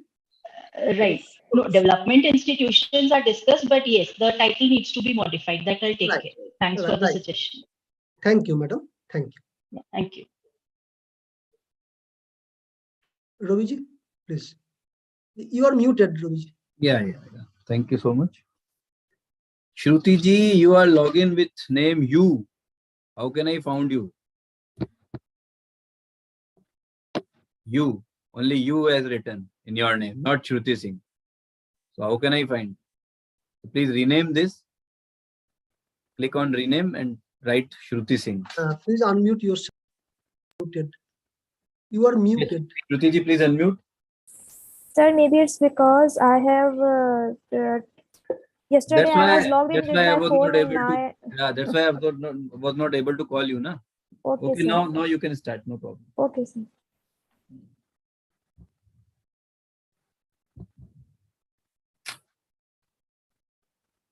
Sir, it's visible?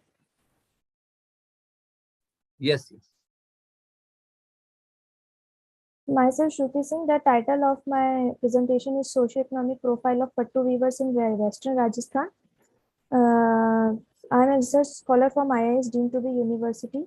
The topic of the objective of my presentation is to study the socio-economic profile of Pattu weavers. For this, I have collected a sample size of 200 weavers, 114 from Barmer, 57 from Jaisalmer, and 29 from Jodhpur. Survey and observation method was used for the collection of data, and interview schedule was used as a tool. And then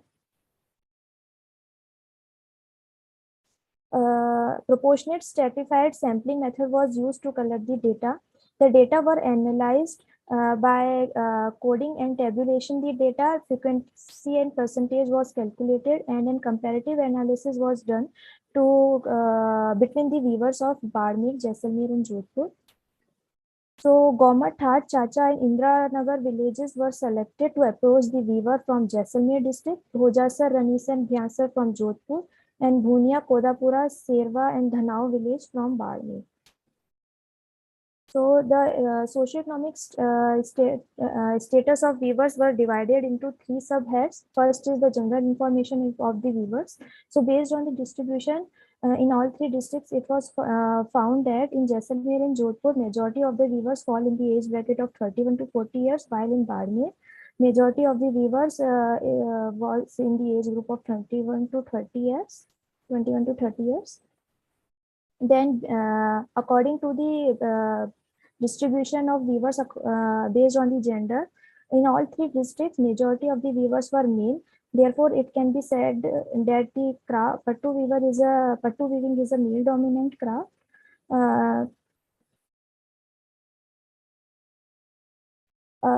In all 3 districts, the weavers belong to the rural area. And when we talk about the educational qualification of the weavers, then it was found that in both Jaisalmer and Jodhpur, the weavers were educated till only primary education, and in Jodhpur, 51.7% of the weavers were illiterate. Then, based on the marital status, it was found that in all 3 districts, the weavers were unmarried, and it was also identified that pattu weaving is an ancestral craft which is passed from one generation to another.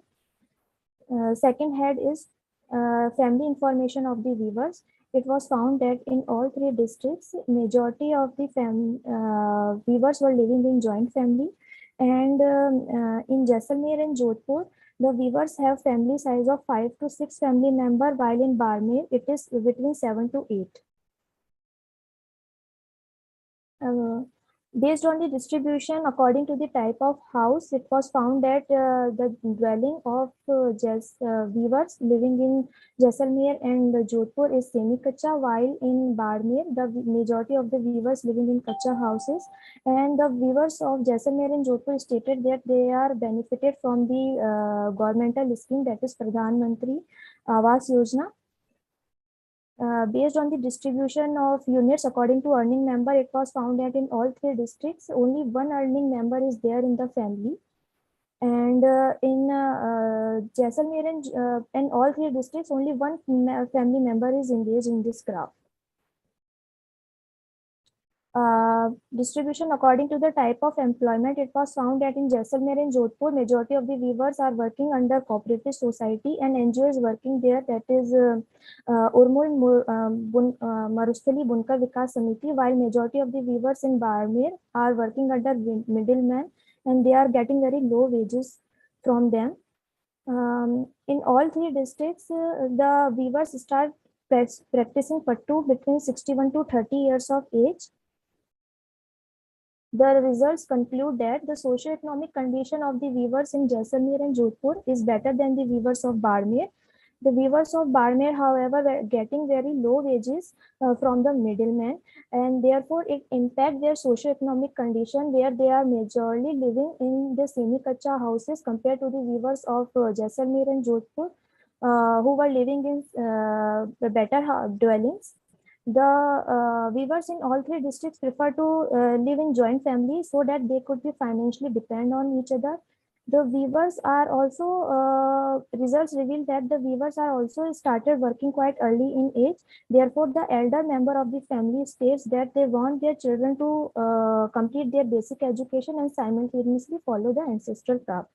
The research concludes that the non-governmental organization has a huge impact on improving the socio-economic condition of the weavers.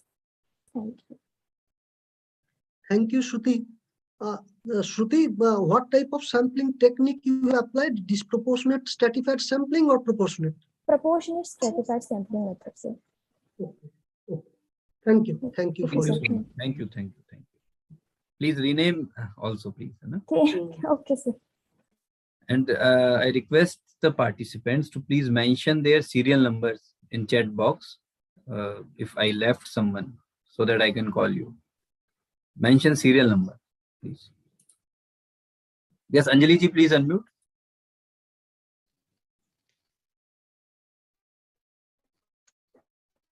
Okay. Yeah. What's your serial number, Anjali ji? 40.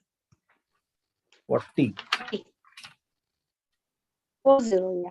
No, it's not 40. Okay, 41. Mrs. Anjali Sandeep Gaikwad. Yeah, yes. Okay. You're 41. Okay, no problem. Please start. So I'm thankful to the conference, all committee members. My topic is the algorithmic bias detection and mitigation artificial intelligence. So as compared to the artificial intelligence, what are the algorithmic bias? So I read the abstract and conclusions for the. So the private and the communicative sectors are increasingly turning to artificial intelligence systems and machine learning.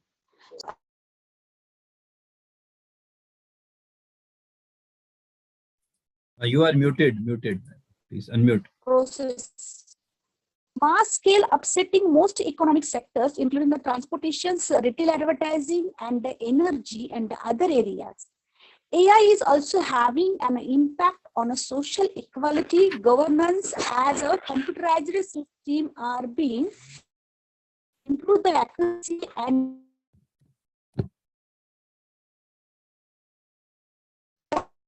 manipulate the decisions of peoples in a way. Ma'am, actually there is a network problem from your side. There is no problem. We considered your presentation. No problem. The next presenter is Dr. Rajeshwar Prasad. Yes, Dr. Rajeshwar Prasad ji, please unmute. Yes, sir. मेरा सुन रहे हैं sir? बिल्कुल sir, बिल्कुल बोलिए। आदरणीय मंच एवं समस्त विद्वत जन, मेरा रिसर्च पेपर है, उद्देश्य है विद्यार्थियों की वैज्ञानिक अभिवृत्ति पर वैज्ञानिक सृजनात्मकता की प्रभावशीलता का अध्ययन। परिकल्पना के रूप में है निम्न मध्य एवं उच्च वैज्ञानिक सृजनात्मकता वाले छात्रों एवं छात्राओं में वैज्ञानिक अभिवृत्ति में सार्थक अंतर नहीं है। सर्वेक्षण विधि के माध्यम से डेटा कलेक्शन किया गया है। यह बीकानेर संभाग के 1000 स्टूडेंट्स पर, जिसमें 600 छात्र और 400 छात्राएं रही हैं, उनका तथ्य संकलन किया गया है और एनालिसिस करने के पश्चात निष्कर्ष में पाए हैं निम्न मध्य एवं उच्च वैज्ञानिक सृजनात्मकता वाले छात्रों की वैज्ञानिक अभिवृत्ति में सार्थक अंतर पाया गया, अर्थात छात्रों के संबंध में वैज्ञानिक सृजनात्मकता का वैज्ञानिक अभिवृत्ति पर प्रभावशीलता पाई गई। और दूसरा, इसके विपरीत निम्न मध्य एवं उच्च वैज्ञानिक सृजनात्मकता वाली छात्राओं की वैज्ञानिक अभिवृत्ति में कोई सार्थक अंतर नहीं पाया गया, अर्थात छात्राओं के संबंध में वैज्ञानिक सृजनात्मकता का वैज्ञानिक अभिवृत्ति पर कोई प्रभावशीलता नहीं पाई गई। अब ये प्रभावशीलता बढ़ाने के लिए कुछ सुझाव हैं भावी अध्यापकों के लिए। उसमें से पहला सुझाव है वैज्ञानिक प्रयोगों का सृजन करके बढ़ाया जा सकता है। वैज्ञानिक समस्याएं, उनके समाधान बता करके जिज्ञासा पूर्ति की जाती है, क्योंकि सृजनशील छात्र छात्राएं जिज्ञासु होते हैं। वैज्ञानिक क्रियाओं प्रयोगों की निरंतरता में आत्मविश्वास पैदा करके बढ़ाया जा सकता है। संश्लेषण विश्लेषण की योग्यता विकसित करके बढ़ाया जा सकता है। विज्ञान प्रदर्शनी के माध्यम से हस्त कौशल व वैचारिक शक्ति वर्धन करके बढ़ाया जा सकता है। विज्ञान मॉडल प्रदर्शित करके वैज्ञानिक सृजनात्मकता बढ़ाई जा सकती है। और मूल रूप से जो सृजनात्मकता के मौलिक तत्व हैं, प्रभावशीलता, लोचशीलता और मौलिकता विकसित करके वैज्ञानिक अभिवृत्ति विचार दृष्टिकोणों में परिवर्तन लाया जा सकता है। धन्यवाद sir. Thank you so much sir, thank you. बहुत ही अच्छा प्रेजेंटेशन था आपका। Thank you so much. Thank you sir. Bhanu Prakash Sharma ji, please unmute Bhanu Prakash जी।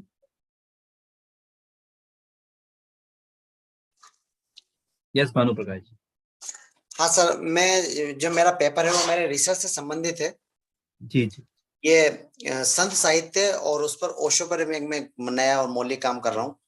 ये जो अब तक जो अध्यात्म दर्शन है, इस पर रामचंद्र शुक्ल और ऐसे कुछ आलोचक जो है वो संत साहित्य को अनपढ़ लोगों का साहित्य बताते रहे हैं। तो हमारे इस रिसर्च पेपर में मैं कोशिश करूंगा, जो ओशो ऐसा कहते हैं कि ये जो प्रत्येक संत है उनका जो साहित्य वो लगभग उपनिषद की तरह है। सारे संतों को भजनों को वो एक उपनिषद के सूत्रों की तरह लेते हैं। तो मेरा रिसर्च पेपर इसी से संबंधित है और समय कमी के लिए इतना ही बहुत। अगर आप कुछ पूछना चाहें तो। Thank you Bhanu Prakash ji, thank you, धन्यवाद आपका। यस दलवीर जी, आप वेट कर रहे हैं काफी देर से। दलवीर जी अनम्यूट कर लीजिए। आई थिंक दलवीर जी के बाद लॉरेंस जी लास्ट प्रेजेंटर हैं, प्रदीप्ता जी। राइट। लास्ट है। राइट। यस दलवीर जी। जी सर, मैं 1 मिनट पीपीटी। हाँ आराम से, नो प्रॉब्लम। हाँ सर, यस शेयर हो रही है सर पीपीटी? बिल्कुल। नमस्कार सर। सबसे पहले मैं इंस्प्रा और जीवाजी यूनिवर्सिटी का आभार व्यक्त करता हूं कि उन्होंने मंच प्रदान किया मुझे। सर मेरा शोध पत्र का विषय है राजस्थान के प्रमुख नगरीय अधिवासों का कार्यात्मक वर्गीकरण। प्रस्तावना: नगरों का वर्गीकरण बसाव स्थिति, जनसंख्या के आकार, कार्यात्मक प्रकृति आदि के आधार पर किया जाता है। इस शोध पत्र में राजस्थान के प्रमुख नगरों के वर्गीकरण का आधार उनमें कार्य की प्रकृति को रखा गया है, जिसके विश्लेषण हेतु नेल्सन की परमाप विचलन विधि का प्रयोग किया गया है। अध्ययन क्षेत्र: राजस्थान में अवस्थित 29 मुख्य नगरों को कार्यात्मक वर्गीकरण व नगरों की प्रकृति के अध्ययन हेतु चिन्हित किया गया है, जिसका आधार जनगणना 2011 के व्यावसायिक आंकड़ों की उपलब्धता है। शोध के उद्देश्य: इस शोध के सर मुख्यतः 2 उद्देश्य हैं। पहला, राजस्थान के प्रमुख नगरों का कार्यात्मक वर्गीकरण निर्धारित करना। दूसरा, अध्ययन क्षेत्र के प्रमुख नगरों के कार्यों की विशिष्टता के सत्र का अध्ययन करना। शोध की प्रविधि: इस शोध पत्र द्वितीयक आंकड़ों पर आधारित है। शोध हेतु समकों का संकलन जनगणना 2011 की श्रमिकों से संबंधित B4 B6 श्रृंखला से किया गया है। तत्पश्चात 10 कार्यात्मक वर्गों में सारणीकरण किया गया है।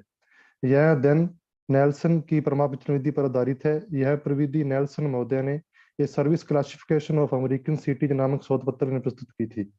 इसके अनुसार विशिष्टता सत्र का निर्धारण मध्य प्लस 1 परमाप विचलन, मध्य प्लस 2 परमाप विचलन तथा मध्य प्लस 3 परमाप विचलन की श्रेणियों के आधार पर होता है।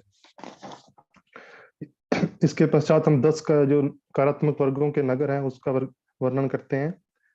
कृषि नगर की श्रेणी में मुख्यतः धौलपुर, टोंक, हनुमानगढ़, नागौर, बारां, भिवाड़ी व हिंडौन को रखा गया है, जिसमें कि हिंडौन सर्वाधिक विशिष्टीकृत नगर है। खनन नगर माइनिंग सिटी: राजस्थान के अंदर मुख्यतः टोंक, कोटा, किशनगढ़, चित्तौड़गढ़ और जोधपुर माइनिंग सिटीज है, जिसमें जोधपुर सर्वाधिक विशिष्टीकृत माइनिंग सिटी है। विनिर्माण नगर औद्योगिक नगर: राजस्थान में मुख्यतः भीलवाड़ा, ब्यावर, टोंक, किशनगढ़, भिवाड़ी व पाली औद्योगिक नगर हैं, जिसमें भिवाड़ी व पाली सर्वाधिक औद्योगिक विशिष्टीकृत नगर हैं। निर्माण नगरों में राजस्थान के मुख्यतः शेखावटी प्रदेश के नगर आते हैं, जिसमें सुजानगढ़, चूरू, सीकर व झुंझुनू है। ट्रेड सिटी व्यापार नगर: राजस्थान के मुख्यतः बूंदी, हिंडौन, हनुमानगढ़ व गंगानगर इसमें व्यापार नगरों की श्रेणी में आएंगे, क्योंकि यह नगर राजस्थान के मुख्यतः कृषि उपज मंडियों की समिति से संबंधित नगर हैं। परिवहन नगरों की श्रेणी में अजमेर नगर विशिष्टीकृत नगर है, क्योंकि अजमेर राजस्थान के केंद्र में स्थित है, जो कि रेलवे और सड़क मार्गों का मिलन स्थल है। संचार प्रौद्योगिकी नगर में राजस्थान के मुख्यतः अजमेर, भरतपुर और जयपुर नगर हैं, और जयपुर राजस्थान का दलवीर जी बस सब कंक्लूजन कर दीजिए आप इसका। जी सर। और निष्कर्षतः हम कह सकते हैं कि राजस्थान के कुछ नगर हैं जो एक से अधिक विशिष्टीकृत श्रेणियों में आते हैं, जैसे कि टोंक, कोटा, भिवाड़ी, अजमेर, हनुमानगढ़, गंगानगर, अलवर, जयपुर, उदयपुर, भरतपुर, किशनगढ़, बूंदी, जोधपुर और हिंडौन। वहीं कुछ नगर जो एक ही कार्यात्मक वर्ग में आते हैं, जैसे कि धौलपुर, पाली, गंगापुर सिटी, बारा, ब्यावर, भीलवाड़ा, बांसवाड़ा, सुजानगढ़, चूरू, झुंझुनू और राजस्थान का एकमात्र नगर है जो डाइवर्सिफाई श्रेणी में आता है, वो कि सवाई माधोपुर नगर है। Thank you sir. Thank you so much Dalveer ji, बहुत ही अच्छा प्रेजेंटेशन था आपका, nice presentation. Yes, yeah Larnesh ji, please unmute, last presenter.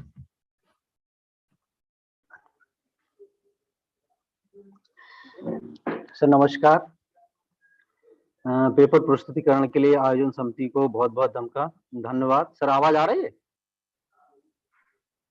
Hello, बिल्कुल Yes, बिल्कुल yes, आ रही है। yes, please. आ रही है आवाज? हाँ, एक्चुअली क्या है, मेरा पेपर का जो वो है टॉपिक है आंकड़ों की वर्तमान तथा भविष्य में महत्वपूर्णता एवं उपयोगिता पर एक अध्ययन। तो आंकड़े विशेष रूप से ये क्या है, संख्याओं का जाल होते हैं और ये वो संख्याएं होती हैं जो मतलब किसी विशेष उद्देश्य को परिभाषित करती हैं और जिनका भविष्य में उपयोग होता है। और मेरा अध्ययन का उद्देश्य यही है, विशेष रूप से मैंने आंकड़ों का संकलन पत्रिकाओं के माध्यम से द्वितीयक समंकों का उपयोग किया है।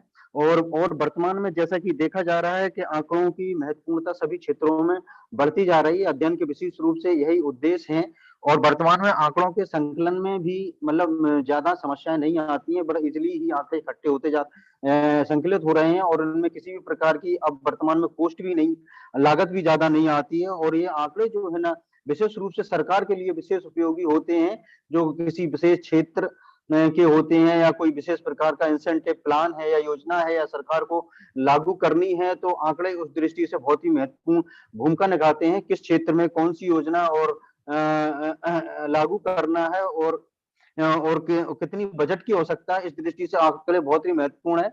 और अब मैं सर संक्षेप में इसका बस सब्सटेंस बताऊंगा। वर्तमान समय में आंकड़ों का जाल किसी विशेष क्षेत्र में सकारात्मक परिणाम पाने के लिए महत्वपूर्ण भूमिका निभा रहा है। मानव, सरकारों, कर्मचारियों एवं अन्य क्षेत्रों में इसका उपयोग रीढ़ की हड्डी की तरह हो गया है।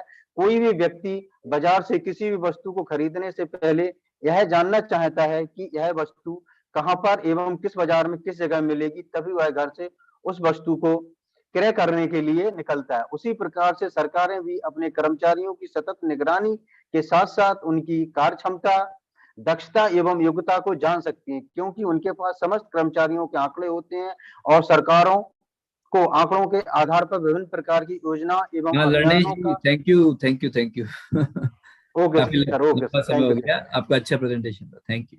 आपको भी सर बहुत बहुत धन्यवाद। आप बहुत सक्रिय और आपका क्रियाशील हैं, आपको नहीं, बहुत बहुत धन्यवाद। बहुत ही अच्छा पेशेंटली आप बैठे इतनी देर तक, धन्यवाद आपका। Thank you. अरे सर आपका तो मैं पैसेंस देख रहा हूँ सर, आप तो कल से ही बैठे हुए हैं, आप कल से लगे हुए हैं। अरे नहीं आयोजन समिति को तो बहुत हमारा बहुत तो धन्यवाद। काम है, खैर चलिए सर। अरे नहीं सर, ऐसा नहीं है। Thank you. हाँ, थैंक यू सर, बहुत बहुत। So we have done our presentations and I think all the presenters have done really very well. So Pradipta sir, any remarks or should I call the next event? Yes, Roviji, as we are running very late, Yeah. so I will not take any more time. Just I wish to convey my very sincere thanks to all the paper presenters. And at the same time, I also wish to seek apology from them, because yes. It is really very, very injustice, considering the time, the eagerness, the longingness the paper presenters is normally having before going to present. So we are really feeling very sorry for restricting yourself by time. Just reminding, please conclude, but it's quite difficult to conclude a good paper in a 2-3 minutes time frame. The standard time should be at least 10 minutes. Otherwise, it will not be meaningful to none of us. We will not be in position to understand the basic objective of the paper. So keeping all this in mind, on behalf of each and every person from the organizer side, I am seeking apology to all of you. But at the same time, the practical aspect of any conference, and INSPIRA is a very prestigious association, and whenever any conference is being organized under this banner, a huge response is coming from the wide variety of participants, from the wide variety of domain of subjects. So keeping in mind we are not having any other option other than to accommodate all the paper presenters. So it's a very humble request to all of you, to all the paper presenters, prospective paper presenters, that think before going to present, how will be able to wrap up your paper in the given time frame. It's also an art, because every time we may not get the time, sufficient time. So we have to understand as well as have to learn how to make an abstract of the paper, abstract of the presentation. And for that, it is always advisable to directly come to the objective. And if it's the empirical paper, then your data set and the methodology, broad methodology, in a very nutshell. And please conclude. Otherwise, you will not be able to touch upon the most important issue if you spare your time in less important issue, less important aspect. It's my very humble submission to all of you, and it's over to you. And also my very sincere thanks to Modi ji, Professor Senior Modi ji, Professor S.S. Modi ji, and Professor Anil Mehta, and Aarti Madam, who is continuously with us from the very beginning. And once again, my heartfelt thanks to all, each and every paper presenters, and also for touching upon a wide variety of topics from different perspective. Thank you all. And obviously, my very sincere thanks to Robi, Junior Robi Modi ji, Robi Modi ji, who is a very close friend of mine. Thank you. Thank you very much. Thank you so much, Pradipta ji, for your kind words, sir. Thank you so much for sparing your valuable time also. Thank you so much, sir. And now the most awaited part of the conference is coming. And before inviting our star member, our star, Dr. Aarti, I request everyone to please start your videos. We are going to announce the Academic Excellence Awards and Best Paper Presentations Awards for yesterday's and today's session. So please start your videos so that we can take some screenshots also. And now I would like to invite Dr. Aarti Chopra, our Joint Secretary, Inspira Research Association, and Principal, Bhavan's College of Communication and Management, for announcing 5 Inspira Academic Excellence Awards, January 2022, and 6 Best Paper Presentation Awards for Technical Session Day 1, that is yesterday's session, January 28, 2022. Thank you so much, sir. Respected Chairperson Banerjee, sir, thank you so much for sparing so much of time to analyze each and every participant. I can understand, sir, how difficult it is. It is so cold, and yesterday whole time Professor Anil Mehta was sitting with us, judging and analyzing, and today, Banerjee sir, you have been sitting with us for so long. We are grateful. We are grateful to you, sir. Thank you so much, sir. Our chairperson, co-chairperson, keynote speakers, management and team of Jivaji University, Gwalior, and Inspira Research Association. A very good evening to one and all who is the part of this mega event. I thank the organizing secretary, Captain Dr. Ravikant Modi, sir, to bestow me the privilege, pleasure, and delight to declare the awards. I, Dr. Aarti Chopra, in capacity of the Joint Secretary of Inspira Research Association, feel so much of pleasure to announce the names for these academic and research-oriented awards. As you know, Inspira Research Association has been according great personalities in the fields of research and academics. When we recognize the hard work and efforts of a person, it results in elevating the spirit of a person and electrifying a person to do more and more. In this series, today I'm excited to announce the awards in 5 categories. And after that, we'll announce the awards for the best paper presenters for both the days.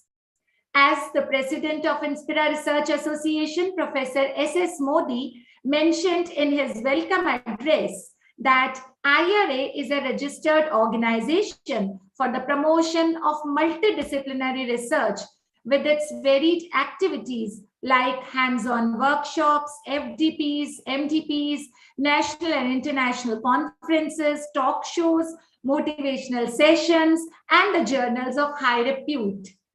So I'll come back to the awards. This time we had received 28 CVs for the nomination. And like always, our jury had a real tough time selecting 5 out of these great 28 CVs. But we had to choose the bestest among the best. So the first category of award is Young Researcher Award. Young Researcher Award goes to Dr. D. Arun Kumar, Dr. D. Arun Kumar, Associate Professor, Bharat Institute of Higher Education and Research, Chennai. Dr. D. Arun Kumar from Bharat Institute of Higher Education and Research, Chennai. Sir, if you are here with us, just raise your hand or just say hello so that we know that you are there with us. I think he's not here. Okay. Still, I would like to say something about Dr. D. Arun Kumar. He has done his doctorate on quality management and Six Sigma. He has over 12 papers published in reputed index journals. He has organized various national conferences and webinars. Dr. D. Arun Kumar has received many awards like Achievers Award and the Best Faculty Award for his contribution to academics. He has presented enormous papers in various national and international conferences. We congratulate Dr. D. Arun Kumar. The best part about Inspira conferences is that we have the whole recording. So whenever Dr. D. Arun Kumar would see this recording on YouTube, we wish to congratulate you, sir. Now we come to the second category of awards, that is the Best Scholar Award. Best Scholar Award. For Best Scholar Award, we have a name, Dr. Kavita Kamboj. Dr. Kavita Kamboj is Assistant Professor at Sri Ram College of Commerce. Kavita ma'am, are you there with us? I think she is not there. Okay. Dr. Kavita from Sri Ram College of Commerce. She has qualified UGC NET, including JRF, 5 times. She has been a real scholar as she was a topper at her master's and attained distinctions in all the 5 subjects of her bachelor's. She has attended enormous national and international conferences and presented her research papers in these conferences. She has attended more than 40 FDPs and workshops on various topics related to commerce and research. Congratulations to Dr. Kavita. Now we move towards the third award. The third award is the Best Women Scholar Award. Best Women Scholar Award, and the award goes to Dr. Shivangi Tiwari. Dr. Shivangi Tiwari, are you there with us? Yeah, I think she's there. Yeah, please unmute, ma'am. Yes, thank you so much, Congratulations, Inspira and Jivaji University. Thank you. Congratulations. Congratulations, Dr. Shivangi Tiwari. I wish to tell something about Ma'am Shivangi. Dr. Shivangi Tiwari is an assistant professor at BBDITM Lucknow. She is a doctorate from Central University, Srinagar. She has completed 6 MOOC courses. She specializes in taxation, banking, finance, corporate governance, CSR, talent management, and international business.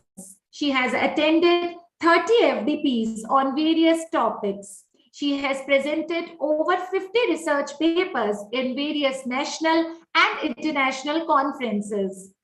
Her 10 research papers have been published with various reputed journals. Dr. Shivangi has been a social activist also and a soft skill trainer too. She has received awards like Mahila Ratna Award, COVID Awareness Award, and many more. Currently, she is working on a project on Innovative Bharat under the aegis of Vigyan Bharati. Congratulations, Dr. Shivangi Tiwari. Dr. Shivangi Tiwari, we congratulate you from the bottom of our hearts. Congratulations, ma'am. Thank you. Thank you so much, sir. Now we move towards the next category of awards, and that is the Best Researcher Award. For the Best Researcher Award, the name we have is Dr. Nitin Kulshresht. Dr. Nitin Kulshresht, are you there with us, sir? Yes, Nitin, Dr. Nitin is here. Sir, please unmute. Dr. Nitin ji, please unmute. Congratulations. Thank you very much, sir. Thank you. Thank you. Congratulations, sir. Congratulations. Happiest congratulations, Dr. Nitin Kulshresht. Dr. Nitin is a senior assistant professor at Christ University, Delhi, NCR. His qualifications include bachelor's, master's, and doctorate in commerce and an executive program of fintech and banking from IIM Lucknow. He has completed executive programs in financial markets from National Stock Exchange and Ministry of Finance. He has infinite certifications such as from SEBI Research Analyst, Merchant Banking, Technical Analysis, Equity and Commodity Market Dealing, Option Module, AI in Finance, Python, SPSS, and many more from various recognized institutions. Sir, how do you get time to do so many certifications? Wonderful, sir. Dr. Just a Nitin, passion, ma'am. To be really honest, please, just a passion. please on your video. We want to see you. At least. Dr. Nitin, sir. Definitely. Sir, definitely. He's absolutely right. It needs a lot of passion to complete so many certificate courses because you need to have that zeal from inside that, you know, I have to go for this certification now. Very nice. He has a vast experience of teaching as well as industry. He is a reviewer of sage journals too. He has presented his research papers in more than 30 national and international conferences. Dr. Nitin has 2 copyrights and 2 patents on his name. He has the life membership of Indian Academic Researchers Association. Congratulations, sir. Thank you very much, sir. Thank you. He has the life membership of Indian Academic Researchers Association, Center for Growth and Research, Association of Leaders and Industry, and of course, he is the life member of Inspira Research Association too. Congratulations, Dr. Nitin Kulshresht, for receiving the Best Researcher Award. You're truly a best researcher. Thank you very much, ma'am. Thank you, the jury. Thank you. Now, the last award in the category of academic awards, the 5th kind of award we have is the Best Woman Researcher Award. For the Best Woman Researcher Award, the name we have is Dr. Pramila Srivastav. Dr. Pramila Srivastav, are you there with us, ma'am?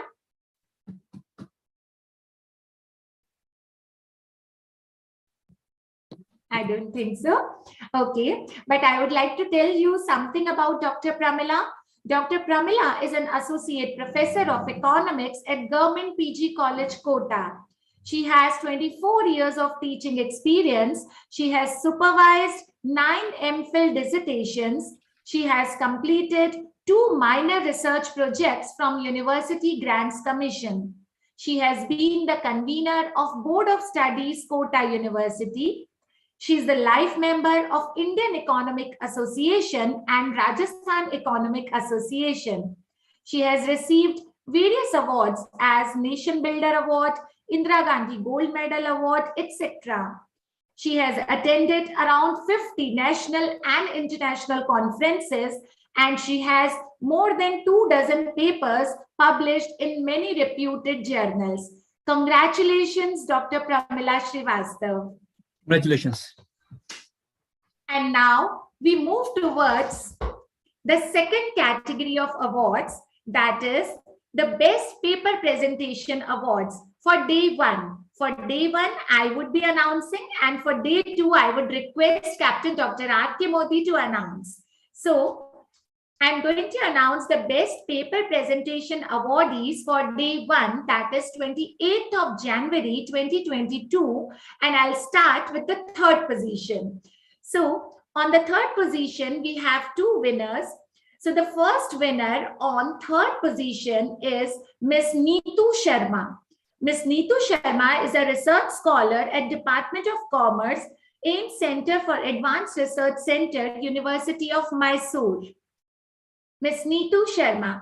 Her topic was enriching co-working spaces with biophilic designs, impact in enhancing user preferences. Congratulations, Miss Neetu. Congratulations, Neetu. She is here also. I think. Okay. If Congratulations. you're here, you can just say hello so that we know you're here.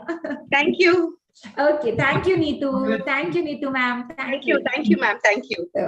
So now the second awardee on the third position is Miss Shrestha Sharma. Miss Shrestha Sharma is a research scholar at Department of Business Administration, University of Rajasthan, Jaipur. And her topic was online education, challenges, opportunities, and future prospects. Miss Shrestha Sharma. Thank you, ma'am. Thank you. She's also there with us. Congratulations, Shrestha ma'am. Thank you, ma'am. Okay, so now we move ahead for second position. On the second position, again, we have two winners. The first winner on second position is Miss Yasmin Khan. Miss Yasmin Khan is a research scholar at School of Studies and Management, Jivaji University, Gwalior. Yasmin ma'am's topic was a critical study on non-performing assets of microfinance institutions in India. Congratulations, Miss Yasmin Khan. Yasmin ji, congratulations. Thank you, sir. Thank you. And I'm really thankful to Dr. S.S. Modi, sir, President IRA, for his humbleness and cooperation, for all the chief guests, chairperson, additional chairpersons, and to Professor K.S. Thakur, sir. He is also my guide. And under his great guidance, this is not possible for me. Thanks a lot. Thank you. Thank you so much, ma'am. And now the second awardee on the second position is Miss Zainab Faruqi. She's a research scholar at Department of Commerce and Management, Ranchi University, Ranchi. And the topic was Central Public Sector Undertakings, an overview of performance. Zainab Faruqi ji. Zainab ji, again, congratulations. Thank you, sir. Thank you so much. It's the second time participating and second time winning, you know. Wow. Ma'am, like I have been someone who has won more than 50 awards, like non-academic awards in my career, like 2 gold medals and student of the year trophies and all the stuff.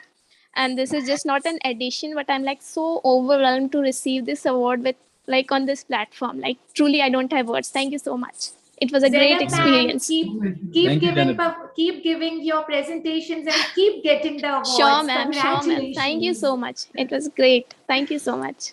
Congratulations once again. Thank you, ma'am. Thank you, ma'am. So now we move towards the first position. On the first position, again, we have 2 awardees. And the first awardee on first position is Miss Ankita Jaiswal.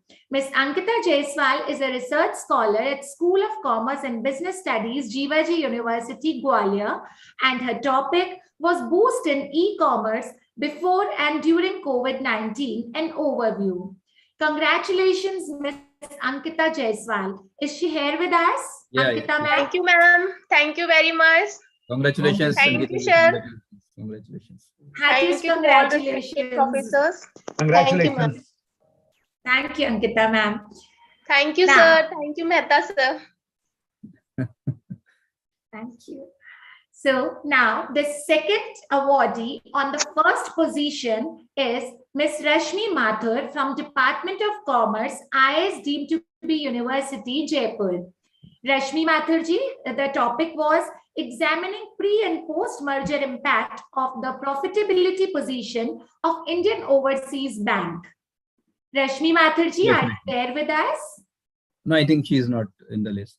No problem. But sir, I'm so happy. I'm so glad to see that research scholars are doing so They are wonderful. presenting very well, actually. They're presenting very well. They have the zeal and confidence, and that's really good. And as Banerjee sir said, that this is the actually platform for research scholars, you know, more than us or anyone else. So heartiest congratulations to all the research scholars and participants and all the awardees. Thank you so much, Ravi sir, for bestowing this great pleasure of announcing awards. And for the second day awards, that is on 29th of January, I request Captain Dr. Ravikant Modi sir to please announce. Thank you so much, Aarti ma'am. Actually, it is very difficult to announce the awards after you because, you know, as I always said, I cannot announce the awards like Dr. Aarti ma'am. It's so expressively, impressively, but I can do with my own way. So I am also starting from third position.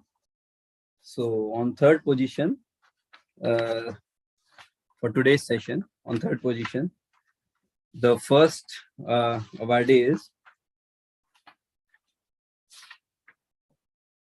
Dalveer Singh ji. Dalveer Singh, research scholar, Bhugol Vibhag, Rajasthan Vishwavidyalaya, Jaipur.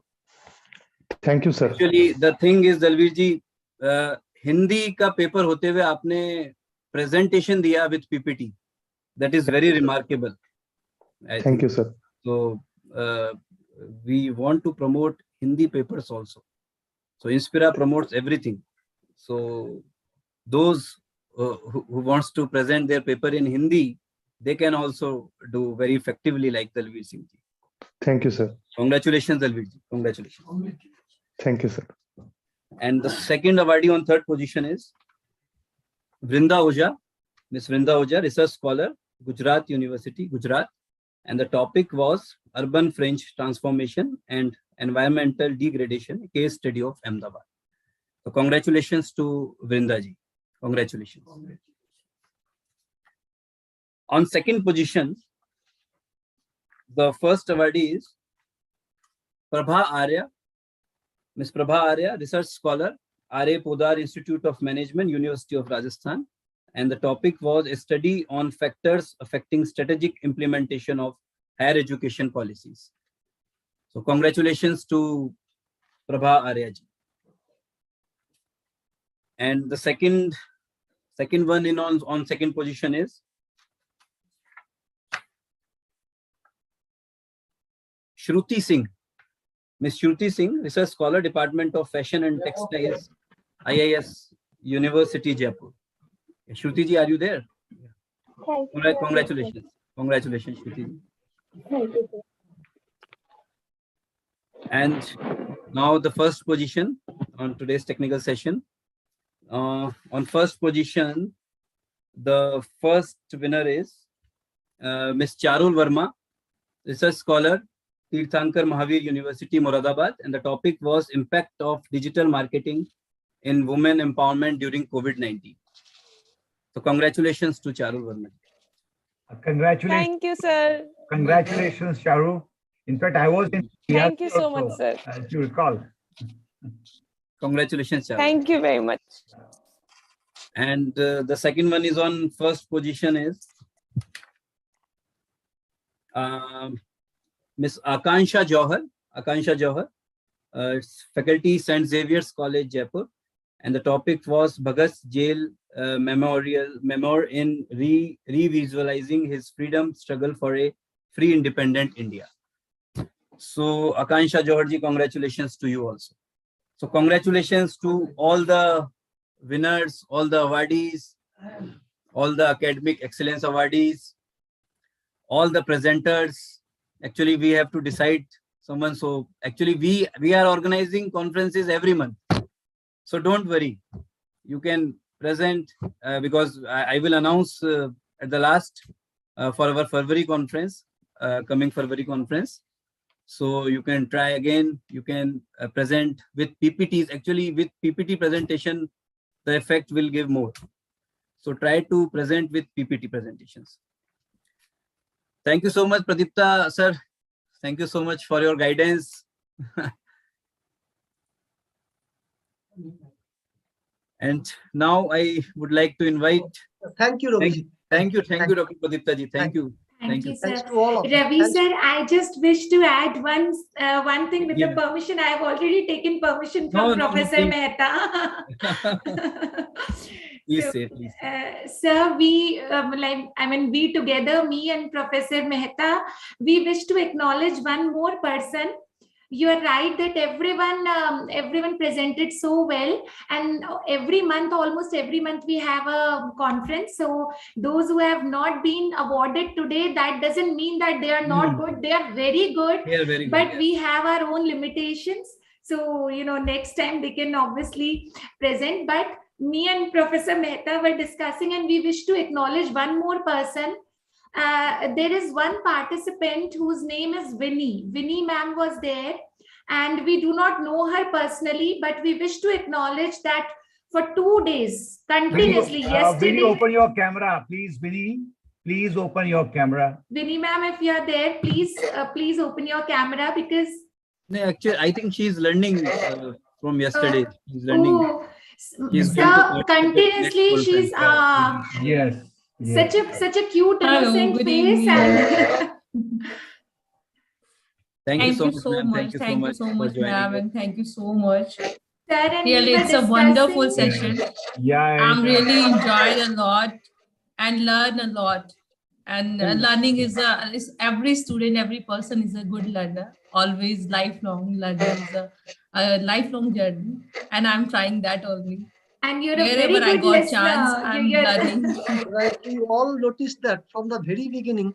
For today, I noticed that she was with her video. Yes, From the very Banerjee sir, beginning. yesterday also Professor Mehta was also asking me, who is this girl? She's attending so carefully for last 2 days.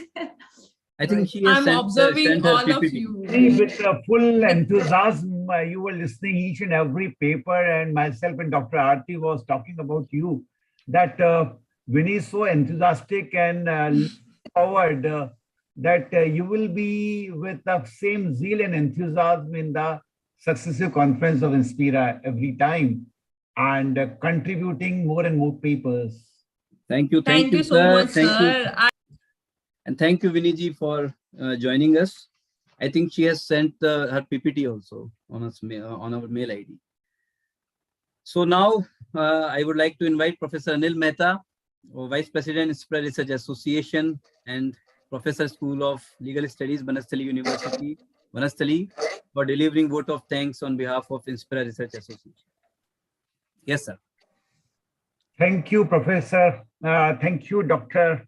Ravi Modi, for assigning me this challenging task of extending vote of thanks. Challenging because the sessions were so extensive and so fruitful, and almost more than 130 presentations were there yesterday as well as today. In fact, apart from paper presenters, there were keynote speakers, additional chairperson and chairpersons, and the chief guest. Everybody has contributed immensely to this conference. It's my pleasant duty to move my gratitude to all those who have contributed in this 2 days multidisciplinary conference. First of all, I would like to thank Professor Arindam Gupta for chairing the today's session. Sir, your presence was quite inspiring, and your words of wisdom are very, very motivating to all of us. I am highly thankful to Jonna Rasik for just gracing the conference with her few motivational words. But we are looking forward to listen you more, madam, in coming conferences. I am highly thankful to Professor Pradipta Banerjee, who very, very keenly observed all the presentations, and then he gave his remarks at the end, which were very insightful for all the researchers and participants. Thank you. Thank you. Thank you. Deepta Banerjee, for your gracious presence. And it was a real test for you because you were there, very active during entire session. Thank you very much. I'm thankful to Dr. Anukriti Sharma, who has been my student also in University of Rajasthan. So you can very well understand that how happy a teacher will be when he finds her student is excelling in her research domain, that is tourism. We all know that Anukriti Sharma has done remarkable work in the field of tourism research, which is clearly reflected in her presentation, and particularly the way she presented. Undoubtedly, I was talking with Dr. Aarti that Dr. Aarti, Anukriti is just like you in oration, presentation, and expression. I am thankful to Mr. Lokesh, who is not from the academia, who is working in the corporate sector, but presented so well. And in fact, that is clearly reflected when we watch the chat box, that lot of questions were raised to Mr. Lokesh, and Dr. Aarti has rightly pointed out that we will keep a full-fledged session in Inspira about stock market and mutual fund. So thank you very much, Mr. Lokesh Vadhani, for your wonderful presentation. We are thankful to Dr. Hina for her excellent presentation. In fact, your presentation was really very useful, and again, it has raised the curiosity of all the participants. Thank you very much. I'm thankful to our yesterday's chief guest, Professor Bhagirath Singh, for his presidential address as a chief guest. In fact, we worked together in University of Rajasthan. He's a person very humble and down to earth, and in fact, he excelled like anything in academic field and headed at least 4 universities as a vice chancellor, and he has been a very successful vice chancellor. Thank you, Professor Bhagirath Singh, for accepting our invitation as a chief guest. Professor Nehta, yeah. Our honorable chairperson has joined us. Just for your information, Professor Gupta. Okay, that's wonderful. So, Professor Arindam Gupta, we are very thankful to you for chairing the today's session. In fact, your gracious presence in today's conference is really inspiring and motivating to all of us, and we are looking forward more closer association with you in future conferences and workshops. So once again, thank you very much, Professor Arindam Gupta. Namaskar. We are thankful to Professor Rana Singh, who is very closely associated with the Inspira and takes keen interest in all the activities of Inspira, and always address with his scholarly experience. Thank you, Professor Rana. We are thankful to yesterday's keynote speakers, Von Erich, Professor Anil Kumar, and Dr. Meenu Maheshwari for their very insightful presentations. I am grateful to Professor K.S. Thakur from Jivaji University, Gwalior, for taking this initiative to collaborate with Inspira Research Association In fact, it is only the initiative and interest of Professor K.S. Thakur. This conference has come into this shape, and certainly, Professor Thakur, we are looking forward for many more collaborations with Jivaji University, Gwalior. Thank you so much. We are also thankful to entire team from the Faculty of Management and other departments from Jivaji University, Gwalior, who has really supported Inspira for this academic program. Thank you very much. Now, I have no words to express my deepest feelings for our Joint Secretary, Dr. Aarti Chopra, for taking keen interest in all the activities of Inspira, and Dr. Aarti, exaggeration in saying that perhaps you are our main, rather one of the main pillars in Inspira, and we can trust, we can bank upon you in every activity of Inspira. Thank you so much. Thank you, Aarti. And I'm really proud of you because you have been my student as well. Thank you, Dr. Aarti. Thank you. Thank you. What to say about this young gentleman, young and handsome gentleman? Don't say, sir. Young and handsome gentleman, so enthusiastic.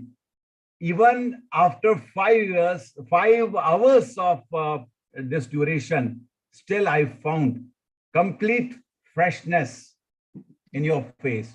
The way you conducted the program, the way you do the work for the cause of research under the auspices of Inspira, that is remarkable. As a senior person, my full blessings to you. Sir, I need your blessings only, sir. Yes. I am habitual for all these. Thank you, Captain Dr. Ravi Modi, Thank for you, sir. your wonderful contribution.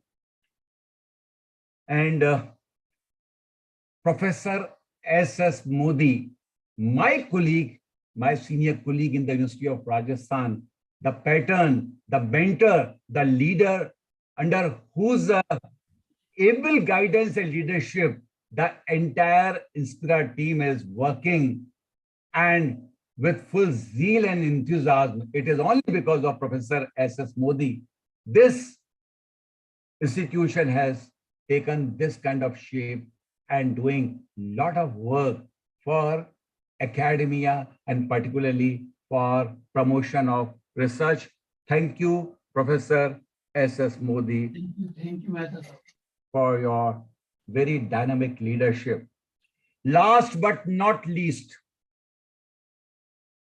the entire credit for the success of this program will go to our paper presenters, contributors, delegates, and participants.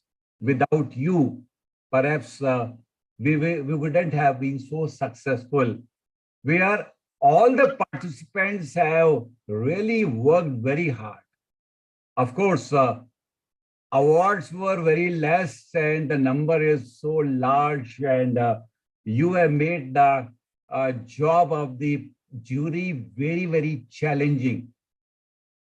In fact, I would say that everyone is a winner and everybody deserves full appreciation. It was just a matter of chance, but I am very, very optimistic and hopeful that please keep up this momentum and take the active participation in all the activities of Inspira, and please do keep continuing writing the research paper and participate in the Inspira research conferences.